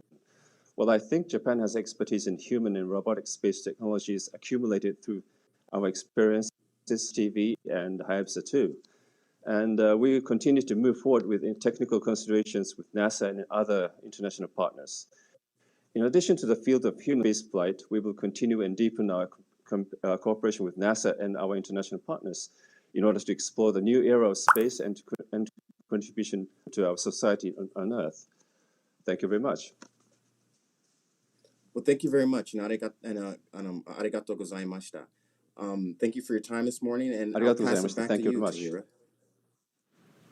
Thank you. All right, so we just took a look at numbers across all of our social channels, and there are over 500,000 people tuning into this broadcast right now. And the hashtag LaunchAmerica is trending at number 20 on Twitter, last time we checked. And Marie, Kate, Nicole, I've got some great photos rolling in, and I have a few that I just have to share right now. So take a look at this first one. We've got this little explorer asking if there's room for one more on the mission. Aww. I love it. I know. Let's go to the next one. We've seen so many cute space pups today, and this corgi and its little NASA onesie is just the icing on the cake. Yes. I can't get enough space dogs, so. Okay, let's go next. How incredible is this little patriotic astronaut holding the flag? Now, y'all, this one definitely made me pretty emotional in the first time I saw. Yeah. Okay, last one. Check out how awesome Kiana looks in her blue flight suit, and, wishing her hero, Victor Glover, well on his Launch America mission. So you've seen it there, and for those of you at home, thank you for sharing a piece of what this mission means to you with us. And in these final moments, let's check in with Shaniqua at Mission Control in Houston. Shaniqua, what's the latest? Thanks, Tahira. The space station team here in Houston is focused, and critical systems on the station continue to function normally. The teams have verified the command path from the ground up through the constellation of communication satellites to the station. Everything is nominal, and the station will be ready to receive Dragon tomorrow. NASA Flight Director Anthony Varia has been leading the operations planning between the joint NASA and SpaceX teams for the Crew-1 mission. And with the mission about to begin, he passed along this to the teams. No matter the spacecraft, our jobs remain the same. We will protect the crew, we will protect the vehicle, and we will perform our mission. We remain tough and competent. We operate with resilience. Anthony and team are on console here in Mission Control for launch and will be back tomorrow for docking. A reminder that a launch today will take about 27.5 hours to get to station, docking Monday to the Node 2 forward port scheduled at 10 p.m. Central Time, 4 a.m. GMT. Once Dragon is fully docked to the station, the team here in Houston will assist the Dragon and Space Station astronauts with leak checks as they work to open hatches on both Dragon and inside the station's pressurized mating adapter. We expect hatch open to take approximately 2 hours after docking. That's it for us here in Mission Control Houston. I'll send it back over to the team in Florida. Marie? All right, thank you so much, Shaniqua. We are inside of T-minus 19 minutes until launch. So exciting. We started the day with 50% probability of launch, and now we're up to 80% chance of the weather cooperating. So we are so excited. I know we're going to be turning our attention solely to the pad and going over to Hawthorne to take us through the final count. But one thing that really stuck out to me earlier, and I wanted to mention, when Shannon was talking about her path to becoming an astronaut, she talked about how she was 4 years old when she decided that that's what I want to do. And it really stuck out to me because my 4-year-old daughter is watching and she's dreaming about becoming an astronaut. And it's so special for, I think, especially for little girls, maybe I'm biased, but to be able to have a role model like Shannon and like you, Nicole, because at the time when Shannon was 4 years old, women weren't astronauts. Yeah. And what an amazing time to be in when little girls have women to look up to, and African-American children have Victor Glover to look up to and see that, they're represented and they can do this too. Yeah, and I think NASA and the world of space exploration, from the human spaceflight side for sure, has been, over the years just so progressive in understanding how this diversity is so important. And I love thinking about your 4-year-old daughter watching launch tonight and being excited about this. And I'm thankful to be here tonight with you two ladies kind of representing. I'm super excited. I have seen SpaceX launches before. I've seen shuttle launches before, but I've never been this close to the launch pad. And my palms are sweaty with excitement. And it's going to be incredible. Night launches here, they just light up the sky. And so I'm super excited, and I can't even imagine. I think a lot about Victor Glover this evening because, as we said before, this is his first time going to space. He has thousands of hours as a test pilot, like a super impressive resume, and this is his first time going to space, and I'm so excited for him to be part of this mission and get to go to the ISS after a long wait. Yeah, and that is a beautiful destination. Let me just tell you that the four of them are going to, do amazing work there. And it's been mentioned a couple times before, this partnership that we have that's allowing us to do such incredible things that are just ultimately about improving life on Earth. It's very Absolutely. Cool. And Nicole, I think it's worth mentioning, we didn't talk about this earlier, and I know you are a very humble person and you're focused on the crew that's on the pad right now, but you are the last resident International Space Station crew member to launch from and then land back on U.S. soil. So I think that's significant. Yeah, as a shuttle crew member, and it's kind of weird to think that was that long ago, but I don't think any crew members goes into it thinking about what first or last it is. Yeah. But I'll tell you, having worked at Kennedy Space Center for 10 years as a NASA engineer, and to be able to support a mission like that and be here watching this tonight, really historic event. This is the place where we learn, that there is a solution to every challenging problem. And in the words of a person I mentioned earlier, Mr. Honeycutt, here's how we can, not why we can't. And that's what we saw go on tonight as well. Absolutely. And with T-minus 15 minutes, 10 seconds and counting to liftoff, we want to focus in on the pad as we proceed through the final stretch of the countdown. We will turn it over to Hawthorne to take us through launch at 7:27 this evening, Eastern Time. John? Thanks, Marie. As Marie mentioned, everything is looking good for launch of Falcon 9 and Dragon. It's going to come at 27 minutes and 17 seconds after the hour, just a little under 15 minutes from now. We began propellant loading on Falcon 9 on time at T-minus 35 minutes. You may have heard earlier the call out, the fuel is completely loaded on the second stage. So the RP1 kerosene fuel is complete. We also got the start right on time 2 minutes ago of liquid oxygen loading onto the second stage. Now on the first stage that you can see with the white plumes coming off of it, fuel loading is continuing. We're about half complete with fuel load. That'll finish in 8 minutes at T-6. Now densified oxygen, the liquid oxygen, continues to load on the first stage. That'll come down and finish about T-3 minutes. And then, as I mentioned, the second stage has just begun liquid oxygen loading just 2.5 minutes ago. That will continue all the way down to T-2 minutes. Now, currently, Eastern Range is go. Everything continues to look good. And the weather, as we said, has continued to cooperate. You can talk about it. You can't do much about it. But tonight, it looks like all conditions are good on the weather. And finally, Dragon. The Dragon mission director and team, they are reporting no issues. They've completed the communication checkouts earlier in the countdown. You can see the crew access arm is retracted away. What you have left now is just the strong back alongside of Dragon you can see on your monitors. We have armed the launch escape system. The crew is strapped in and they are ready to go. Their next major event's coming up at T-10 minutes. They're going to get final instructions relayed to them. The crew displays will be configured for launch, and that allows the crew to get insight into how launch is proceeding and provides constant updates on vehicle health to the crew that you can see on the right-hand side of the monitor. The crew will also at that time close their visors in preparation for launch. Now at T-5 minutes, we'll be in terminal count, and Dragon will transition to its internal battery power. We'll hear continued call-outs on the countdown net as we get close to 0 and to liftoff. But right now, 12.5 minutes to go, everything looking good.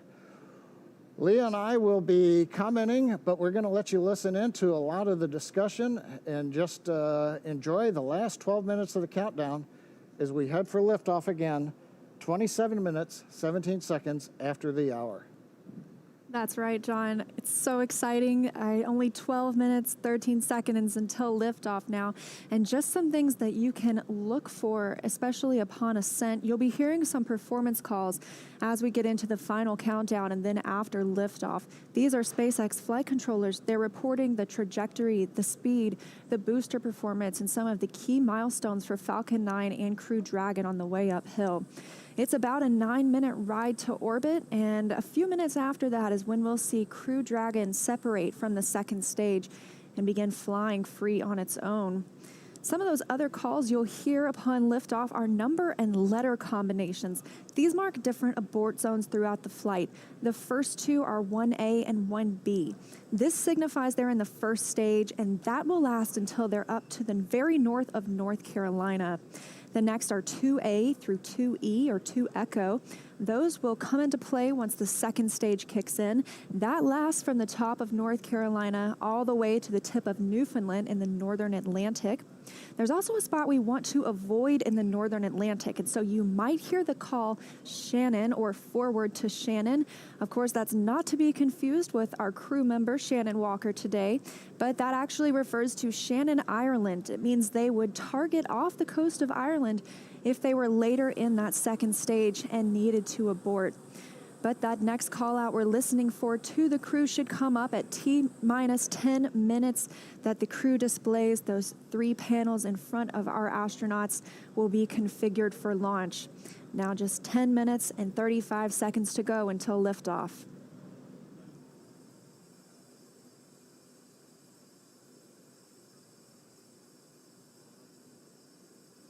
Also, as John and I mentioned, that stage 2 fuel load is complete. Stage 1 is at about 90%. Liquid oxygen load on the second stage is about 40%, and on the first stage, about 85%.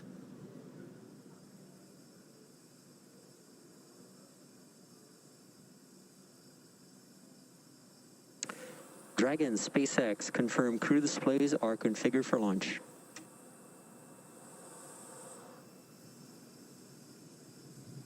And SpaceX, this is Dragon. Displays are configured for launch. Copy, Resilience. We're honored to have you as our crew as we begin operational missions to the ISS. Have an amazing trip, and know that we are all for one. Thanks, Jay. And to all the people at NASA and SpaceX, by working together through these difficult times, you've inspired the nation, the world, and in no small part, the name of this incredible vehicle, Resilience. And now it's time for us to do our part, Crew-1 for all. Copy all. Thanks, Hopper.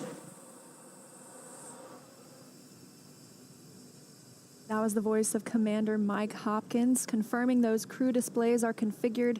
And that T-minus 10 minutes was another check for the Falcon 9 launch commit criteria. It was checked by some computers.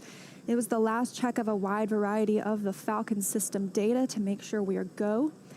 From here on, we continue to count down until T-minus 7 minutes when the pre-valves open.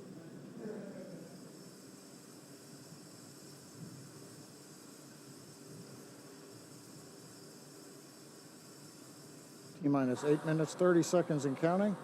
As Liam mentioned, the next major event at T-minus 7 minutes, we will open the pre-valves. Currently, the Merlin engines on the first stage are isolated by valves that are between the propellant tanks and with the Merlin engines. We'll open the pre-valves. That'll allow us to begin passing a small amount of liquid oxygen through the inlet of the turbo pumps. That'll chill them down to get them ready for when we bring the pumps up to full speed at T-minus 2 seconds. We want to make sure that the pumps are chilled so that there's not any opportunity for the liquid oxygen to possibly get in contact with a warm pump and turn into gas, something you want to avoid on a turbo pump. 7 minutes and 40 seconds now to liftoff. We're still watching those fuel levels tick up, and in the first stage, we're almost at 100% of that densified kerosene. As we mentioned, second stage is full. First stage fueling should be complete for that RP1 at about T-minus 6 minutes.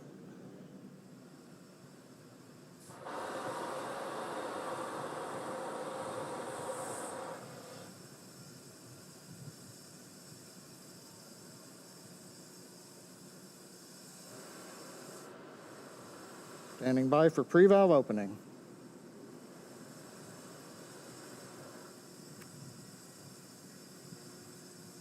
Stage 1 engine chill has started. And there's the call out. Stage 1 engine chill has started. Indicates that we are opening the pre-valves. Liquid oxygen now beginning to flow slowly through the turbo pumps on the Merlin 1D first stage engines. Next call out should be in about 30 seconds from now. We'll be looking for stage 1 RP load complete. That's the densified kerosene, that fuel on the first stage, already full on the second stage, and we'll still be loading liquid oxygen up until about 2 minutes prior to liftoff on the second stage.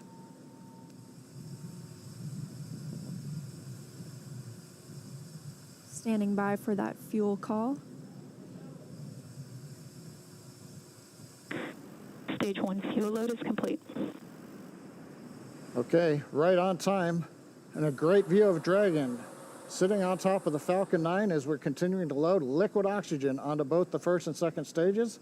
The RP1 kerosene fuel is now completely loaded on both stage 1 and stage 2. All continues to go well, just under 6 minutes to launch.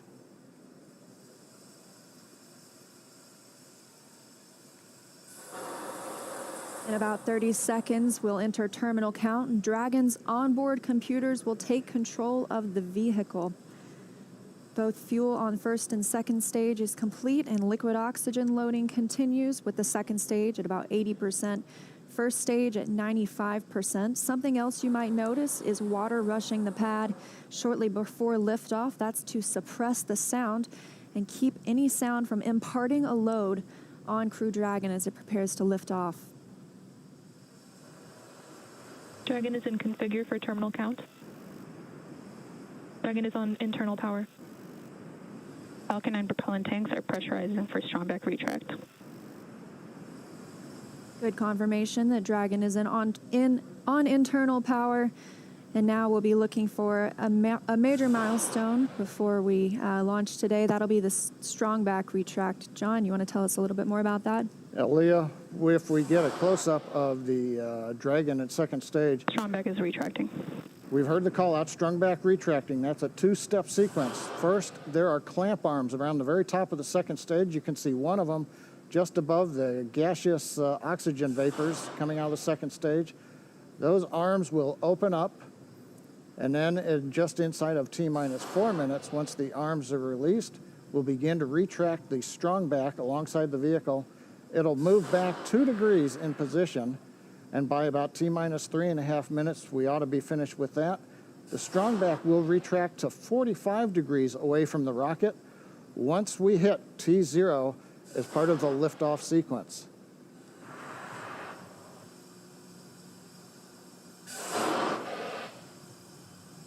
And at T-minus 3 minutes, Right now, we're waiting for the retract. And there you can see the strong back is beginning to move away from the vehicle.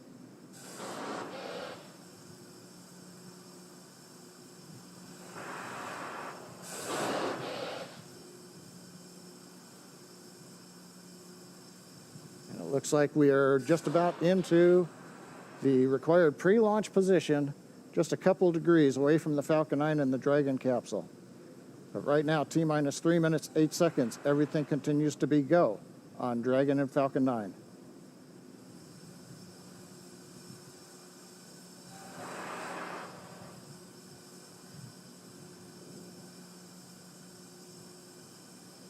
Currently standing. Dragon is in terminal count. And Dragon is in terminal count, and we are standing by to hear that Stage 1 liquid oxygen loading is complete. Stage 1 LOX load is complete. And there we have it, and Stage 2 should finish shortly after at about 2 minutes prior to liftoff. So now the last major event is finished liquid oxygen loading on Stage 2. It wraps up at about T-minus 2 minutes. Then at about T-minus a minute and a half, we have to drain back and vent down the liquid line that goes up the strong back alongside the Falcon 9. If you see a large white cloud about midway down around the rocket, that's normal. That's, again, just the gaseous oxygen hitting the warm, moist Florida air.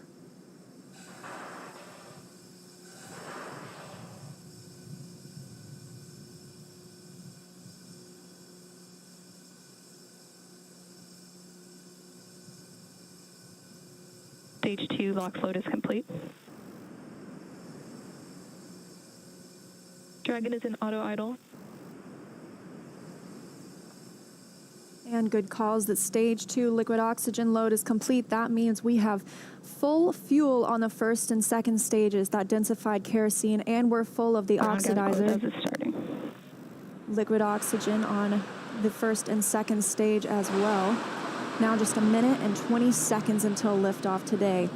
And as you can hear those sounds, like Soichi Noguchi said, the vehicle is alive. Coming up in 10 seconds, we'll look to hear that Dragon is in countdown and Falcon 9 is in startup.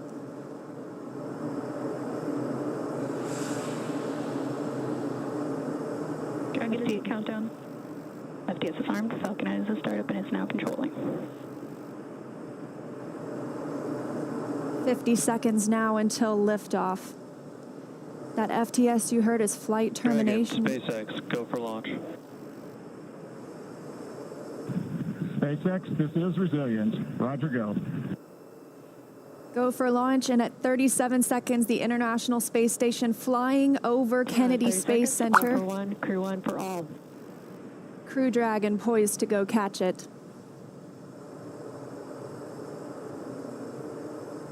20 seconds till liftoff. T-minus 15 seconds. Falcon 9 is configured for flight.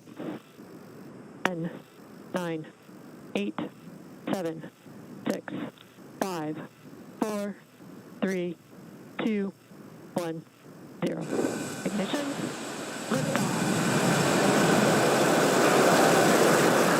And resilience rises. Not even gravity contains humanity when we explore as one for all.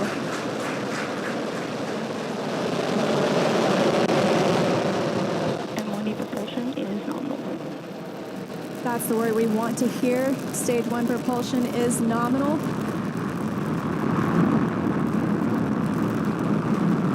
As 30 seconds into this historic mission, flying crew on board Dragon and Falcon 9. Stage 1 is preparing to throttle down. This is in preparation for max Q, which is maximum aerodynamic pressure. Stage 1, throttle down. There's that call out for throttle down.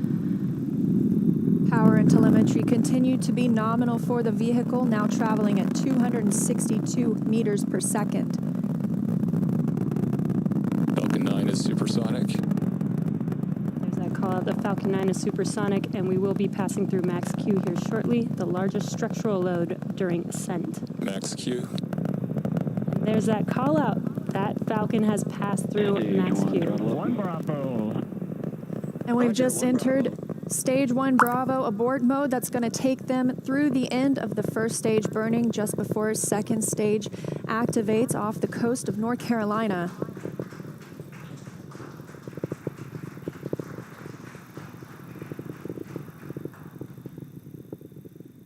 T+1 minute and 40 seconds into flight, Dragon and Falcon 9 traveling 709 meters per second. That call that MVAC chill is underway, the Merlin vacuum engine. Now with the call out of MVAC de-chilling, similar to what we saw in the first stage Merlin engines, the second stage engine being prepared for its ignition coming up in just over 30 seconds from now. We're a half a minute away from 3 quick events in rapid succession. We're going to get main engine cut off. The 9 Merlin engines will throttle down and then shut down. We're going to get stage separation. Stage 1, throttle down. And then ignition of the second stage engine.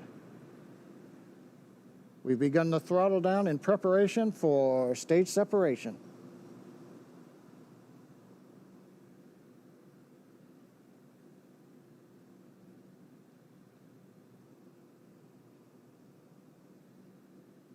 And we have 2 Alpha. Stage separation confirmed.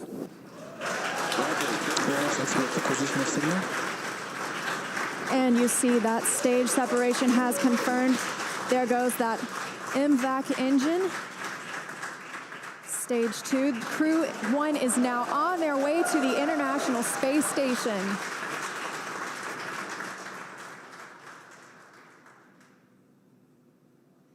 On the right side of your screen, you see Stage 2 continuing to burn. Over on the left-hand side is Stage 1 preparing for its return to Earth. Currently on the left side, you can't make out much. It's a couple hours after sunset in Florida, but the grid fins have deployed on the first stage. The first stage is now unpowered, but with the velocity it had, it continues to coast up to an apogee before it begins to descend back into Earth's atmosphere. Now, as we watch, maybe we'll see the lights of Florida or the eastern seaboard in the background, but otherwise, there's not going to be much to see. On the right-hand side, Dragon, SpaceX, trajectory nominal. You can hear the call out. Trajectory is nominal. Nominal trajectory. And we've heard the call out Bermuda. That means Bermuda ground station has the signals from the second stage of the Dragon and Falcon 9. We're still continuing as Stage 2 burns to listen for those abort zones. We are now in 2A through 2E, 2 Echo, taking us up over the northern Atlantic.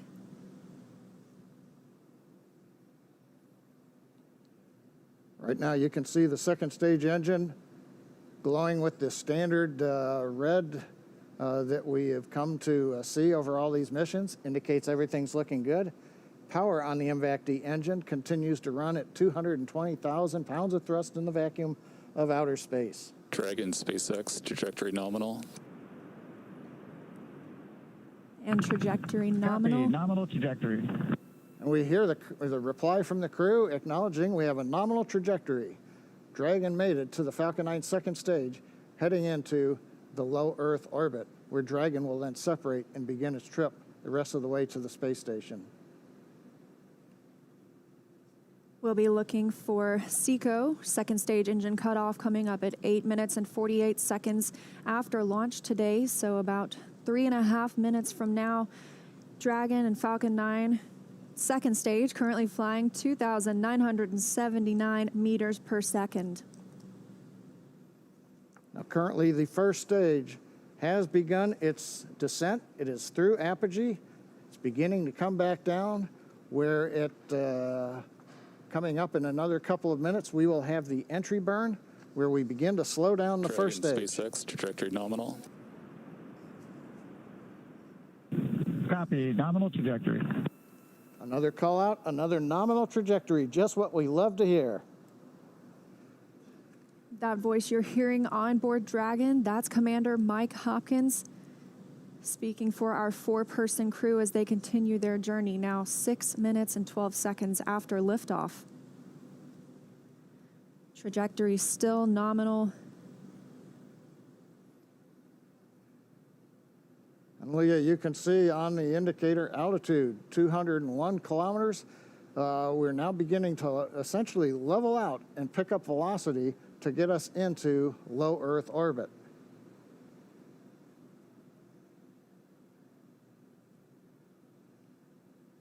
We're a little under 1 minute from the ignition for the entry burn on first stage. And we're about 2 minutes away. Dragon, SpaceX, trajectory nominal. Copy, nominal trajectory. Great news, now 7 minutes after launch. Second stage engine continues to burn, everything looking good.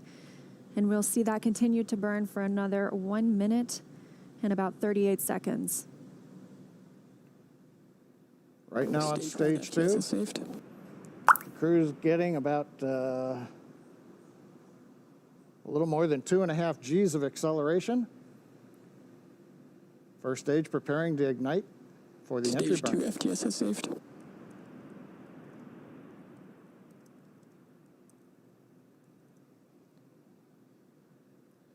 And we've got ignition of the entry burn, center engine, followed by the other 2 restart engines. First stage now getting ready to re-enter the Earth's atmosphere. This is about a 29-second burn, and it's designed to slow the vehicle way down. We're going to shed about 70% of the velocity of that dropping first stage by the time this landing burn completes.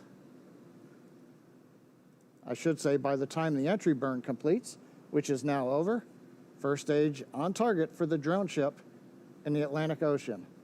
Meanwhile, we're watching second stage getting close to getting into orbit.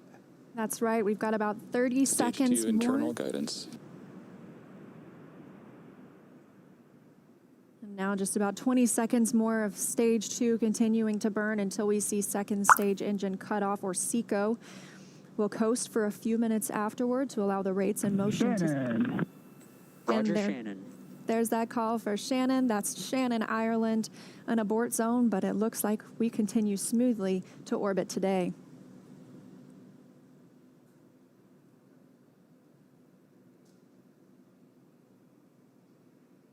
MVAC shutdown. And we've got shutdown of the second stage engine on time. Dragon, SpaceX, nominal orbit insertion. Launch escape system is disarmed. And SpaceX copies. And Leah, the words we like to hear, a nominal orbit insertion. That's right, John. Nominal orbit insertion, as we mentioned, stage 2. Oh, looks like some action on stage 1.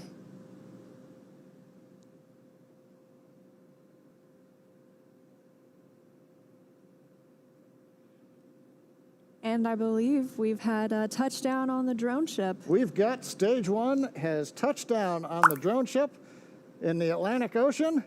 But now the more important news, second stage is in orbit, right where we want, right on time. And we're getting ready for our next major activity, which will be Dragon spacecraft separation. Now, currently on the second stage, we are essentially venting pressure, purging the engine out, making sure everything is quiet in preparation Take a look. That's inside Crew Dragon right now. Our Crew-1 crew now coasting in low Earth orbit, still attached to that second stage. In just a couple of minutes, we should see that second stage separate and Crew Dragon will be flying free. Leah, the mission timer shows 90 seconds to Dragon separation. Currently, Dragon is flying at 27,000 kilometers an hour.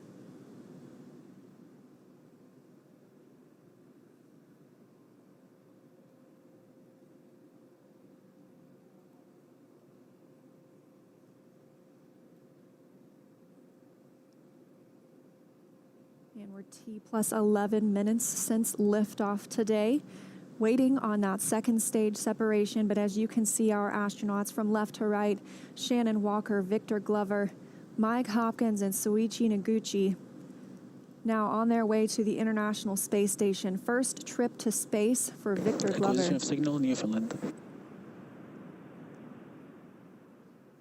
And that call out, acquisition of signal in Newfoundland. That means the Newfoundland ground station is now receiving telemetry from Dragon. This view inside Mission Control Hawthorne. Teams continuing to monitor the vehicle, now traveling at almost 27,000 kilometers an hour.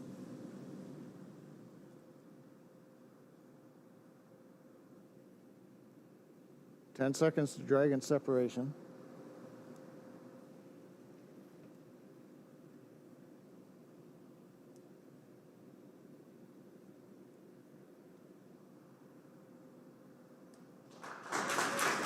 Dragon separation confirmed.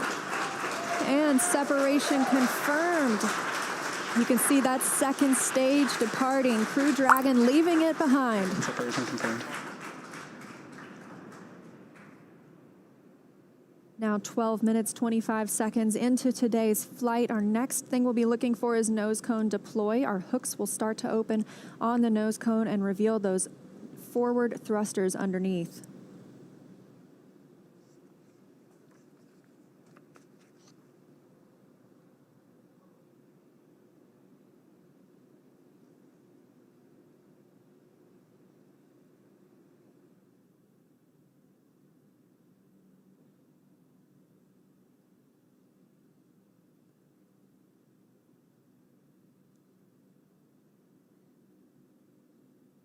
"13 minutes into today's mission, the view on the right-hand side of your screen coming from Crew Dragon. We had that short look at the second stage as it departed. That second stage will burn up upon re-entry into Earth's atmosphere.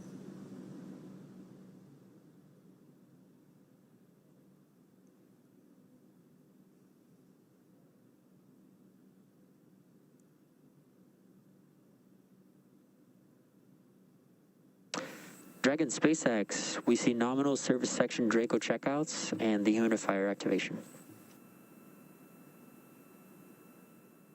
And SpaceX, this is Dragon. We copy all, and we see the same. Confirmation from teams on the ground and the crew. You can see them monitoring those 3 display panels, monitoring their journey to the International Space Station and where they are in the world right now, or over the world, I should say.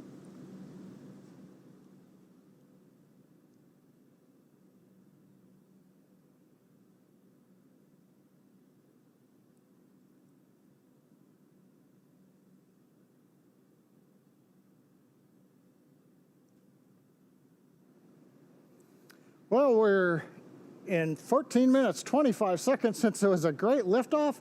Everything happened. We had a nominal insertion into low Earth orbit. You saw Dragon separate. We got the Draco checkouts were good. And right now we're hearing the nose cone hooks are opening up. Everything is happening right per the procedure. And we've got Crew-1 successfully on orbit. So with that, let's head over to our counterparts at Kennedy Space Center. Marie, how was that launch for you all there on the ground? Oh my gosh, John, it just took our breath away. I mean, we could just turn right around in our seats and watch. We got up away from the desk to get a better look, and then we actually could see the booster coming back down. Yeah, that was outstanding. Outstanding. And I don't even know what to say. High five. We're like high-fiving through the shield here. High five. My husband texted me a picture of my daughter watching Liftoff. It was just, I'm emotional. Seeing that, and we went on the first attempt. How often does that happen in human space flight? As it should. I'm very happy. It has been a long day, but just to be able to stand there and actually feel the rocket pounding the air around you was just incredible. And then looking at the light too long, I couldn't see the MVAC ignition, so I still have spots in my eyes. And then the views inside the capsule too, with the four of them, looking kind of mellow, but you could see Victor's kind of letting his arms do a little bit of the floaty thing. I bet he cannot wait to get out of his seat. Well, he's going to get a chance to here shortly. So he's officially on his way on his first space flight. So Incredible. Victor, Mike, Shannon, and Soichi are now on course to arrive at the International Space Station just tomorrow, Monday, November 16th, around 11 p.m. Eastern Time. And we're going to stay live on air for continuous live coverage along their entire ride to station. Though our coverage here at Kennedy Space Center will conclude, we're going to turn it over to the teams in Hawthorne and Houston to take us through the next phases of the Crew-1 mission, all the way through hatch opening and a welcome ceremony for the crew. Now, for those of you watching online via YouTube, take a look at the description below the video. There you'll find the new link for our Crew-1 rendezvous phase, and we'll be continuing live coverage at that new location shortly. But if you're watching on NASA TV, like my parents, you won't notice a thing, and your coverage will continue. That's right. And as you follow along, we also invite you to tune into a post-launch news conference at 9 o'clock p.m. Eastern Time, right here on NASA TV, where NASA and SpaceX will take questions live. And in addition to NASA TV, of course, you can always follow along on Twitter at @NASA and nasa.gov for continuous mission updates. We thank you all so much for watching. To all of our commentators, Nicole, special thanks to you for being here. My pleasure, ladies. Let's do it again. Oh, please, yes. Well, we'd love to have you back. Here now are some highlights from the incredible journey that's just begun. Here's our first live look inside the suit-up room. Crew Dragon Commander Mike Hopkins was born in Lebanon, Missouri. Pilot Victor Glover is a native of Pomona, California. And mission specialist Shannon Walker is from Houston, Texas. Mission specialist Soichi Noguchi is from Yokohama, Kanagawa, Japan. And here they come, walking down the hall. Everyone's looking quite peppy there. Yeah, so cool. They're looking for people. They're looking for the people that have helped them all along the way, too, and wanting to make eye contact. Here they come, the Crew-1 astronauts now beginning their journey to the launch pad ahead of this historic mission to the International Space Station. This is Core on countdown 1 for timeline. The crew is departing for the pad on schedule. This is a chase car, so you can be along with the crew every step of the way. It's kind of like the pre-flight, right? The walk around your vehicle before you get in and fly. I love this shot.